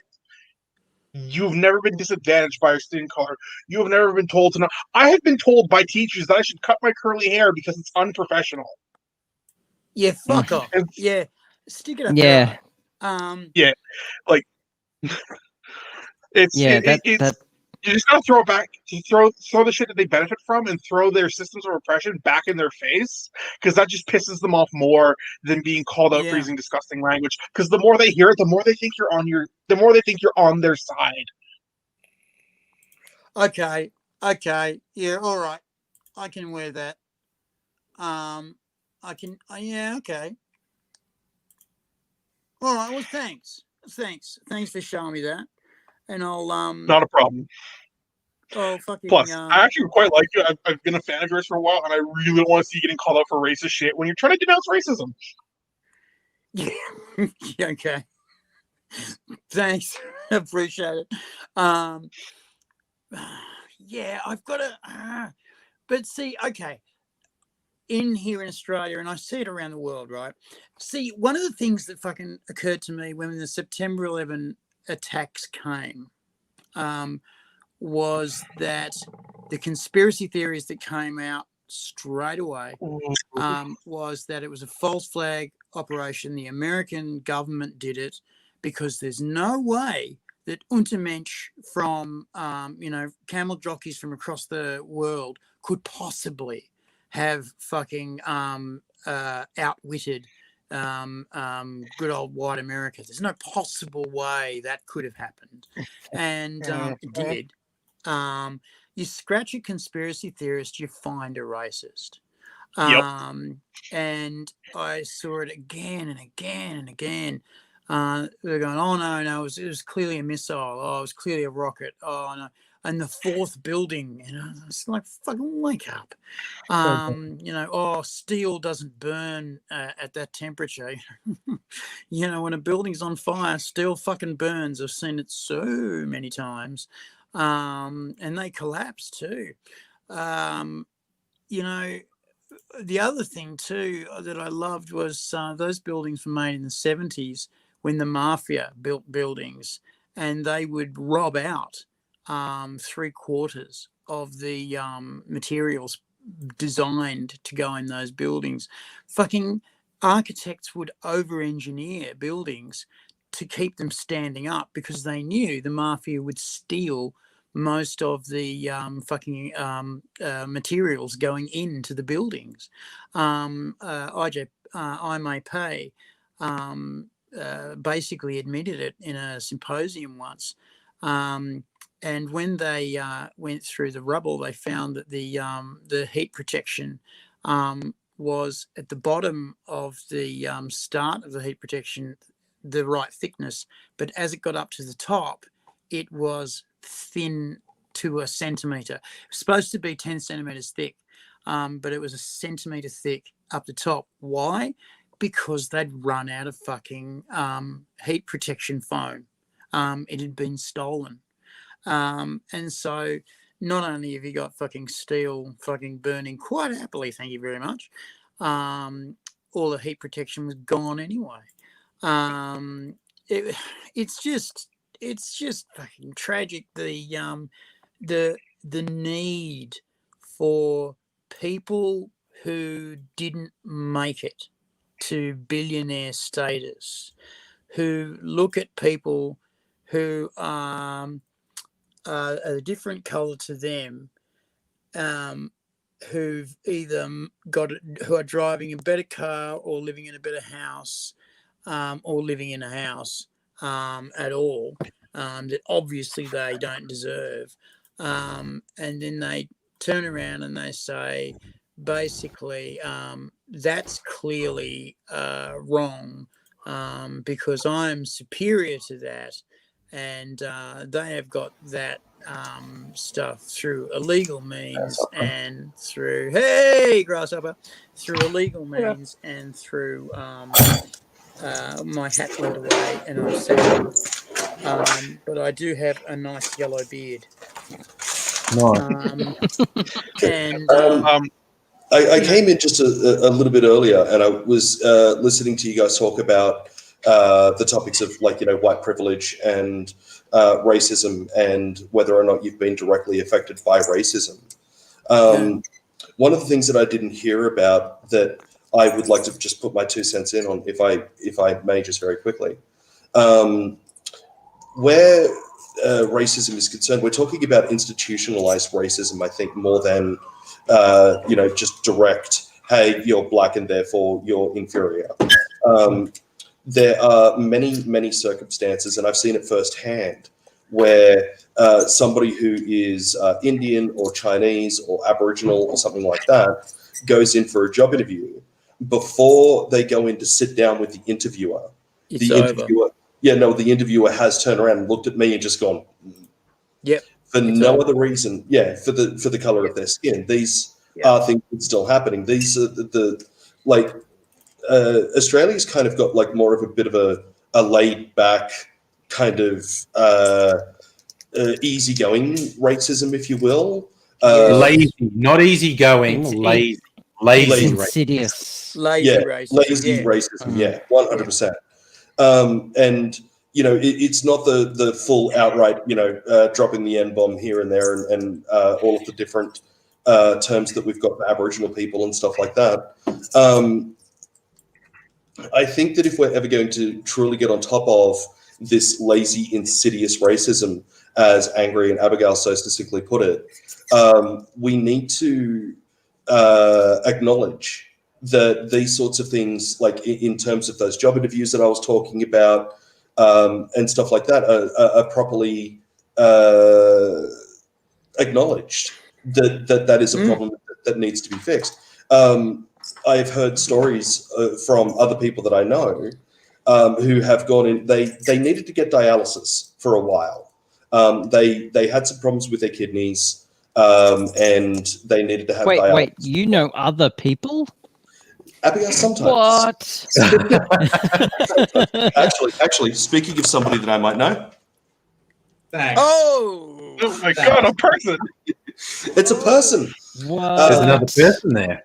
There is. That is a good friend of mine by the name of Lena. That's not social distancing. I have met that person. No, they looked a meter and a half away. That's no, she's about a meter and a half away. For now. For now, Now. The moment that she gets closer, she bites. So. Oh, bullshit. Anyway, as I was saying, so they needed to go in for dialysis because they something to do with medication they were on. It caused a problem with their kidneys, and thankfully they didn't need to have a kidney transplant, but they did need to have dialysis for a short amount of time. When they first walked into the place, because they're Aboriginal, the immediate and they also they look Aboriginal as well, to be clear. The immediate thought of the nurses' minds the moment that this person arrived was, oh, you need dialysis because obviously you're Aboriginal, therefore you're an alcoholic. Oh, yeah. Healthcare for Indigenous Australians is the fucking pits. And it's the thing that it's hasn't been that commented on, but should be a national shame. In the health warnings for COVID, it's like, it's like, you're in the high risk group if you're over 70, or if you're Indigenous, if you're over 50. And it's just like, oh my God, that's it right fucking there. Just how bad. The other thing as well is Yeah, the other thing about part that as of well is that the fact that our Indigenous cousins and bros do have shitty healthcare and do have shitty that's the, fucking conditions to live in. well, And that's the so, point yeah, that I was going to make is that yeah, so the reason why their kidneys were damaged in the first place was because a particular type of medication that they were on, it works well for white people, but it doesn't work as well for Aboriginal people or Asian people or whatever, because our biology is still different. Okay, you can't escape that our biology is still different. Therefore, other medications are way more effective than than it would be for me or somebody else who is Caucasian, say Fox or Abigail or Angry or whoever. So we need better education for the nurses and the doctors who are prescribing and giving out these medications, that if this person is Aboriginal or has this type of background, this medication for this particular type of thing is way better for them than it is for a Caucasian person. Use that so that way you're not going to do any damage and give them a better outcome. And this rarely, if ever, happens. There are seldom few doctors out there that actually pay attention to the medical fucking pamphlets that come with these medications saying that it is not as effective for these group of people and it's more effective for these other group of people. And I had a really interesting experience when I went to hospital. I was asked if I identified as Indigenous, and I said, well, I have Indigenous blood, but I don't identify as Indigenous because I don't want some poor black fella to not get the resources that he needs. And I said, no, it's not that. It's that some treatments will in fact damage you, and some treatments will in fact help you. So what we're going to do is we're going to run you through a series of tests, and we're going to see what's going to help and what's going to hurt. And you don't have to identify as Indigenous, and it's noble what you're doing, but it's not about that. And so they did, and it works out that there's really only a few meds that I've got to watch out for. I am on the road to dialysis, but it's going to be a while. And they're getting better with dialysis. There's a system called the Purple House, and what they do is they set up dialysis in the desert, in the townships in the desert. My old man's a plumber. He was a plumber, and he was nearing retirement, and he got asked by the Rotary Club to go out to the desert to plumb in these dialysis machines, these what because of society and culture, what happens is some of these guys, when they need dialysis, they have to go into Alice Springs, and their coterie and their entourage goes with them, and it basically kills the township because half the township leaves to go with them to Alice Springs to get dialysis. And once they're there, they're fucking there forever. So in order not to kill off the township, they build a Purple House out in the township so they can get dialysis locally. And so they don't have to fucking travel a million fucking miles, because you know what, distances are great out in those places. Distances are great in Australia, pretty much, yeah. And so the Purple Houses were being made, and I was lucky. I went out and got trained by some of the old fellas a long time ago, and learned a lot of stuff, which was really, really helpful. But my old man had a lot of ideas about why dialysis needed to happen, and I said, no, it's not the alcohol and it's not the petrol sniffing. It's the food. Because these are people who came for thousands and thousands of years from a high vitamin, lean meat diet into the missions, and who got told to eat fucking boiled up lamb and fucking vegetables that had the fucking nutrients boiled out of them. And nowadays, they eat bread out of, plastic garbage and high-fat food. A woman has to feed her family on $120 a fortnight, and when she goes to the ATM, it costs $14 to get money out of the ATM to buy that crap. So she's got to put calories on the table, and so she's got to buy the most fattening crap she can get so that she can put meat on the bones of her family. So And just it's very horrible quickly, food, and it's, just very quickly, Angry, you've gone completely out of focus, mate. We could barely see you. it's because he's pissed. This is sense surround. I've now had several drinks, and you need to get on my fucking level. And my tongue is numb. Hey. I've had a few drinks. I'm on your level, and yet I remain in focus. Yeah, and I'm just going to say this: the blurrier the image gets, I stay equally as ugly. Like there's no big goggles that make me look attractive. Oh, that's unfair. Oh, Grasshopper. Grasshopper. That is not true. Thank you, Fox. Thank you, Charlie. I've got a screen share for you. I just made that. Okay. What was that, Laura? Well, here we go. My time.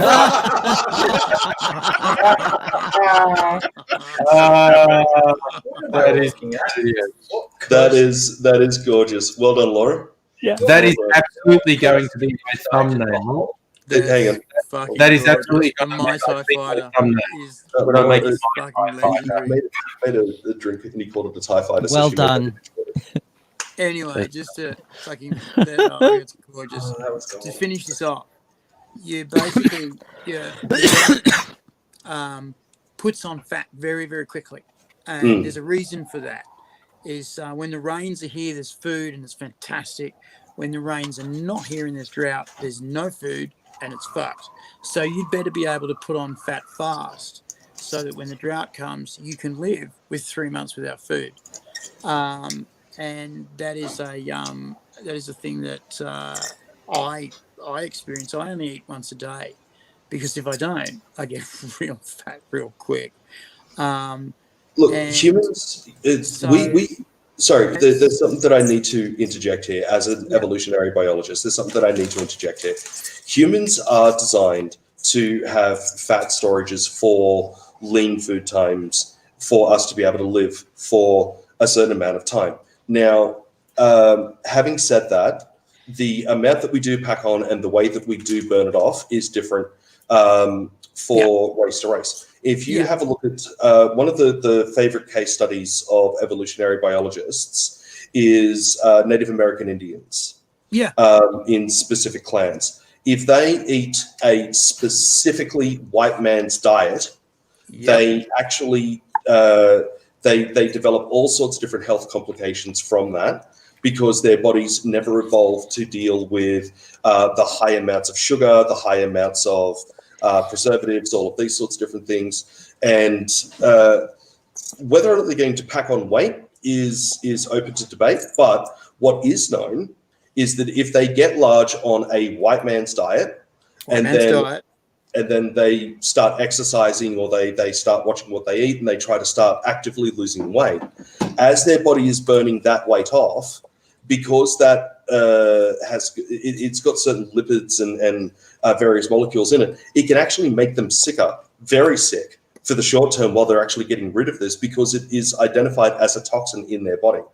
Yep. So there is a lot of education that needs to be known about these Indigenous communities of these different areas, whether it be Indigenous Australians, Indigenous Americans, or whoever. And what's going on in Central Australia is these guys are getting really large, and they're getting diabetes and not knowing it. Yeah. Diabetes is fucking rampantly destroying their fucking pancreas and kidneys. Yeah. And then all of a sudden, they're needing dialysis.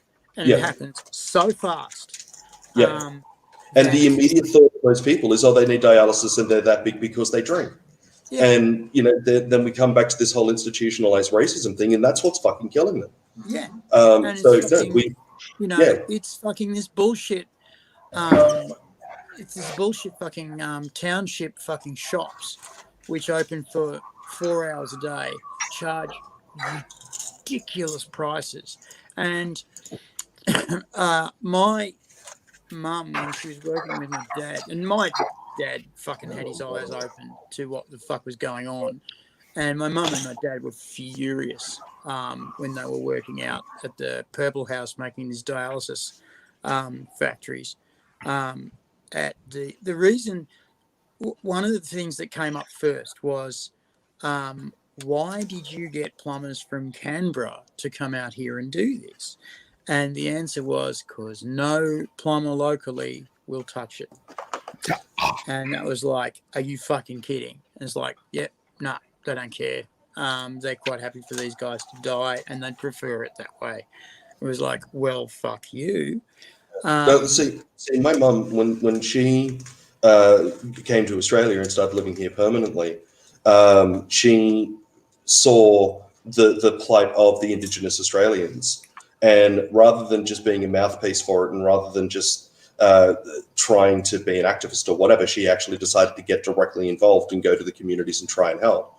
And her partner ran a shop on a Aboriginal reserve 225k southwest of current day Catherine. Yeah. And they ran that for, I think it was almost 15 years. Yeah. Now, this give my mum an incredibly interesting and in-depth perspective on Aboriginal cultures and the ways that we can actually help these people. Yep. And the biggest thing that she said that needed to happen was the apology. She said that was going to be the biggest breakthrough.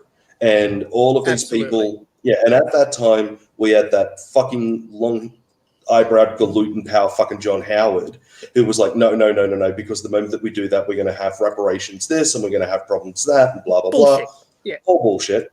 Kevin Rudd came in and went, yep, no. And then not only did he do the apology, he did it well. Yes. That was one of the high points of his prime ministership. Absolutely. I'm going to tell you a true story, because I grew up in fucking redneck, racist homeland, Dubbo, Western New South Wales. And people will bring up weird fucking racism in totally unrelated circumstances. When there was debate about, this is in the Howard years, debate about us becoming a republic, right? Okay. Yep. I was not living in Dubbo at that stage, but it was like Christmas. I'd been home for Christmas. I had stopped in at a service station to get petrol to drive the fuck back to Melbourne to get the fuck out of Dubbo again. And I'm in the service station, and this guy is ranting to the cashier, going like, yeah, but you know, if they're a republic, you know how we have crown land. It can't be crown land anymore if we're not part of the fucking crown. What'll it be? And I foolishly answered and went, federal national land, public land, I don't know. What do you think? And he goes, native title. It'll all be native title. I'm going, how the fuck did you manage to work racism into this, you fucking munter? A question that's got nothing to do with race. You are so fucking racist. You managed to work racism into it. The leap of logic there, like I saw that firsthand in Macquarie Fields when I was growing up. There was a small block of land that hadn't been cleared, and there were no houses on it or anything like that. And it came to light that the government was, or like the local council or whatever, was like doing something with that block of land. And as it turns out, that what they were doing with that block of land, they were turning it into a park for the kids, you know, with slides and swings and all of that sort of stuff. But when the bulldozers and all of that came along to actually clear the land to start this, everyone that was around there was like, oh no, it's being cleared because of the Mabo laws, the Eddie Mabo laws. It's all being reclaimed for the Aboriginal people, and we're not going to be allowed to walk on it. Like, even though it's right outside of our front doors, we're not going to be allowed to walk on it because it's Mabo, it's Mabo, it's Mabo. And there was no fucking nothing at all to back that type, like the leap of fucking logic. I was like, and it was fucking, everywhere. It was everywhere. I was like 13 at the time, and remember like actually thinking that these people were on the level because they're fucking adults. So I thought, okay, they're correct, you know. And I've come home to my dad, and I'm just like, yeah. So this land, like, we're not going to be able to use it. And that was like one of the rare times that I remember my dad sitting me down and going, right, so this is what critical thinking is called. And this is how you need to employ it when you're told this sort of bullshit, because that is fucking ridiculous. And it still happens to this day. It still happens. There's like all around where I live, housing developments are going up fucking everywhere. But when all of that land was getting bought up, there were people out there that were saying, oh, it's all being bought up by Chinese overseas investors. It's all going to be, you know, Chinese people surrounding us and all of this sort of stuff. And it's like, do you have any evidence to support that at all? No, that's just what happens. Is there anything, you know, one of the most beautiful things that happened in my life was I was talking to one of the elders about Mabo because it was coming up. And he said, yeah, it'll be a good thing because it'll clear up a lot of stuff. And I said, well, what about, you know, the land? What'll be? And he said, pick up a rock. And I went, okay. And he said, throw it as far as you can. And I went, okay. And I did that. And he said, now, imagine a circle around as far as you've thrown that rock. And I've gone, right, yes. And he said, now, think about this. You could, if you really wanted to, defend that circle of land. And I've gone, yeah, I probably could. I'm a big boy, yeah. And he said, now, think of how big Australia is. Yeah, think of how many people there are. We have enough land here to throw rocks and no one would see each other. It's not about land, it's about family. And then he discussed with me the family fight. And he said, white and black Australia are not different. They're the same. We are interbred. And basically what happened years ago with the stolen generation, remember they only took the half-caste kids, not the full black kids, the half-caste kids. Because what would happen was a woman would walk downtown and see the eyes of her husband in a black kid and go, I do not want my farm to go to that black kid. I want my farm to go to my white kid. And a family fight is the nastiest fight of all. Go over there. And so this is a lot of where this comes from, the fear that basically the family can reclaim what was and is theirs. And what is returned? We've gone lag and it's gone away and we're back. We're back. Nice. What's retarded is that... See, that was actually the stream punishing you for saying that when multiple people had asked you to not say that. So I don't think it's an enormous effort to not say it when multiple people... And I get why that's like your N-word, but because the thing... But basically what's stupid is that Australia is interbreeding with itself.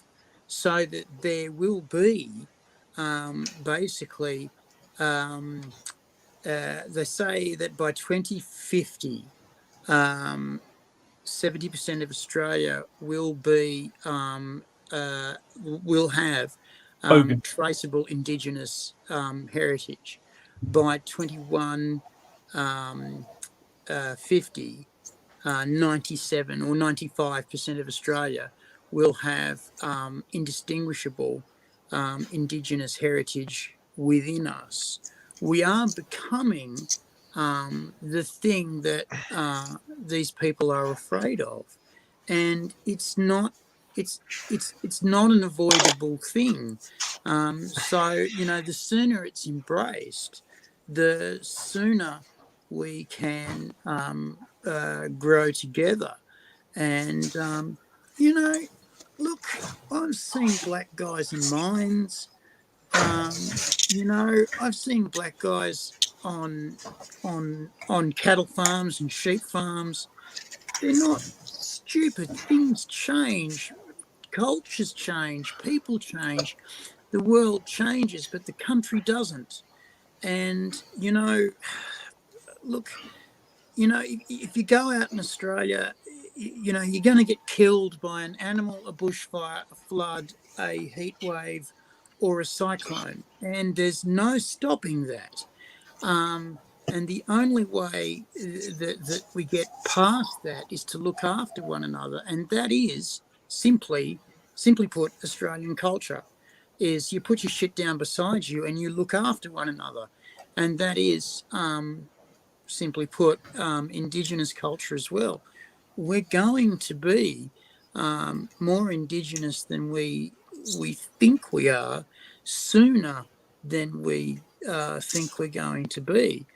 And so eventually our Übermensch, Untermensch mentality will fade, but not quickly enough for me. But look, I mean, it's one of those things. Like, okay, there are certain aspects of Indigenous Australians culture that is actually really beautiful, and I personally think should be taught like at a school level to all of the kids so that they truly understand. But there are other people out there that are a little bit too purist where it's concerned. They're trying to say that we need to go back to the diets that they had way back in the day because, like, you know, it's this whole paleo diet type bullshit thing. No, it can't happen. You know, they take that a little bit too far. It can't happen. But you know what? You know what's going to happen now? I'm going to completely lighten the mood with something really stupid because I was looking for something on Facebook, and there's a friend of mine who regularly posts extremely funny memes, and I was looking through her latest post, and there's one where someone says, so in horror movies where flat tires stop people from running away, you know you can still drive with flat tires? It damages the tires and the wheels, and it's not safe at high speed. But you can drive away from a raving serial killer. So pro tip, next time a knife-wielding lunatic comes at you, get in the car. You'll be fine. And then someone replies, well, this would have been useful last night. And someone else replies, see, this is where people make the mistake. If the knife maniac is running straight at your car from behind, slam it into reverse. You probably won't kill them, but you might cause some damage. Then drive. They'll be stopped. You can get away, and maybe they'll even be at the same point to call the cops and maybe an ambulance on. Then OP says, that's a top-notch addition to an already excellent post. And then someone else says, are we going to ignore the guy who apparently had an encounter with a serial killer last night? Yes. I was wondering about that. And then OP says, well, they lived to post about it, so everything's okay. So, yeah. Serial killer. It reminds me of the scene out of Not Another Teen Movie, I think it is, or Not Another Scary Movie, one of those parody movies. Yeah. And it's this the camera pans across and it's like all of the white television stations. It's like 2 teenagers got murdered here and 2 teenagers got murdered there, blah blah blah. And it gets to the African American reporters and the guy goes, 4 white dudes are dead and we're getting the fuck out of here. It reminds me of a joke from a black comedian. I can't remember who said it, but it's basically why you don't see black people in horror movies very often.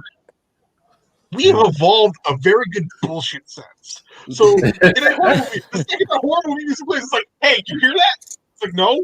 No, I heard that shit. Let's go. Heard the TV, it's a Sony. Let's go.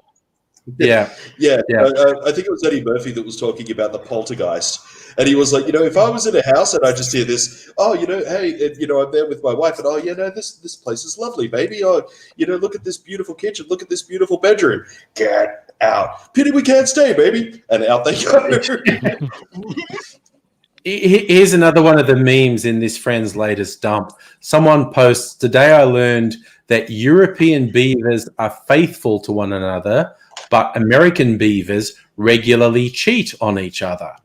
And someone replies, I don't think it's cheating if you have no concept of monogamy and you're also a big funny rat. And then someone went, beavers in America. practicing a non-monogamous mating strategy as many animals do. People online pointing and jeering, cheaters, sluts, homewreckers, heathens, whores. Here's a good one from Very Ontario good right now. memes is all I'm saying. So here's a good meme from Ontario right now. Ontario is in lockdown. The police have the authority to come to your house and forcibly remove relatives. It is unclear if this is a free service or if it can be booked in advance. Absolutely right. Absolutely. Do you have to call them and say, can you make my brother-in-law fuck off, please? They can call it the racist uncle service. Yeah. Oh, that would be so good. Related. Did you see the amount of people who, after the Capitol insurrection, are seeing family members they fucking hate having posted photos and videos, and they're just calling the FBI, going, "Yeah, that's Joe Bloggs. He lives at 10 Main Street. Fucking arrest the prick." Yeah, no, that is absolutely fantastic. Although the one that I saw, I think it was earlier on today or really late last night, were people complaining about the people who were directly responsible for beating the police officer's head in with a fucking fire extinguisher. Yeah. How they're the FBI is hunting them down to arrest them for, of all things, murder. And they're like, oh, no, that wasn't murder. It wasn't murder. How the fuck is that not murder? Yeah. Oh, it's just. Well, I mean, remember they were sovereign citizens. So they accidentally beat his head in the same country at the time. It wasn't murder. How could they? I mean, if I wasn't in the same country as the officer I was beating to death, how could I be guilty? Sovereign citizens are a whole different level of fucking stupid. Just a whole different fucking level. I think it's stupid. They drive on roads that taxpayers have built. Hold on. Cars that taxpayers have registered for them, out of high schools that taxpayers have made, but they don't want to pay tax because they're not sovereign. They're sovereign citizens. I think it'd be funny for a judge to go, "You're a sovereign citizen. Give me $2,000." Why? Well, you walked on my footpath to get here. Are you going to speak? Yes. Well, give me another $2,000. Why? Oh, well, because you're using my air that I've purified with my air conditioner. Are you going to leave this place? Yes. Well, give me $2,000 because you're going to step on my footpath. And the police are going to get $2,000 for every step you take to your car. And when you get in your car, that's $20,000 because you're going to get on the roads. And every mile you drive is $1 million. You still want to stay sovereign? I wouldn't say that to you still want to stay sovereign. I wouldn't say that to a sovereign citizen so much as I would say that to a fucking libertarian. I wouldn't say anything to a sovereign citizen because I'd be busy pushing their head into a wood chipper and just going, you're doing it in the wrong order. You start at their feet so you can enjoy their screams. Yeah. See, okay, I didn't think it through. I didn't think it through, Charlie. It's like that old joke. Thank you. It's like that old joke, Angry. Why do you put babies into blenders' feet first? So you can see the expression on their face. You're not meant to say that.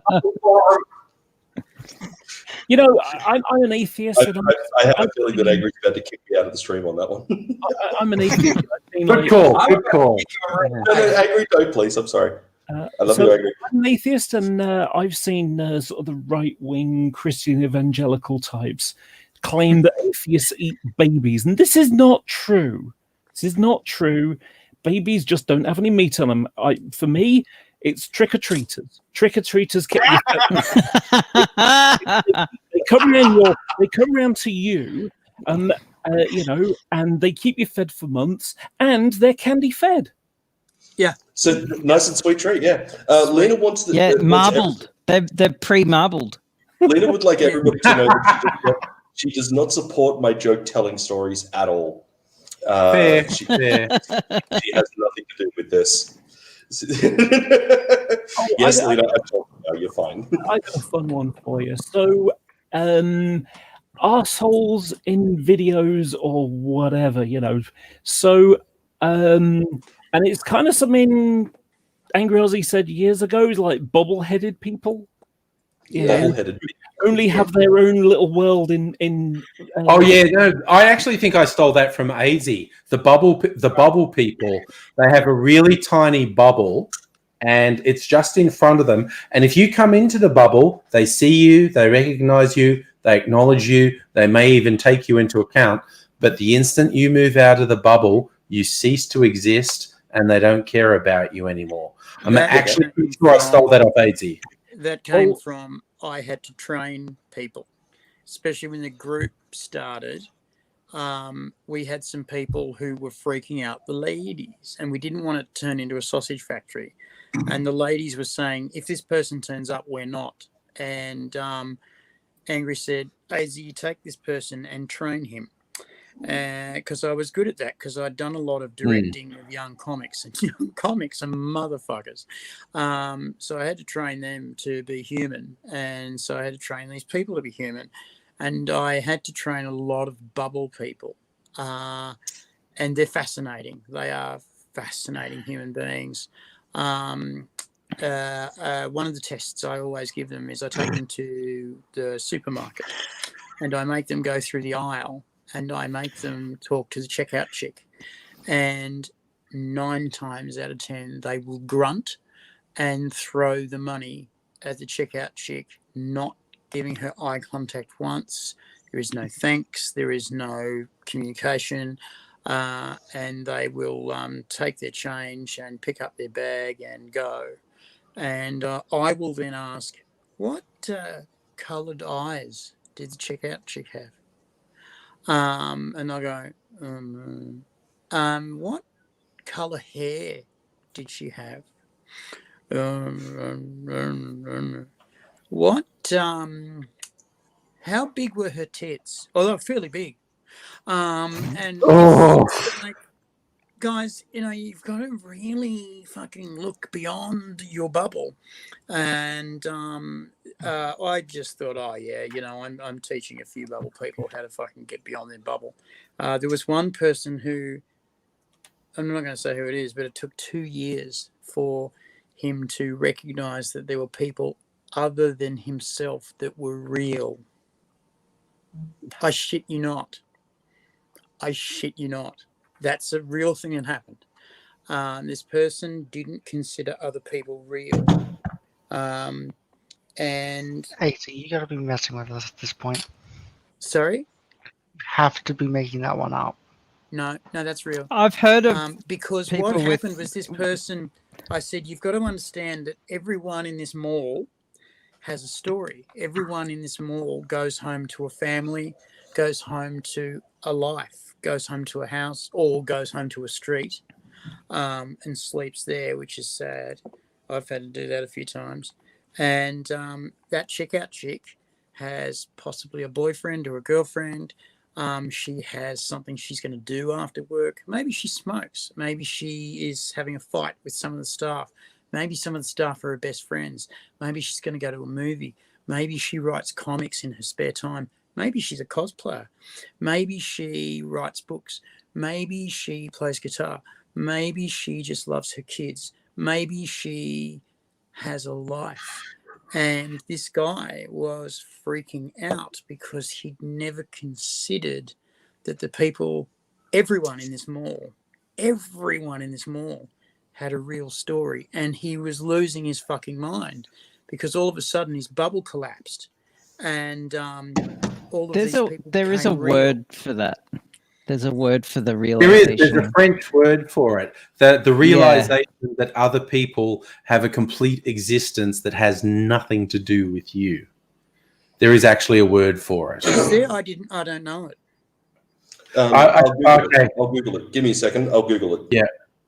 And it's like, because there's a name for the smell of the air after rain, and there's a name.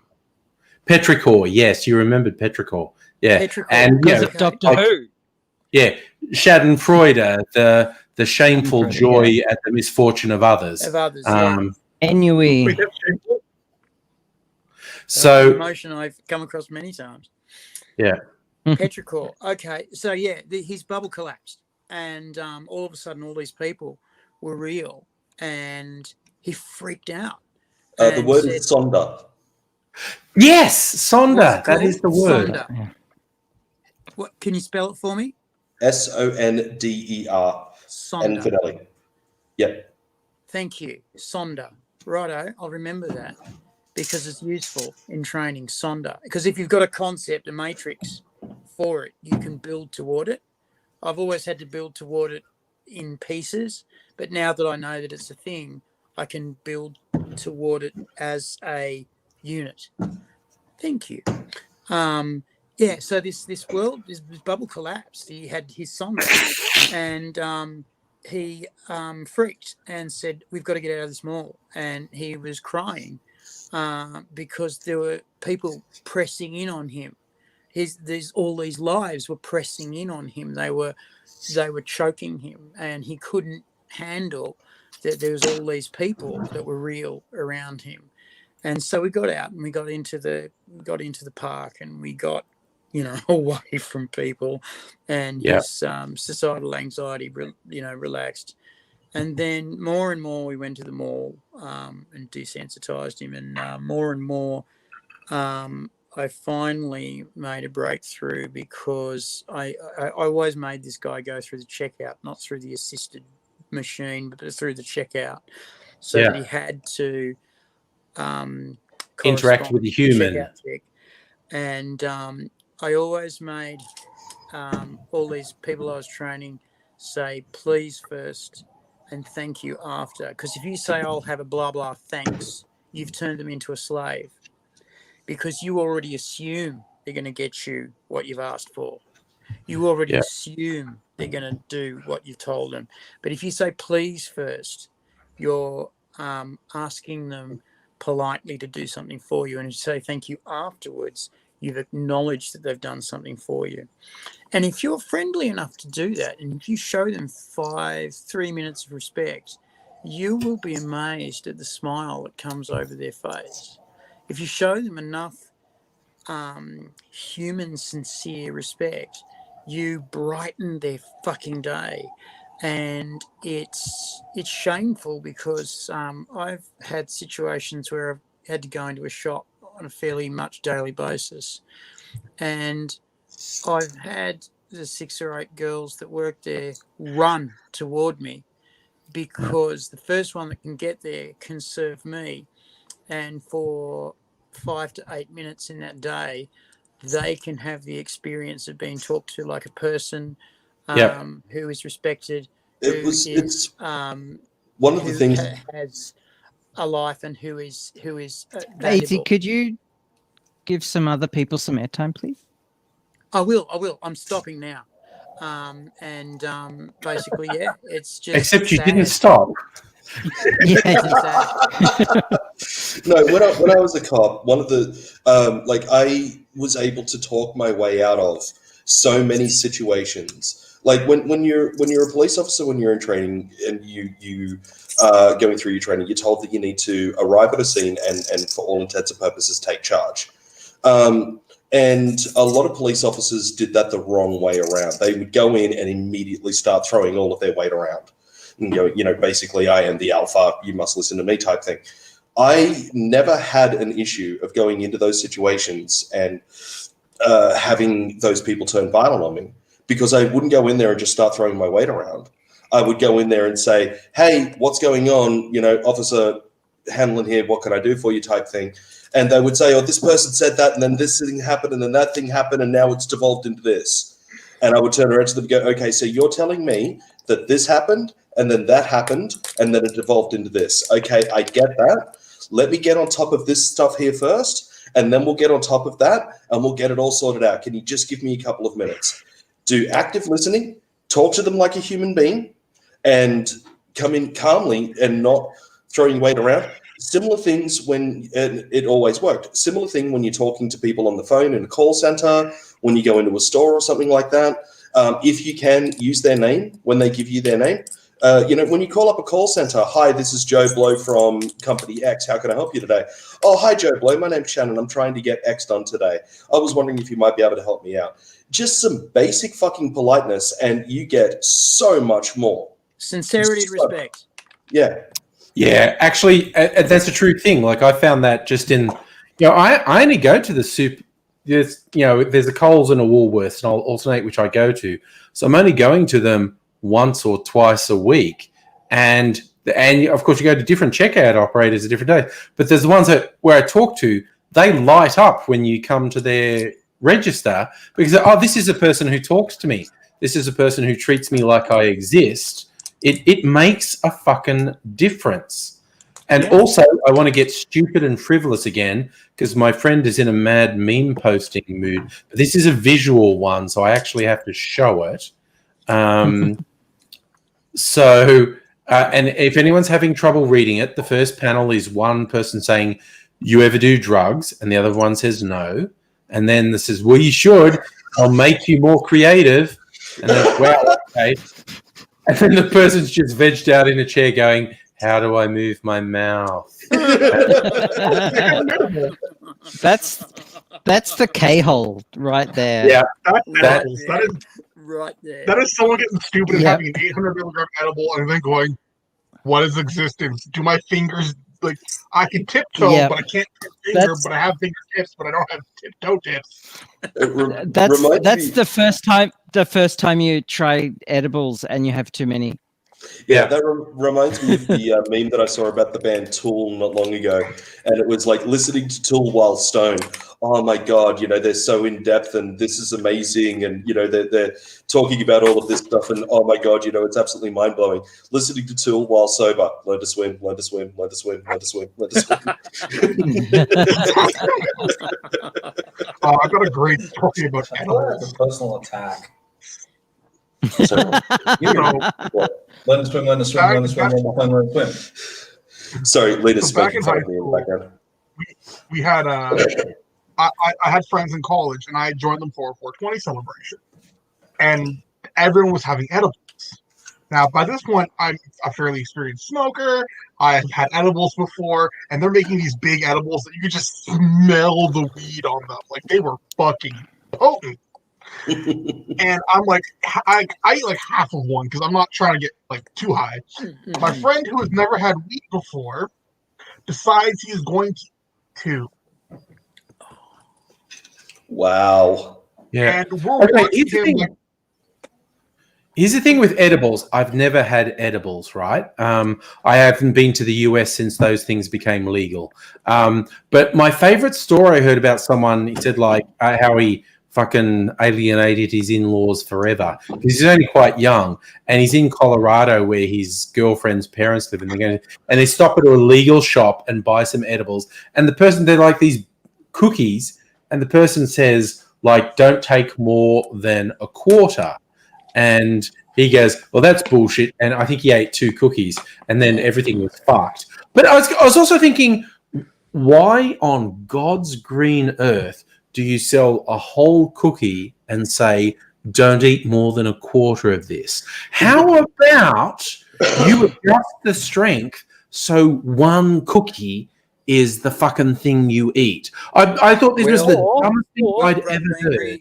Or make it in quarters. Is sold in 4 quarters in 1 pill, and you are supposed to break them into 4 quarters. Yeah, but this is a fucking cookie. This is a fucking Yeah. This is what I'm saying. It's exactly the same thing. Why aren't they sold in fucking 1 Okay, come on. No. It's America. Okay, if you go into New York and you want a pizza, you buy a slice. You don't buy a whole fucking pizza. But they should sell you the quarter fucking cookie. They shouldn't sell you the whole cookie and say, "Don't eat more than a quarter." Yeah, I mean, I say this having been someone in the 90s who was taking rave drugs, and there were these clear light trips, and they went like, "Don't take more than a half," and it was this tiny piece of plastic, and I'm like, "Cool." And I would get my sharpest scissors and cut it up because there's no way I am taking too much acid and then going to a rave. So, or going to the rave and getting your ecstasy pills, and like, "Oh, can I just have a quarter of that?" And they're tiny, and you have to break a pill. Yeah. that isn't designed to be broken in the dark. In the dark. Or by the poor light in the venue's toilet. Like trying to get it over the blue light that you can't inject. So you can't find vein. Yeah. Oh, no, it reminds me of a party. Will forever haunt me. It reminds me of a party that I went to when Red Doves and Blue Doves were all the rave for designer drugs over here in Sydney anyway. And they were fucking potent. I don't know what was in them, but they were fucking potent. And there were different grades of the Red Doves and different grades of the Blue Doves, and some of them weren't as extreme as the other. And this completely non-experienced drug taker rocked up to the party and took the strongest full pill straight away for themselves. And like a third of the party literally had to spend all night stopping her from hurting herself. Yeah. I had a friend like that, and every time she would just start frothing at the mouth. My more innocent rave memory that is actually drug related, but it's like this is a penis having thing for raves where you have to piss at various times. You will find that you're in sync with another penis having person, and you're at their urinals together, and it's like the third time you're there at the same time. You look at each other and go, "We're in sync, aren't we?" Yeah. And over like a 12-hour rave, you will see them 6 times.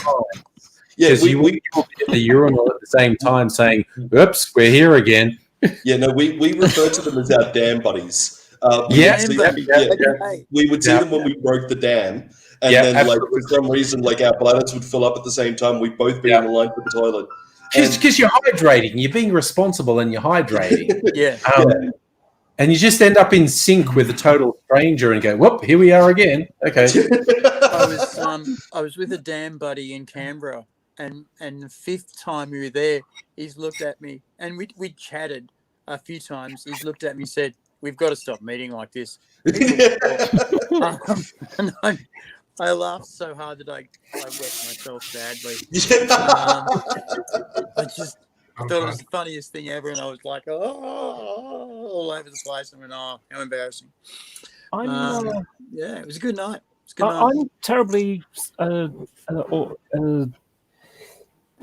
sorry for doing this, but you know that previous conversation that I started about bubble-headed people?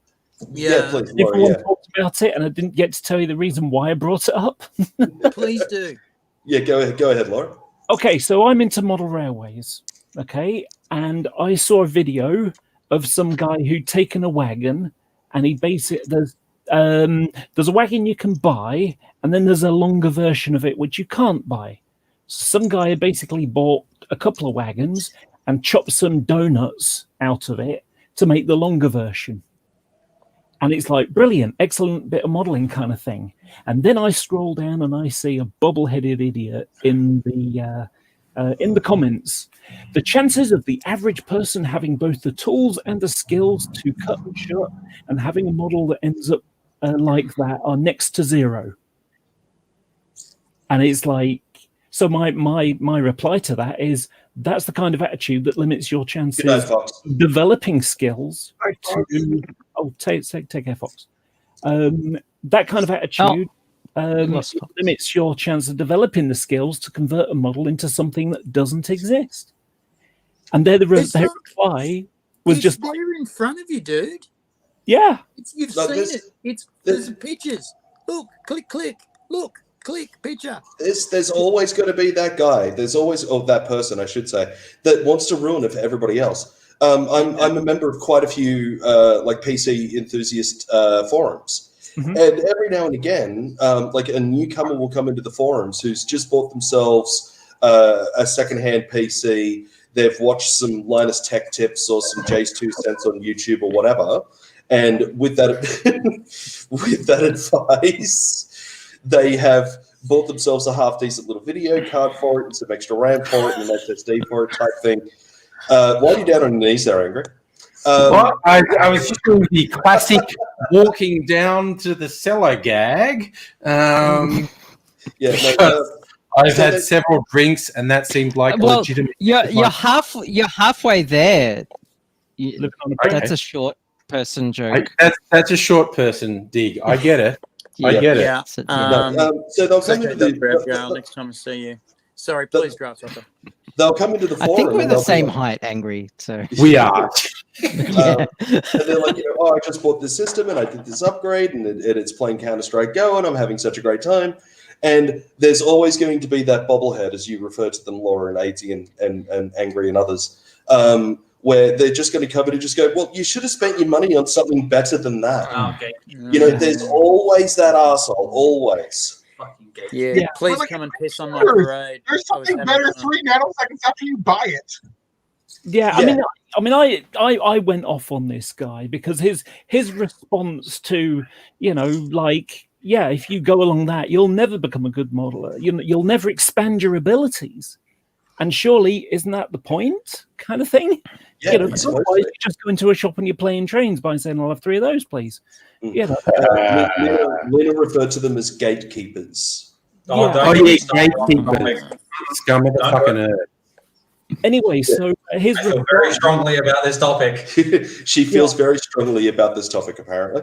So his reply was, it's called being a realist, being the rivet counter you are. Rivet counter is a slur that gets thrown at people that actually, improve stuff. Oh, well, I'm going to call you names.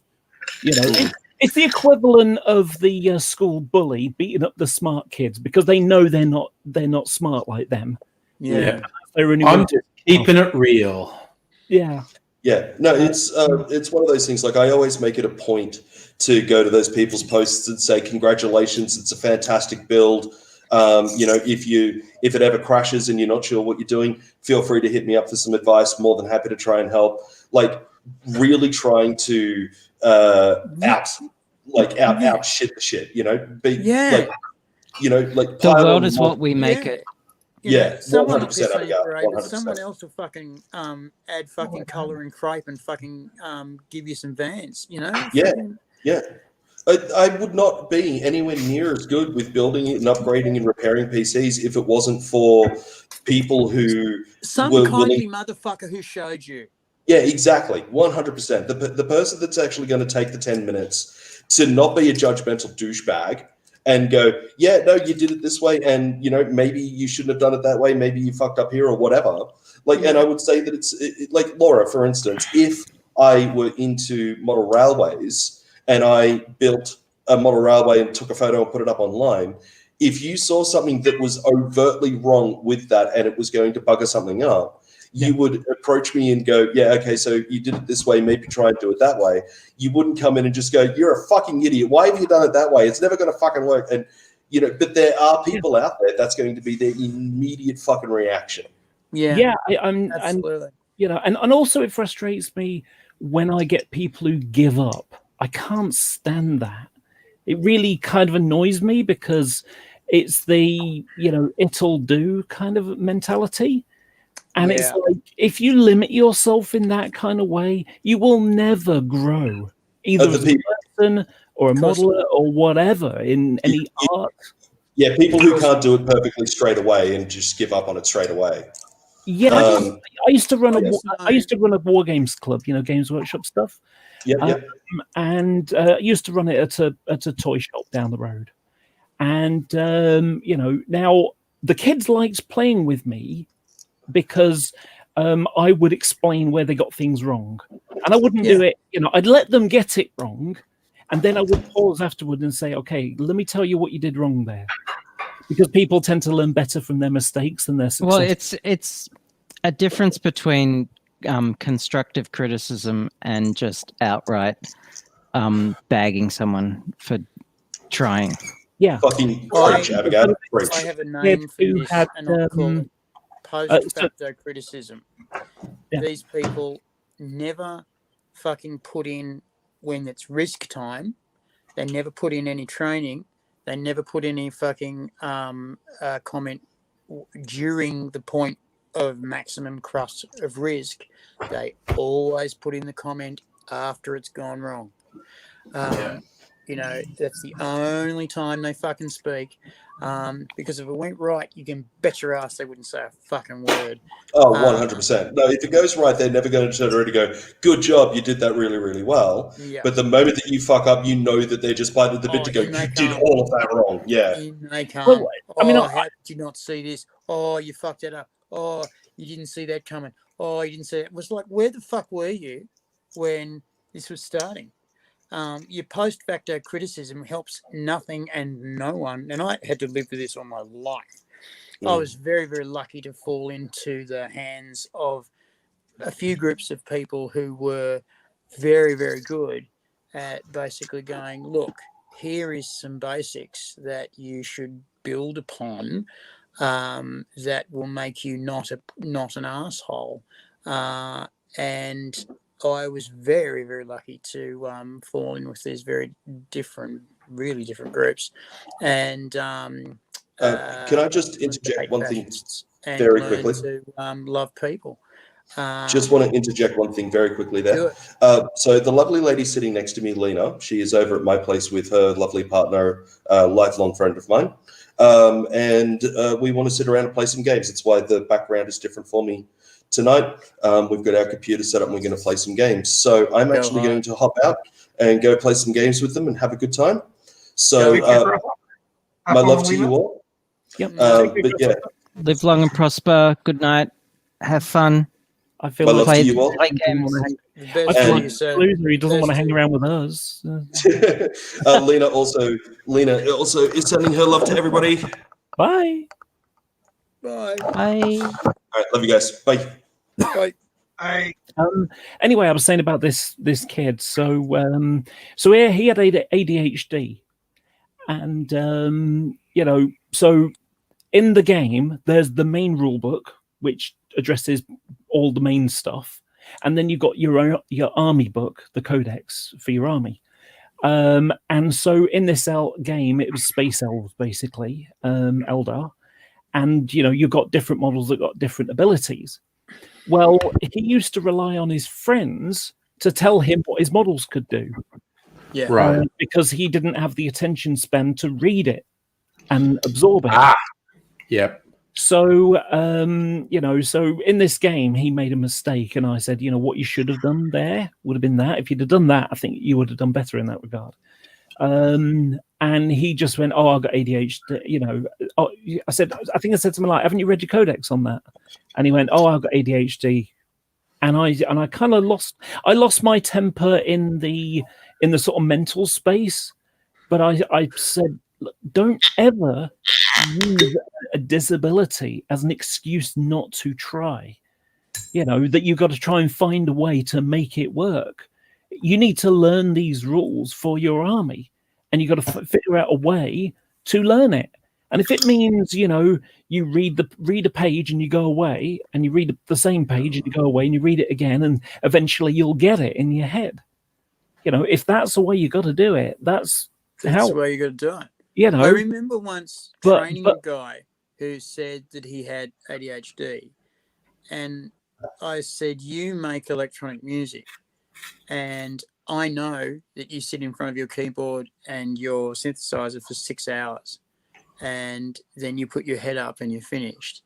And I said, "You don't have ADHD. You have a problem with motivation. So fucking work that out and work out what you need with your motivation, and you will fucking cane it." And he did. He fucking come good. Or I could quickly say goodnight to Kirsten if she's not already gone. She said she was going to bed. Good night, Kirsten. Yeah, but like I say, that bubble-headed guy, I kind of went on him because, you know, it was like, you know, being a river counter that you are, then buying 2 wagons, cutting them to bits to make 1 wagon a few millimeters longer might seem like a good idea, but most people just buy what's readily available and get on with it. And what he means by he's the kind of person that does that. Yeah, you know? Most people, meaning me. I basically went after, you know, I just like, yeah, fuck you kind of mental space went in there. No, it's not. It's you making excuses for not being bothered to expanding your skills to a new level of expertise in the hobby, calling me a rivet counter is just a slur so you can pretend it's my fault for being a better modeler than you will ever be. You know the difference between you and me? When I watched this video, I said, oh, that's interesting. That's a pretty easy conversion. I'd like a couple of those wagons for myself. And, there's how to make them. You watched it and complained that most people are like you, too lazy and uninterested in expanding your skills. As a result, I will always be As a result, you will always be a pathetic amateur who plays with toy trains. I'm not surprised at your username, because his username is Stu Pidiot. So he's already copping out before anything ever happens. Yeah. My favorite bubble people are the ones that gatekeep in the automotive community. I have a friend who built her car herself, caged it, tuned it, the whole 9 yards, swapped it, everything was done by her in her garage. It is a 1,000 horsepower, fully Formula Drift legal S14 with a whole body kit conversion to look like an old Datto. It is fantastic. I have no idea about any of the words you just said. I'm sure they were English, but she's made a Datsun with a beast in the front. Oh, so a sleeper build. Yes. Okay. Yes. This thing is insane. And somehow it's still street legal here. I don't know how she did it. Fuck. But she will drive this thing to car meets and people will gawk over it. And then when she goes, it's my car, she's like, oh, your boyfriend built it. And she's like, no, I did. Here's the build log. Also, here's the build log of me getting to shred with Formula Drift driver Chris Forsberg or Dai Yoshihara or insert any of the Formula Drift Pro 1 drivers in the States. When she spends her summers going to grid life events and shredding like a boss. Like a fucking boss. 1,000 fucking horsepower in a Datto, you'd fucking really fucking move. So it'd be like, the only thing that's got any weight in it is the engine. It just occurred to me that I've just made people, anybody watching, and you guys as well, learn that even in railway modelling there are arseholes. There are assholes everywhere. Laura, you throw a rock, you hit a dickhead, one of the things that really hurt me was when I got fired from comedy, I met a fuckwit.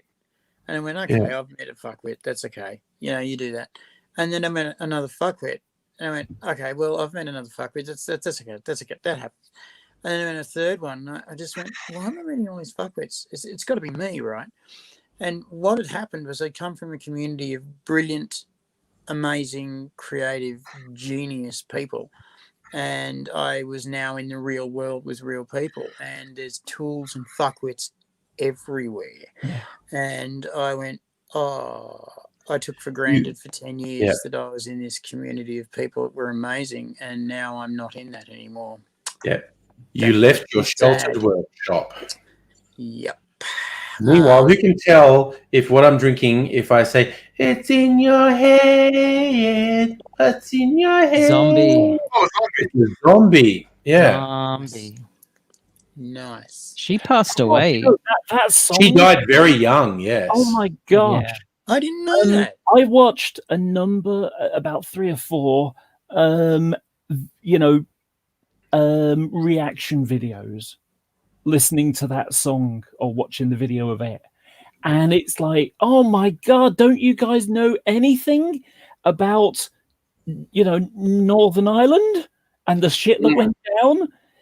Because the troubles, they're like, kids doing having guns and stuff like that. It's like, no, it's not about child soldiers. It's about the futility of, effectively it's the bullshit around, polarized thinking. That they don't even think about it. Yeah. Honestly, the Cranberries lyrically were not great. I liked a lot of Cranberries song, but when you and that includes Zombie, when you look at it lyrically, they're not great. But about the Troubles, has anyone seen the comedy series? I know it's on Netflix. It wasn't made for Netflix. It was made for Irish TV, I think. Derry Girls. holy fuck, it's funny. And it's set in Derry, aka Londonderry, in the Troubles in the 90s. And it's so fucking funny. But at the same time, the whole darkness of the Troubles is happening because Londonderry was heavily contested territory. And they managed to combine very Irish humour with basically the shit that was happening with the Troubles in the 90s. So if you can understand their accents, it's very funny. Yeah. One of the most frustrating ones I remember, what good 20 years ago now, was there was a bunch of protests because some Catholic kids wanted to go to school and walk down the street, which was the shortest way to get there. Because basically what had happened was there was a Catholic neighborhood and then there was a Catholic school. And then over time, it became a Protestant area, but still had a Catholic school in it. And so the kids were walking, parents were walking their kids to school. And for some reason, I can't remember why, it became some hotbed of activity. And you literally, within a couple of days, they had, you had like protests shouting, throwing urine, water bombs full of urine, including, and then it went even further and ended with pipe bombs being thrown. And so you got kids who were like, you can see them crying and scared out of their mind.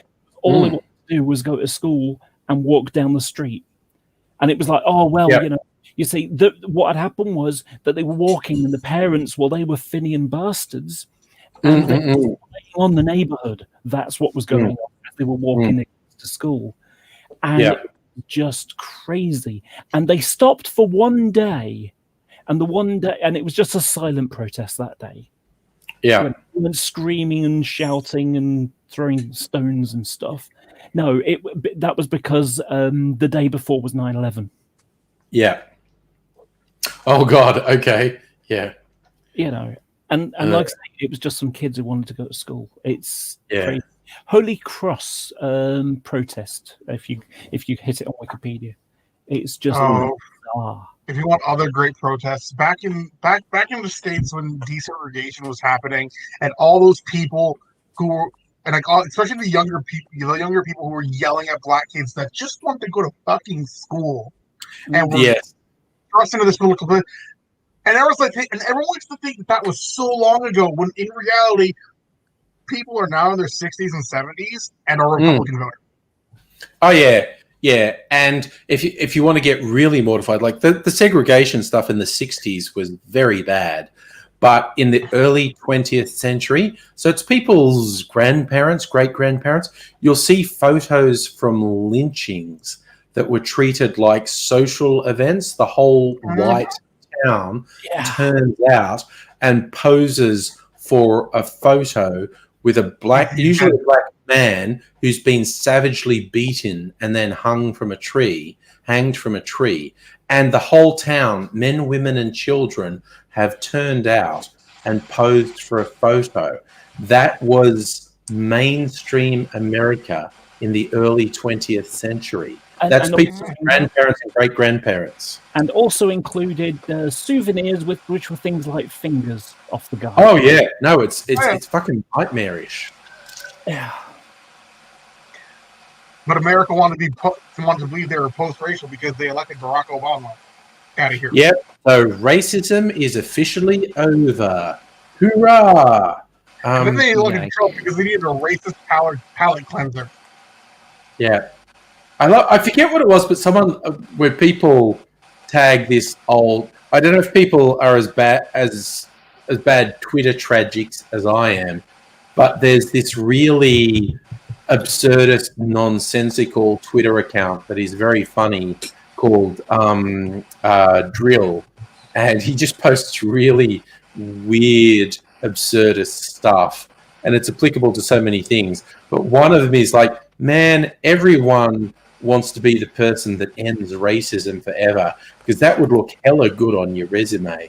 And so I see that posted every time someone says like racism's over because Obama got elected, or some white politician says something about racism being in the past, and someone just tags them with this drill tweet going, "Yep, everyone wants to end racism because that would look so good on your resume." It's just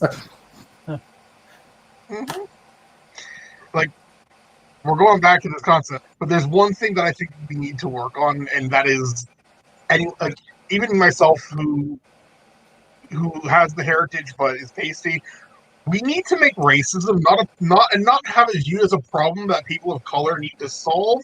It's really a problem of white people just being dickheads. Absolutely. It's our fucking fault. Yeah, no, completely, absolutely. It's like the running joke of, do you ever find yourself seeing something and going, what white nonsense is this when you're a white person? It's just like, because you just see someone being so white that you can't relate to them, but you go, oh God, I'm white too. Why don't I understand? Yep. How can I can't even relate to this. Yeah. Usually Karen's being Karen. Yeah, Karen's being Karen. Yeah. The phrase we like to use in my circle is the audacity of the caucasity. Yeah.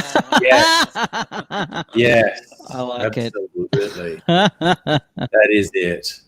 Yeah. And I try to, like, on social media, I try to follow people who have very different experiences to me, whether they're just in different countries, or they're queer or trans, or they're not white, whatever. And 99 times out of 100, I try to shut the fuck up and not insert my opinion into anything they say. And it's just like, oh, okay, that's their lived experience. Fuck, that's not my day-to-day life. That if that's their day-to-day life, what the fuck? That's really fucked. And but if you jump up and then you see people jump up and say, well, I've never seen that. And it's going, are you white?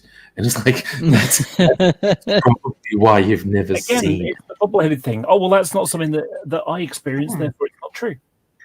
Yes.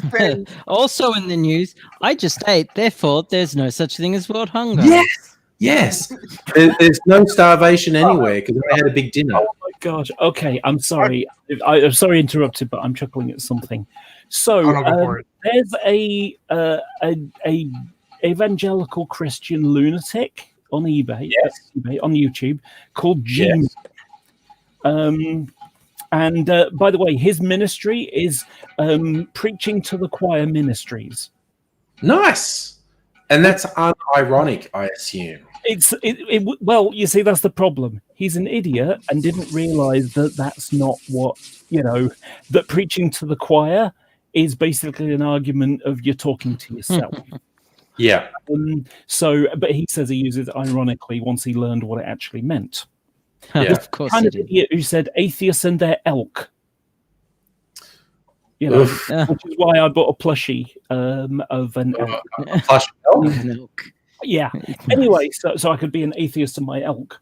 Anyway, so in the Bible, there's a thing saying if you're a believer, you will not go hungry. Effectively. They do. They really do. So therefore, there are no starving Christians, he says. There really are. Oh, Jesus. Fuck. Okay. Africa and the rocks are starving people, and they believe in your God. They're starving. Well, they're not proper Christians then. Oh, Jesus. Do you know what I mean? It's the sort of tiptoeing around any problem. It's the shifting of goalposts. Laura, why didn't I think of that? I'm a fool. I'm an idiot.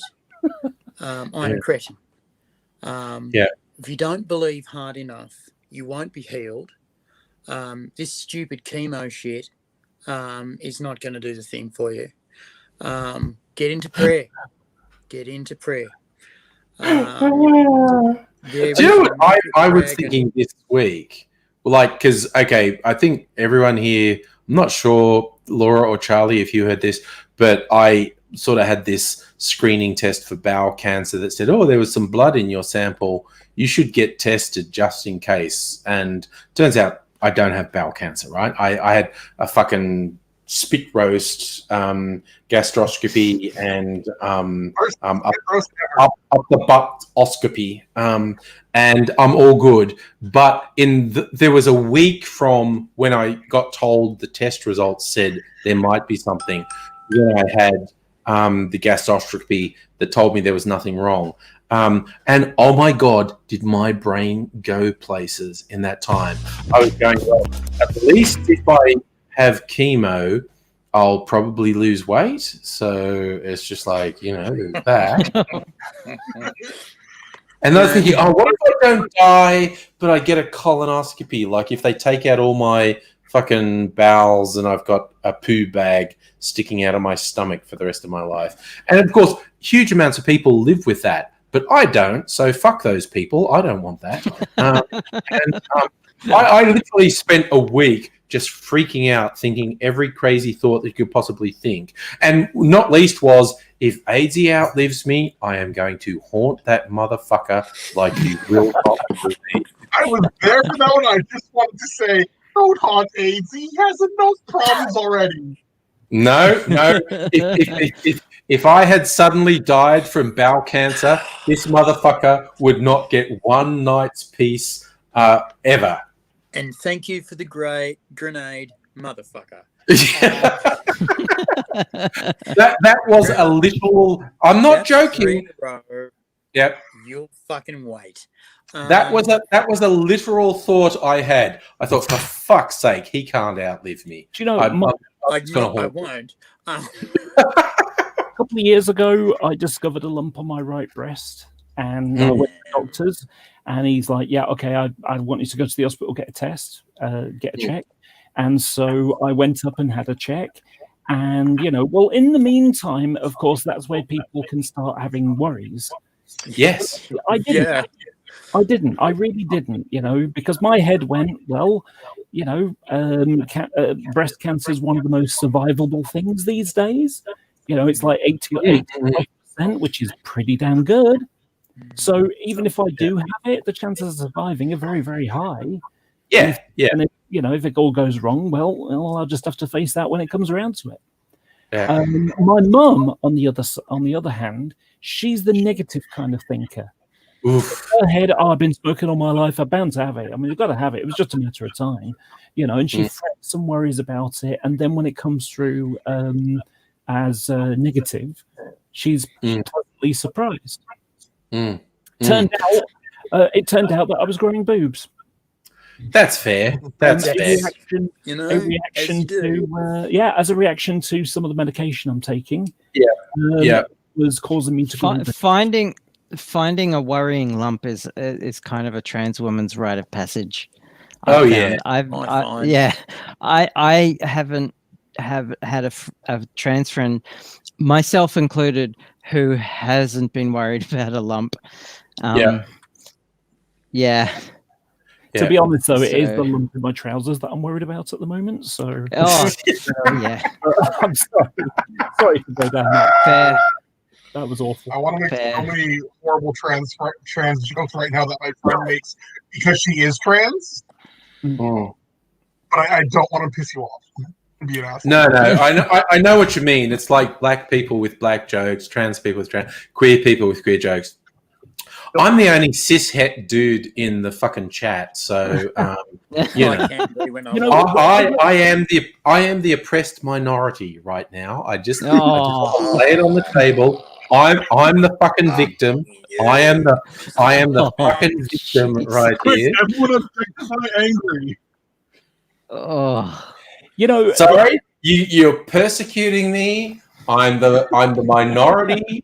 I'm the victim.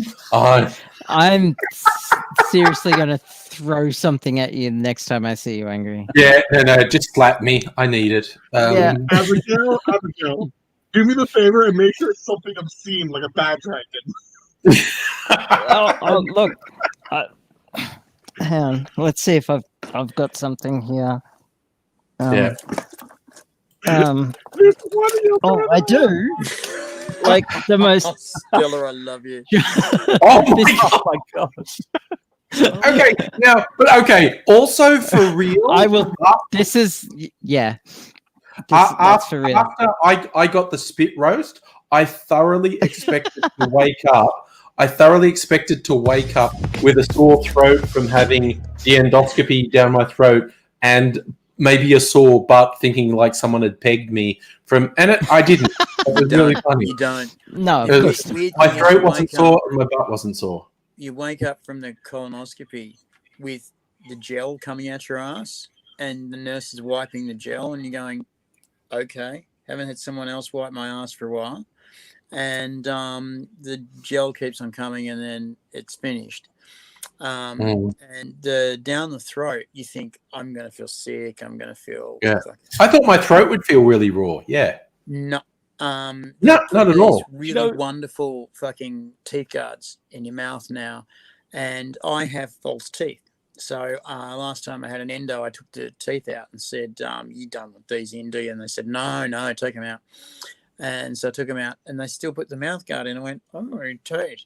And they went, it's actually helpful as a guide. And the tubes now are so tiny and so lubed up that they just slip right down and right in. Yeah. The one that goes up your bum is bent. And you don't know that. I heard a lot of them are bent, actually. I know. They go at an angle. Yeah. Because they've got to go up through your rectum. Then they've got to do a it was a joke about it was a joke about penises. Then a sharp left turn, and they've got to sort of get it all around, right? And effectively, I woke up during this, and I was on all fours, and I went, something's wrong. Something's very definitely wrong, because I could definitely feel someone playing around with my rectum, with my sphincter, and it was smooth and small like a pencil. I thought someone's put a pencil on my bum, but I can feel it in my tummy. And they went, oh, more juice for him. And so down I went again. And then they, for some reason, they usually do the gastroscopy first, and then they do the colonoscopy second. Right. But for some reason, they did the colonoscopy first, and they did the gastroscopy second. And then I woke up during the gastroscopy, and I've lifted up my hands and done this, and they've gone, ooh, still more juice for him. And so they gave me more juice, and down I went. And this time but your resistance to drugs, seriously. And then I was on my front, and I did the wave again, and they went, still more juice for him. We'll have a talk to him when he wakes up.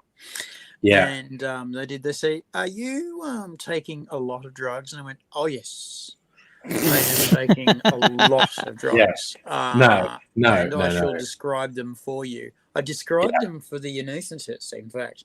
And the anaesthetist said, yes, he did describe them for me. I didn't think he was telling the truth, because the amount of drugs that he said he was taking would kill you. I thought he was boasting. But now I'm coming to realize that he has an addiction problem and should probably talk to the addiction medicine people. And I said, you know what? I'm with the pain management team. We're working that out. They had thrown me out about a month before.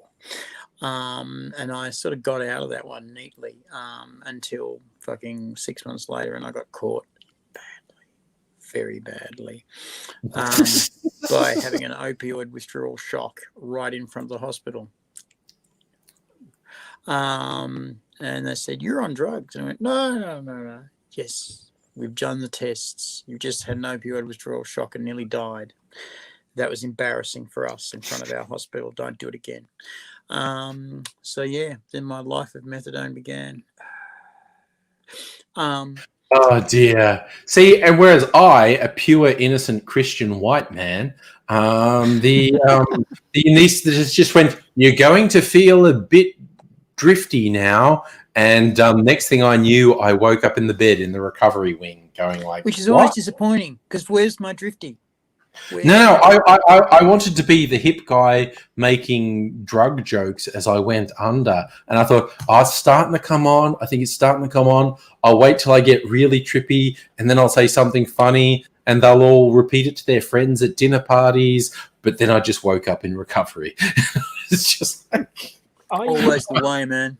Always the way. Except the fuckers. I had massive edema in my legs. Because my kidneys stopped working, and then they put me on these defluidizing tablets and discovered massive collections of nastiness in my legs, like huge fucking things. And they said, what we're going to do is put a fishtail scalpel in there and drain it. And I thought, oh yeah, I'll be put under for that. No. I thought I'd be put twilight for that. No.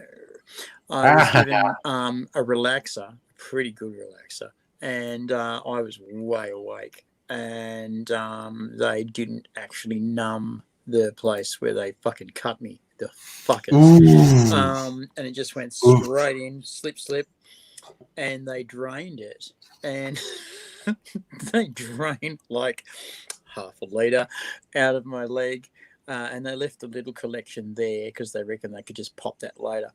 And they did. And they've collected it in this jar and said, here you go, check this out. And it was just grotesque. It was this layer of yellow and then green and then purple and then green and then white. And I'm just going, that's different. And they went, yeah, it's soup tonight. And they're all laughing and having a great fucking time at cunts. And fucking I go back to the ward and they're going, are you in pain? I'm going, shit, yes. I'm in a lot of oxy style pain, like a shit. Like, in fact, I'm in morphine injection type pain. And they fucking gave it to me. And I'm going, yeah, that's good. And not in the muscle, straight up the catheter. I'm going, nice. And they went, one more. And I went, nice. And they went, no, that's piggy. And I went, oh, okay, fair enough. And then they popped the other one. Hello, kitty. So they had fucking motive. They popped the other one. It had the same stuff in it. It was just, oh damn. But I'm glad they found the collection. Definitely. Helped the edema, and the edema came back within a day of me stopping taking the anti-fluid tablets, because the anti-fluid tablets also make you urinate almost constantly. So I had a bottle with me at all times and was consistently filling it up. And they take you off the anti-fluid tablets, and my legs just went in a day. They blew up like footballs. And then they discovered that my veins don't work, and they're going to have to be cut out next year. That's going to be interesting. Hey, boss, I'm going to have 3 months off next year. Holy shit. Okay, cool. Yeah. The actual I'm going to lighten the mood with another meme that someone's posted on Facebook. Brennan, and this is it's a cartoon. The image is like a radio DJ with headphones and a microphone. Okay, so that's the image. And now I'm being the radio DJ, like, hey, you're listening to Internal Monologue FM with me, DJ Subconscious, playing all your thoughts non-stop, uninterrupted, 24 hours a day. From classics like, why did I say that? And Golden Oldies like, am I a horrible person? And today's hottest hits, what the hell am I doing with my life? And am I hungry or am I bored? Stay tuned for more 24/7. This is hitting way too close to home. I know, right? There's that Facebook that says, I'm in this photo and I don't like it. And I don't like it. Yep. Yeah. And that's see, there's one on my wall from that DJ is, why doesn't she like me? Yep. Oh no, the one on my wall right now. Sorry, that's great. Heine wants to show off. Sorry. No, go ahead, Henry. Sorry, Charlie. Keep going, Charlie. Okay, so it's the the stereotypical crazy person trying to connect the dots in a mystery, and it's just like the wall of pictures and like random strange shit. It's the Amazon and Wish algorithms trying to figure out: am I a dungeon master for Dungeons and Dragons, or am I a BDSM dungeon master? And here I am looking at my dice collection and leather, going, See what I'm going to say, Charlie, is why not both? So, Heine in the chat was saying he's thinking of showing off bass skills but afraid of copyright. My man, if you want to show up, I just copy pasted the wrong fucking thing. Yes, you're drunk. Yeah. But that comment, I used a West Indian rum, Chairman's Reserve, is a true thing. I actually have been drinking Chairman's Reserve tonight. But Heine, if you want to do some fucking bass riffs, motherfucker, that's the link. I am bang fucking up for you doing some bass riffs, is all I'm saying. All right, Heine, shut up. I haven't been practicing playing my clarinet enough to play on the stream. That's okay. That's okay. Everyone in their comfort zone. When you were talking about the endoscopy, I had one of those a number of years ago because I've got a hiatal hernia, so I get heartburn. And when it was, first sort of pointed, I have one of those. Okay, well, what we're going to do is going to have a look at it to make sure there's no scarring, because the scarring can cause cancer later in life. Yeah.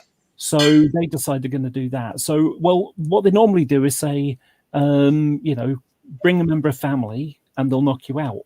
Unfortunately, I didn't have a member of family spare. My mum was working. There was no one else. So I just turned up on my bike and went, dry, effectively. So the first thing that went wrong was when they have to kind of loosen up the back of the throat, so because your normal instinct is to try. So she said, right, we're going to spray some antiseptic at the back of your throat. It's going to taste like banana, and of course my brain goes, oh, that doesn't sound so bad. What they sprayed was something that was like Marmite and banana. Yeah. Oh my god! How old were these bananas? Kind of thing.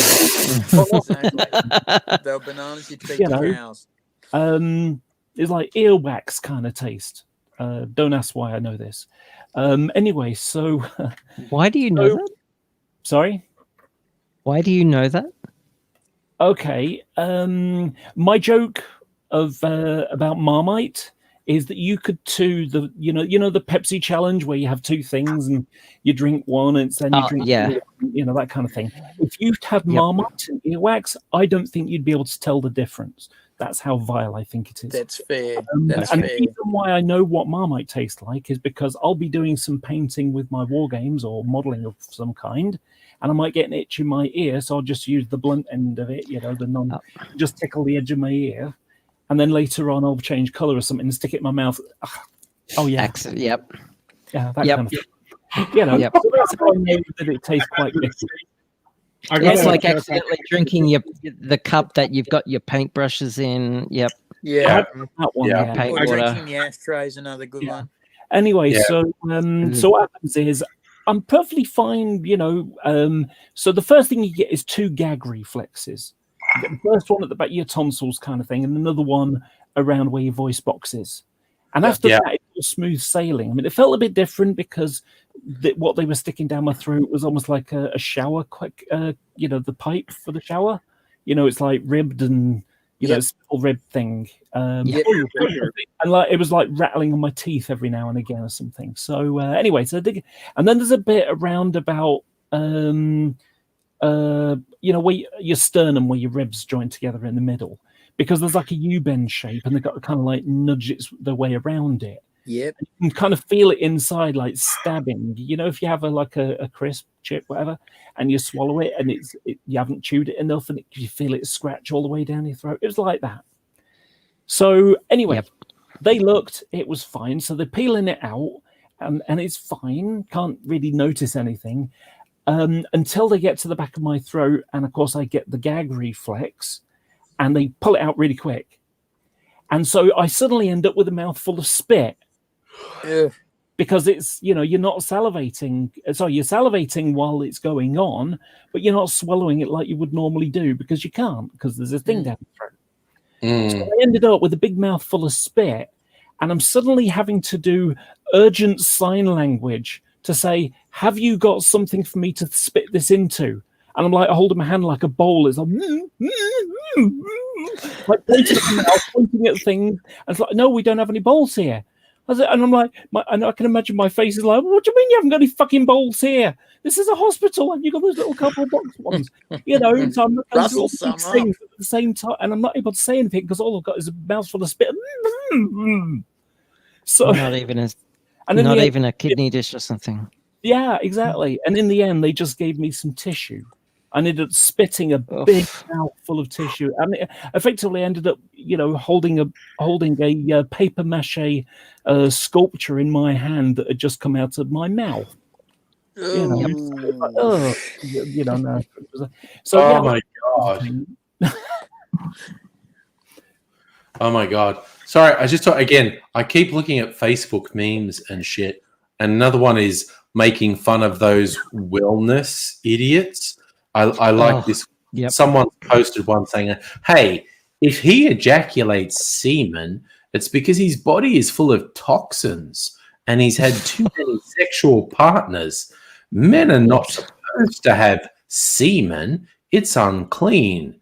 Vegan men with few sexual partners ejaculate fresh water.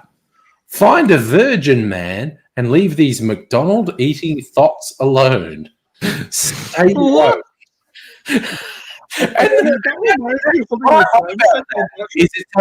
It's only this far removed from the actual wellness idiots who say insane shit all the time. I got a fun pair for you. I was mentioning this earlier, but I'm not sure you were here at the time. That one made me chuckle. There it is. Yeah. Yep. That person on the bicycle sticking the thing in the spokes lends itself to so many circumstances. But there's another one that goes with it. Another one. There you go.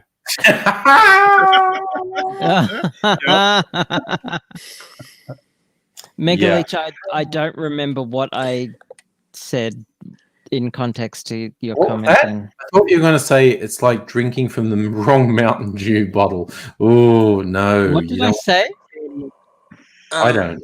I don't remember. When you drink from your paint, yep. brush. Yes, paintbrush water. Yeah, drinking from the beer can that's got cigarette butts in it. I'm so glad I've never smoked, because that sounds disgusting. You don't have to smoke to do that. The beer can. Well, I don't drink beer either, so and I don't hang around with smokers because I can't stand it. So you're clearly in the clear. Yeah. Heine, were you going to play bass for us? Hello? No. Sorry, hello. Stop cam, screen share. I can't see my own. You don't have your camera on. Oh, it should have lit up. Hang on. I might have to do a restart or something like that. We might have to give up on it. Maybe. I'll unplug it and plug it in. Yeah, that's the old IT crowd thing. Have you tried unplugging it and plugging it back in again? It's true. It's 100% true. Yeah. It is. Also, can I say something highly cringy? Sorry, Charlie, what was that? Can I say something super highly cringy? Yeah. Yeah. So, on the topic of the vegan men only come water. Yeah. This is a question from a friend. I posit you this. What if cum had pulp? Pulp. Oh my god. That's called a urinary tract infection, Charlie. I would definitely take my partner to the hospital immediately. If there was pulp in the jizz. And then I'd kick them in the balls outside and I'd go in.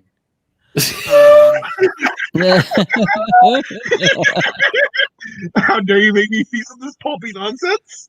Yeah, I've just eaten pulp cum. I know there's been a 6-car pile up, but I need precedence. Let's go. And you know the nurses would go, "Yep, let's go." Pretty much. You know what's a thing? You know what's a thing?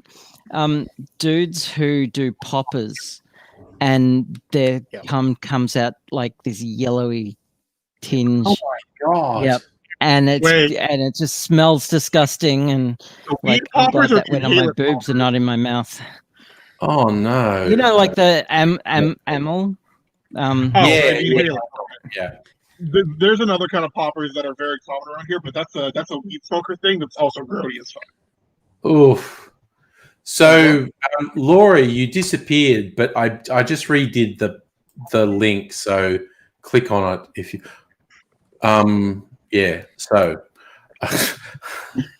okay. I have had several drinks tonight, and I keep forgetting things I'm going to say. So it's okay. Yeah, we've all been there. Heine, you have a bass. Bass us, sir. Oh yes, I absolutely want a bass riff, Heine. Fuck copyright. Yes, I have the bass, but we have no on there, so I'm gonna have to take the down, and hopefully, this is a bit of "Lovely Day" by Bill Withers. So give it a go, man. Give it a go. Time for some free bass. Can you hear it? Yes. Yeah, I can hear it. It's a little choppy. And that's enough. I've been practicing it for about a week, and it's tricky to play. You can play the notes, but it's sort of funky. It's hard to describe it, but it's got a lot of funk influence in it, so it's very tricky to do these triplet notes. I gotta slap it. Slap it. Don't need to slap it. It's very clear. It's very Lovely Days is a very adult oriented rock song sort of thing. Yeah. But it was Bill Withers was a bit funky. He was like a jazz musician, so he wasn't just straight out musician. Do you know what you said the word jazz, and I just remembered what I love about YouTube is if you remember some absolutely obscure song from your past and you put it into a YouTube search engine, it almost always reveals the song. And the other day I remembered there was this song I listened to when I was at college called "The Devil Is My Friend." Is it on YouTube? And I typed in "The Devil Is My Friend" and the artist was called The Jazz Butcher. And it was indeed on YouTube. And I got to enjoy "The Devil Is My Friend, the devil is my friend. Whenever I go, the devil goes, the devil is my friend." Because I listened to some weird fucking shit in the 80s is all I'm saying. That was huge in Studio 4. The Devil in My We Friend love was The Jazz huge Butcher. in The devil Studio is my 4. friend. And What also, style was it? 100,000 Morrissies come marching over. Oh my god, that actually won the vote on the NME of the worst single of the year because they were loving Morrissey at that point, and it was an Australian artist that had this song called "What Would You Do If 10,000 Morrisseys Came Over the Hill Chasing Over You?" And the Brits fucking hated it. They And lost their fucking minds. all I'm saying is those guys were a couple of decades ahead of their time because Morrissey revealed himself to be an absolute piece of fucking shit. Yeah. Yes, he was a total Nazi. He's a fucking prick. He went right with the nationalist movement and loved it. And everyone's going, "What the fuck are you doing? You know, you are the person they hate.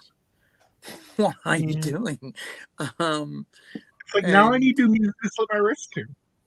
It was Mr. Floppy. I just put it into Google and put 10,000 Morrisseys into Google, and it's Mr. Floppy, and it's on YouTube, and it's just and it was, what would you do if 10,000 Morrisseys came over the hill coming after you? And the enemy and all the British music press hated it with a passion, but honestly, Mr. Floppy were decades ahead of their time because they picked that Morrissey was a piece of fucking shit.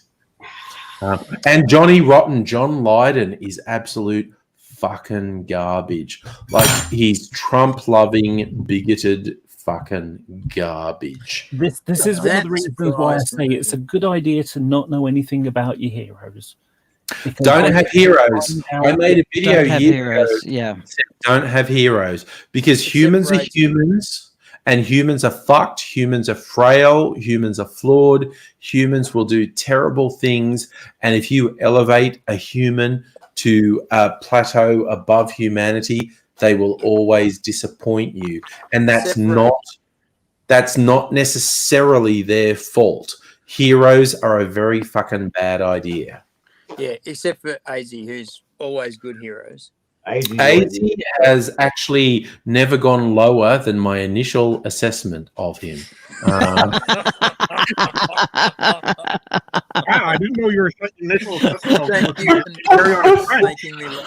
Now, I got to ask a question. How low is that bar?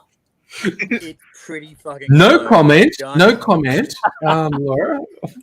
Laura, it's pretty fucking low. Yeah.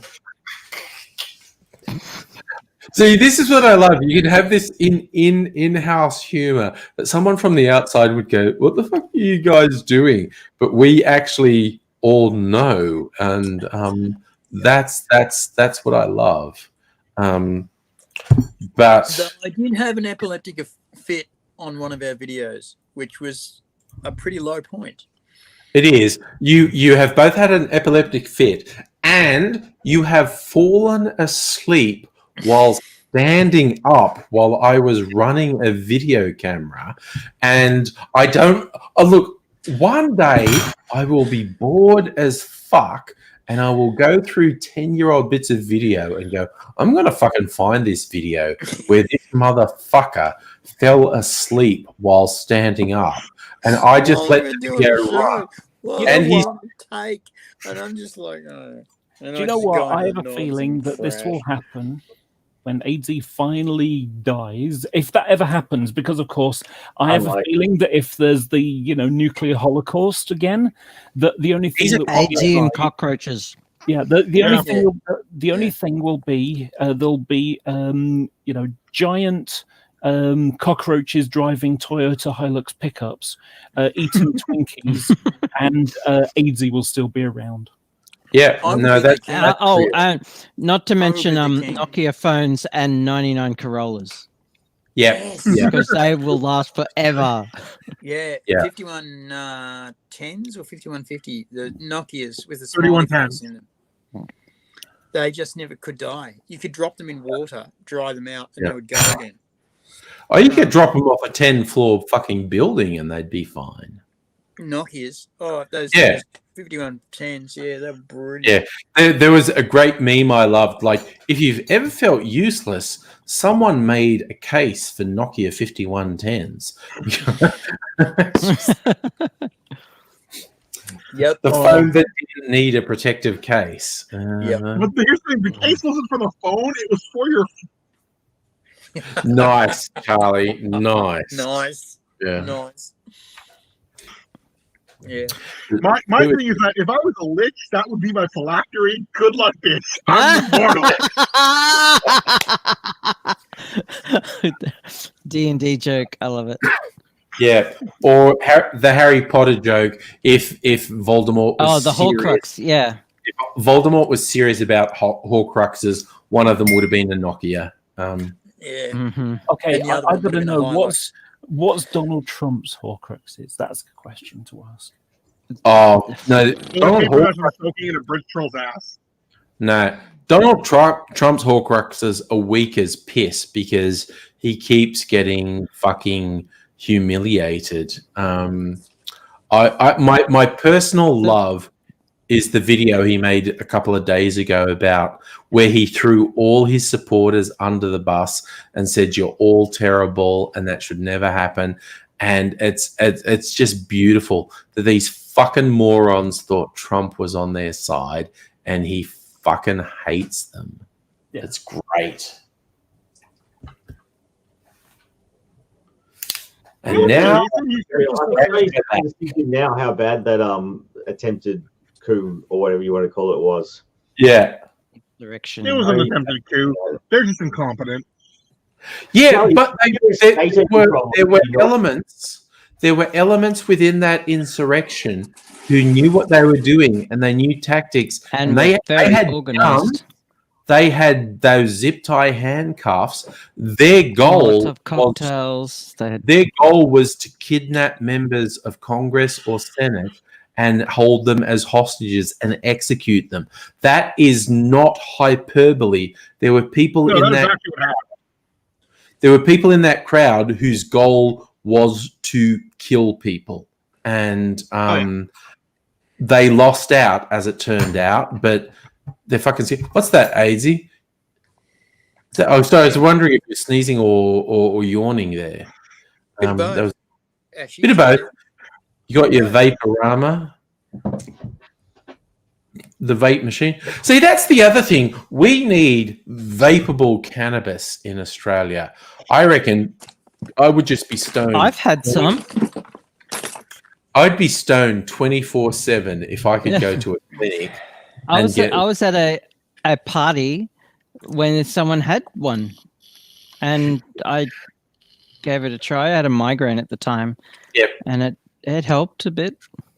You know what's funny? Like at the moment when we're scared of people just breathing on us because of coronavirus, I remember going to a nightclub in the early 90s in King's Cross. It was the Cardoma Cafe, which was a terrible place. And there was a complete stranger who had a water gun, like just a little toy water pistol, and he's squirting in its mouth. And we're going, "What's that, dude?" And he's going, "That's liquid speed." And this was a person we did not know. And we just all opened our mouth and went, "Go for it, brother." And he's just squirting it in our mouth. We had no idea what was in it. He just said, "It's liquid speed." And we just opened our mouths and went, "Yeah." And he just squirted it in our mouths. And that was a thing normal human adults did. Yeah. You know what? I learned so much about all drugs while working in a cannabis dispensary before that shit was legal that I got very scared of like trying random drugs. I don't want to touch, like, there are so many drugs that I just don't want to fucking touch because I'm like, that's all really neurotoxic. Meanwhile, I'm just, beforehand I'm like, oh, ayahuasca, LSD, shrooms, weed. Yeah. I remember going to like a New Year's Eve rave type thing, early 90s. I do remember the Severed Heads were playing. Severed Heads did a live, and they were just this great electronica digital art group in Australia. And I was there, and someone had dropped a pill on the floor, and I picked up, and it was like just that pill casing with grey powder in it, and I'm like, should I? Shouldn't I?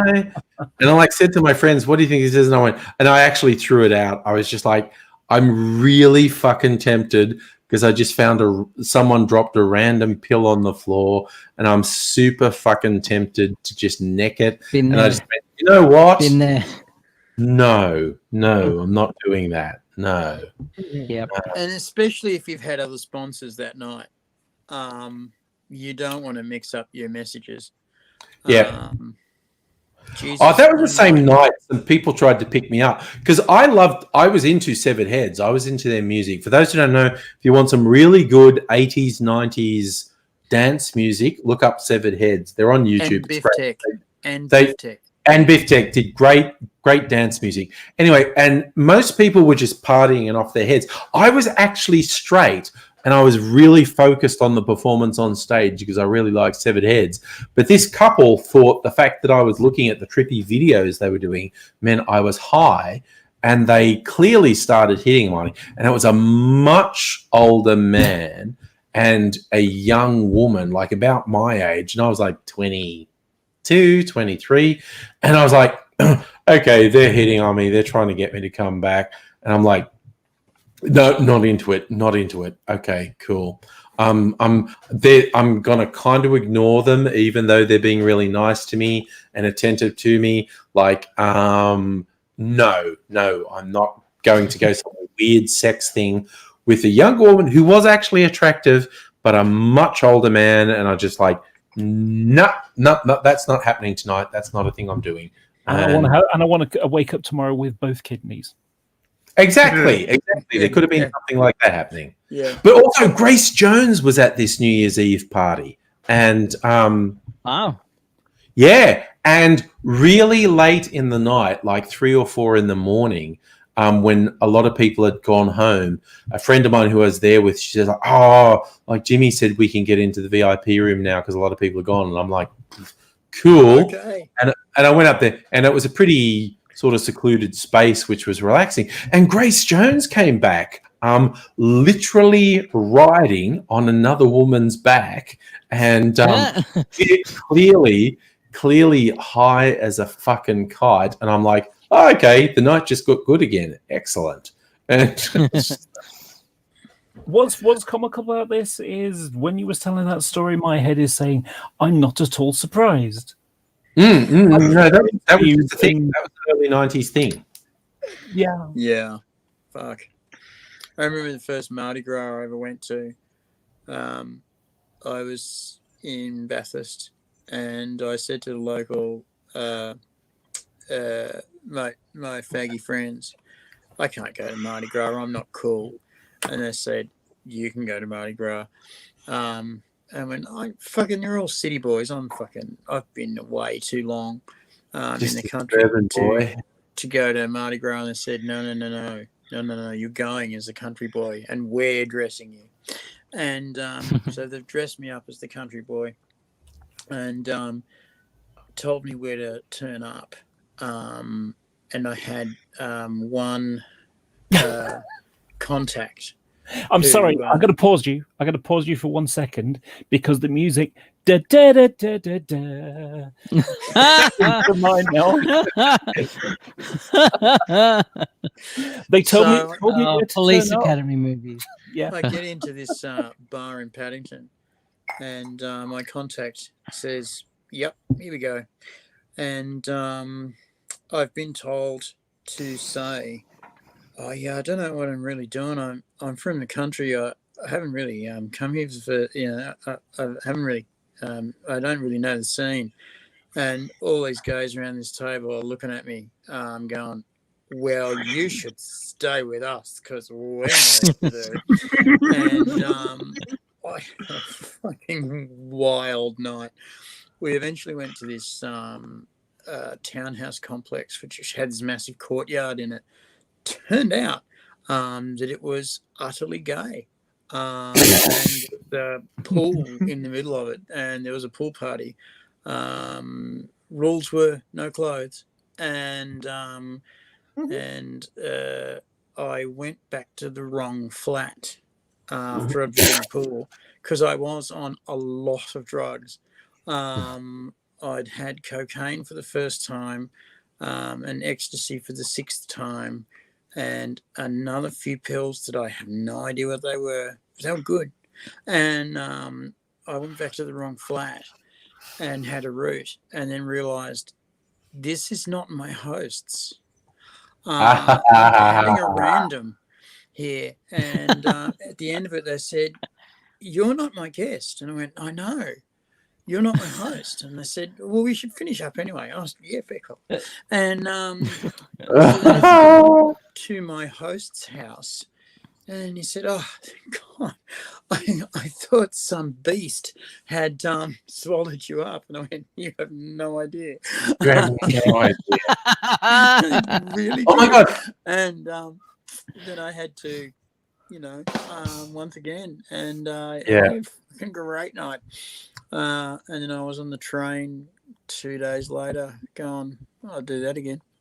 Yeah. AZ, do you remember Michael and the Pineapples from the Dawn of Time? I really remember Michael. Okay, there's a dude we went to uni with. He had a band called the Pineapples from the Dawn of Time. I went to one of their gigs, and there was a much bigger band was the highlight. Anyway, so I was supposedly staying at someone's place, which was in Chippendale, and I got lost, and I lost it kind of because I thought I was going to score with someone that I didn't score with, and so I missed my lift home because I thought I was going to score, and that all kinds. And so I'm wandering this street, like basically the main street of Chippendale. I'm sure it was someone. Was it this house? It's all these terrace houses in Chippendale, and I tried the door, and in Chippendale, which is right here, the door wasn't locked, and I opened it, and I went. Did they leave this open so I could come in? And I walked in. There's a lounge room there, and because it's 4 a.m, so everyone's asleep. And I'm going, should I just fall asleep on the lounge? But then I'm looking and going, this doesn't look familiar. I'm thinking either one of 3 things could happen. This is the right house and everything is fine, or this is the wrong house, but people would be really understanding when they woke up and found me asleep on their lounge, and they'd realize, or it's the wrong house and they would fucking murder me when they found me asleep on their lounge. And that was just out of fear for their own safety. They would murder me. And I went, yeah, I'm kind of worried about option 3, that they're going to murder me. So I'm really tired and I'm really fucked up, but I'm not going to fall asleep on this lounge. And I left. And I don't know why these fucking people in Chippendale didn't have their front fucking door locked, but they didn't. And it was not the house where I was staying. I will tell you this much. But and then I just found a park bench and fucking lay down on that. Crashed out, yeah. A few hours. But it was the weirdest thing. I know the house I was staying is somewhere in this strip of terrace houses, and I found one where the door wasn't locked, and I was really tempted to just sleep on their lounge. But I thought, if it's the wrong house, they're gonna fucking stab me when they come down. But sorry, my stove is making a loud noise. I'm going to stop it. Stop the stove making a loud noise. Angry. Your friend said you're good for that Mardi Gras because being fresh meat for the gays just not happen. The gays can sense it, they can smell it, and they all want to be first. Fucking I let them be first, and I kept on pretending to be first again, again, and again. Every time I travel to the States, I'm like, okay, first thing I'm doing, growler, grinder, grover, all of it. Yes. Time. Yeah, I have no idea what I'm doing. I'm the sweet little innocent lamb from the country. Yeah. How many times in the night do you do that? Yeah. No, I'm gonna one that happened when I was in London last. I have an internet friend who's an Aussie who's a dominatrix in London. She runs a dominatrix service out of her flat, and she said, "Oh, you've got to catch up with me." And we had a chicken dinner, and we sat down in her flat, and she's showing me like the St. Andrew's cross where she straps down her victims who pay her money, and then she showed me the strap-on collection, and they ranged from like the introduction one to Cockzilla. She actually called this one Cockzilla. And she's just going, and we've got this one, and guys who don't think they'll be into it get really into it, and I'm like, you are totally not doing this to me. I'm getting this vibe that you are trying to talk me into getting strapped to that St. Andrew's cross, and you're going to roger me. And I'm not saying that it's a completely alien thing, but it's not happening tonight. And so it's just literally one of the most fun experiences of my life. A dominatrix showing me her dildo collection that she fucks dudes up the butt with, and it was just What was I like- loved is when you said that, you know, I come on with the way you said it exactly. You know, it's like, you know, I forgot what it is. It's not inside what I normally, you know, what was it? Oh, I forgot what you said now. You said something a moment ago where it's like, yeah, I'm knowledgeable about these things. And it's like... Yeah, it's not completely alien to me. That was but it. It's not completely alien to me because my friend is AIDSy and he's talked to me. Yeah, but it's just like I just happen to be in a monogamous relationship, so that's the only thing that means it's not going to happen. It's not any squeamishness on my part. It's not any lack of curiosity on my part. It's just that I happen to be in a monogamous relationship. So as much as you are obviously leading me to go, oh, that's generally what it's like. I was once on a tram, and there was this gorgeous chick there, and I noticed that she had leather wristbands on with little chains on, and she had this black almost work shirt and shortish shorts and boots and short red hair, and I thought, God, she's a bit gorgeous actually. And then I finally noticed on her sleeve, she had a patch, and it said, "Give blood, play with the saddest." And I went, "Oh, I understand." And because she was going to the gym, she was going to the all-lady gym. I don't know what they call them. They've got a name, but she was going to the gym with her bag, and she was obviously toughening up because obviously she was a working dominatrix, and I thought she could kick the fuck out of her about anything. She was only short too, but she had fucking muscles in her shit. You know, she's like really toned and really fucking really strong, and had a frame on her like had these really wide-ish shoulders. Not like a weightlifter, right? But just like an athlete, you know. And I reckon, yeah, she could give you your money's worth. Speaking about sadists, my favorite movie is a really obscure one. It's called White Nights with Mikhail Brashnikov and Gregory Hines. Yeah. Love that movie. Watched it. Was, you know, there's a really funny thing in it at the start of the movie. There's a plane crash, and I listened to the director's cut. Now, being my favorite film, I'd probably already watched this movie about 25 to 30 times already. So I knew it inside out, the dialogue inside and out, the angles, everything, you know. And I'm also into planes. So what happened was, in the director's cut, the director who is actually married to Helen Mirren, who was in the movie, and she thought he was obnoxious when he was directing that movie. But anyway, so so what they got is 707 crash lands, and 707s were still pretty new, and you couldn't buy any cheap ones. Today, you'd be able to get a 747 400 or something, and you could crash it because, you know, there's plenty of them going around. But then they were like, you know, many, many, many millions of dollars to even hire, let alone buy. So what they ended up doing is they bought a 707 from South Africa Airways, and they built a hump on it, and they painted windows at the top.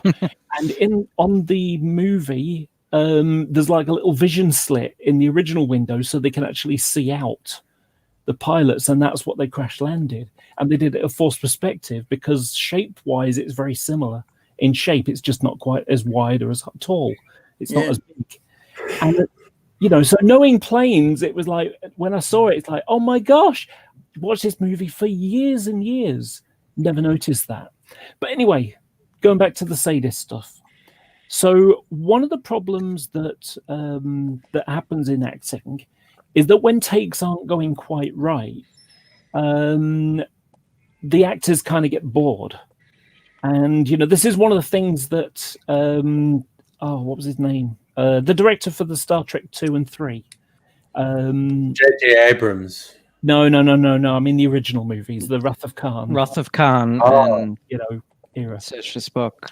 So so what happened was William Shatner is an over actor. He overacts, when he is. Well, that's because he was in the TV stage actor first. Yeah, he would profess to the back row, so because he started off as a stage actor. And so what happened, Nicholas Meyer, that's the guy I was thinking of.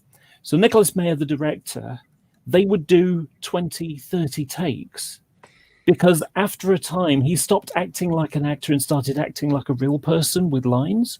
Yeah. And that's when you could get a more realistic, thing. And they'd even run it without even having film in the camera.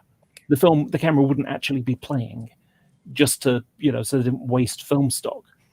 And that's what they did it. But when you're filming with actors, they get bored and they kind of lose their concentration and things like that.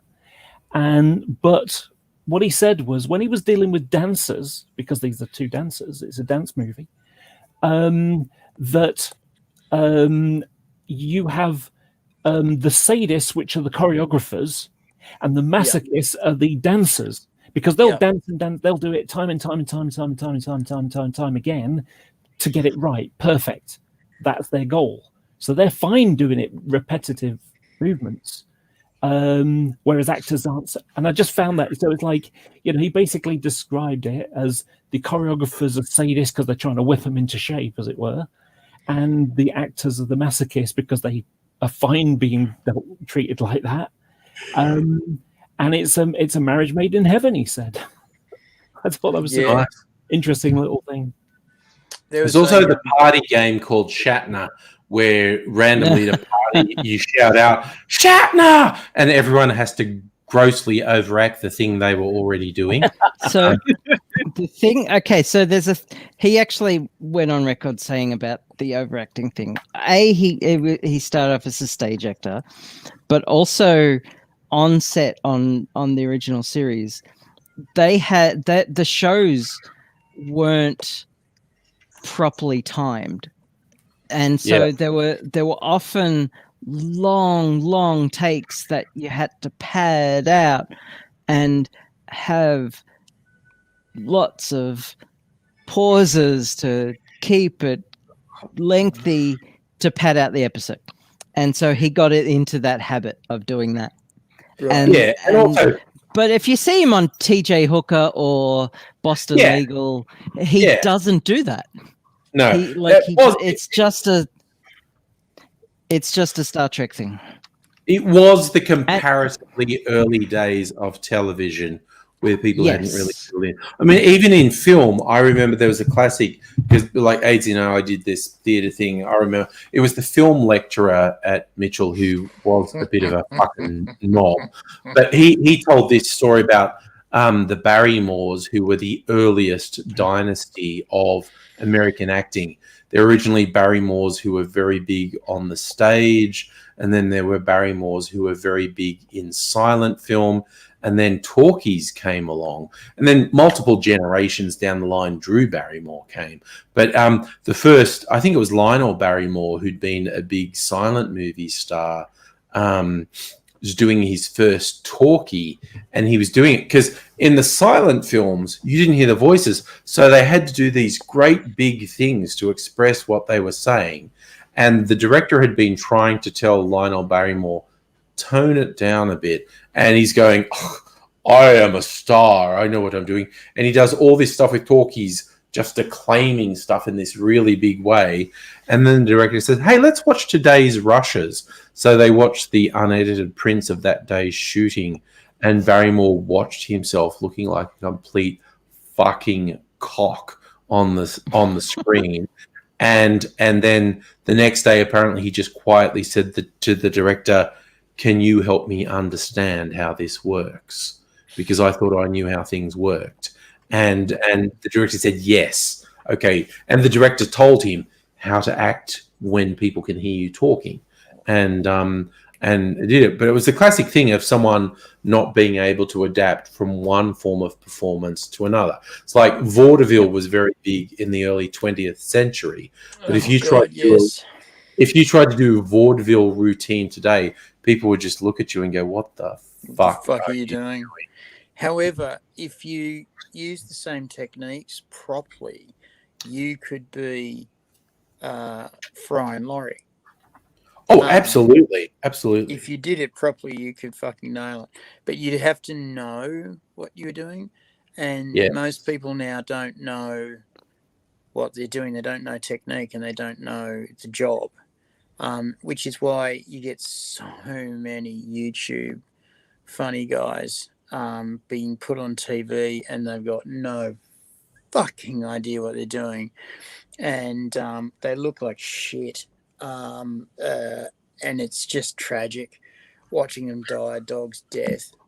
Mind you, there was a very funny Saturday Night Live sketch where they were auditioning an Instagram influencer, and of course the Instagram influencer was just doing the dumbest shit, and they were just staring at this guy going, "The fuck is wrong with you?"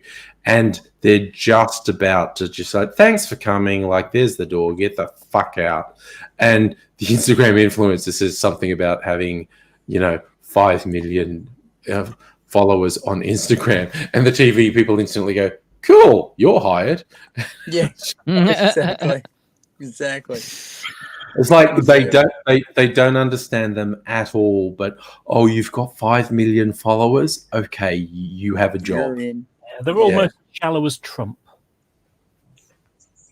Oh, L3's just come in the chat with, "Oh my god, it's 2 a.m.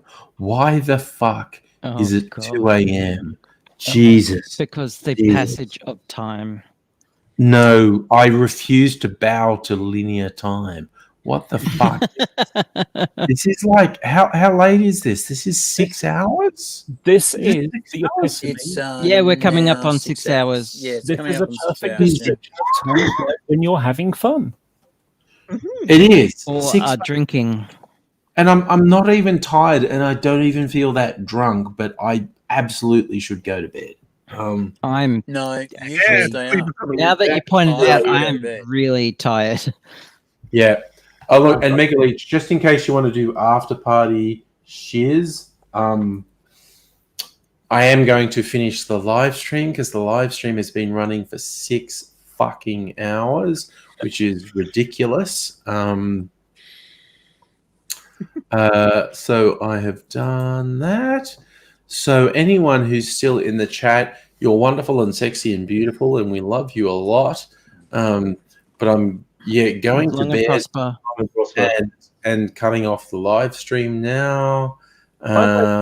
See yous. Bye. See yous.